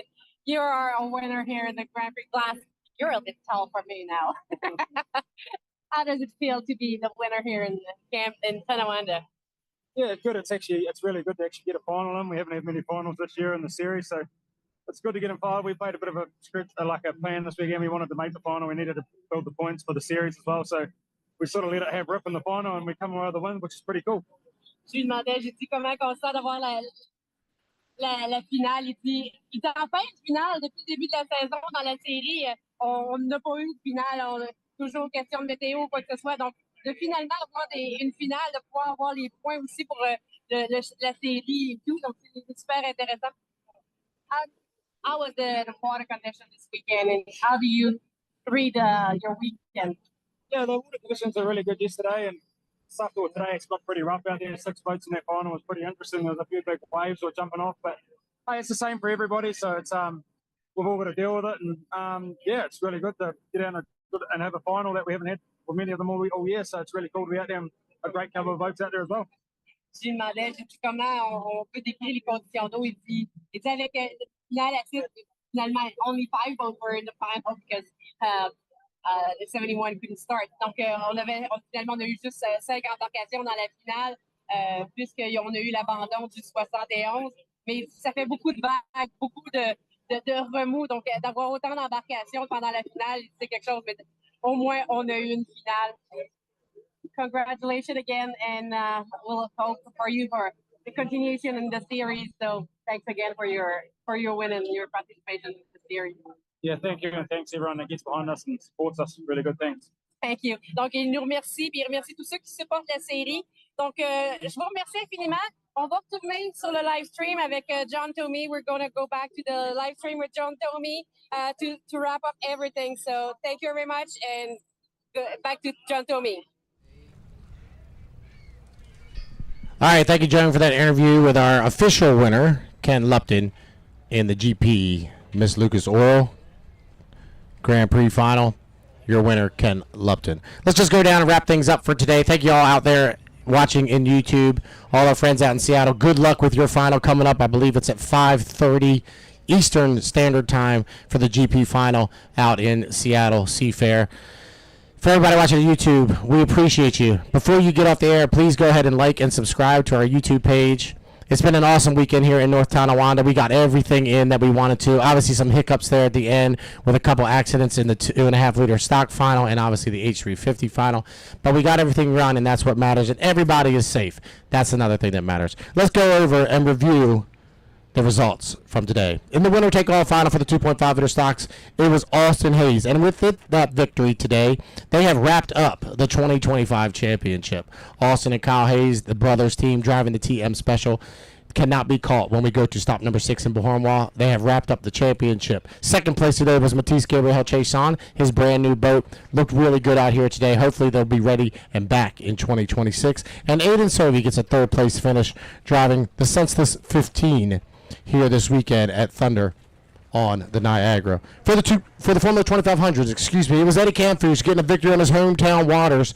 Eddie driving the 500 Senseless 17 gets a victory here today. He'll get the 25 points and move on to Bahornwa with a chance. He's still in the hunt for the championship. It's going to be tough, but he's still there. He gets a victory on his hometown waters. Second place was Jacob Hainu. Great run for Jacob today, and Tommy Shannon picks up a third place in the Formula 2500. Hydro 350, there were 20 Hydro 350s. I don't care what anybody says. It's the most competitive class on the planet with 20 of them here this weekend. We had 7 of them make the final.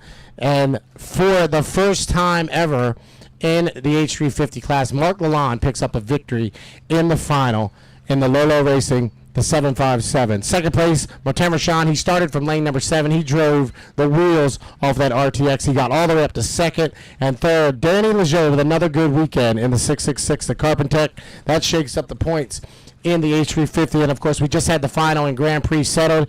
Ken Lupton gets first, with Kent Henderson getting second. And third place on his hometown waters was Ken Brody. So real quick, before we sign off, let's look at the point standings, especially we know in 2.5 liter it's wrapped up for the top spot, but they're still fighting it out for the podium there with 2.5 liters, as it's 106 points back to Aiden Sovey, and only 59 points back from there is Bennett Armstrong in the Totally Chaotic. So the 2.5 liters still got to fight it out for the podium, but it's wrapped up at the top of the leaderboard. From the 2500 right now, it's down to 44 points. We came into the weekend, it was 66 between the 92 and the 500. We're down to 44, and Jacob Haynu's holding on to third position, 86 points back. In Hydro 350, after everything's said and done, Paul Barber still is at the top. Paul Barber with a 10-point advantage going into Bahornwa. The Dog Nasty Tommy Shannon currently sitting in second. The Game On of Patrick Hayworth in third, and Martin Rashan in fourth. The top 4 are separated by 1 heat. 25 points separate first to fourth as we go to the season finale in Bahornwa coming up in a couple weeks. And in Grand Prix, for a little bit, the TM Special and Brandon Kennedy had to lead, but with a good performance today, the Miss Lucas Oil and Ken Lupton take back over the points lead. They sit 65 points in front of Kent Henderson in second position. So it all comes down to Bahornwa in 3 weeks. The championship weekend will be decided. Race number 6 of 6 here on the HRL series. I hope you join us August 23rd and 24th for the Bahornwa Regatta just north of Valleyfield, 20 minutes away. So come on out and enjoy some championship racing in Bahornwa. For everybody here, for all of our people doing the YouTube, for Steven in the trailer, JP behind the cameras. TJ helped us out this weekend as well. And Marty was out here as well doing some photography for us. We thank you all so much. Thank you to everybody that tuned in. And we'll see you in 3 weeks in Bahornwa. Good night, and we'll see you next time.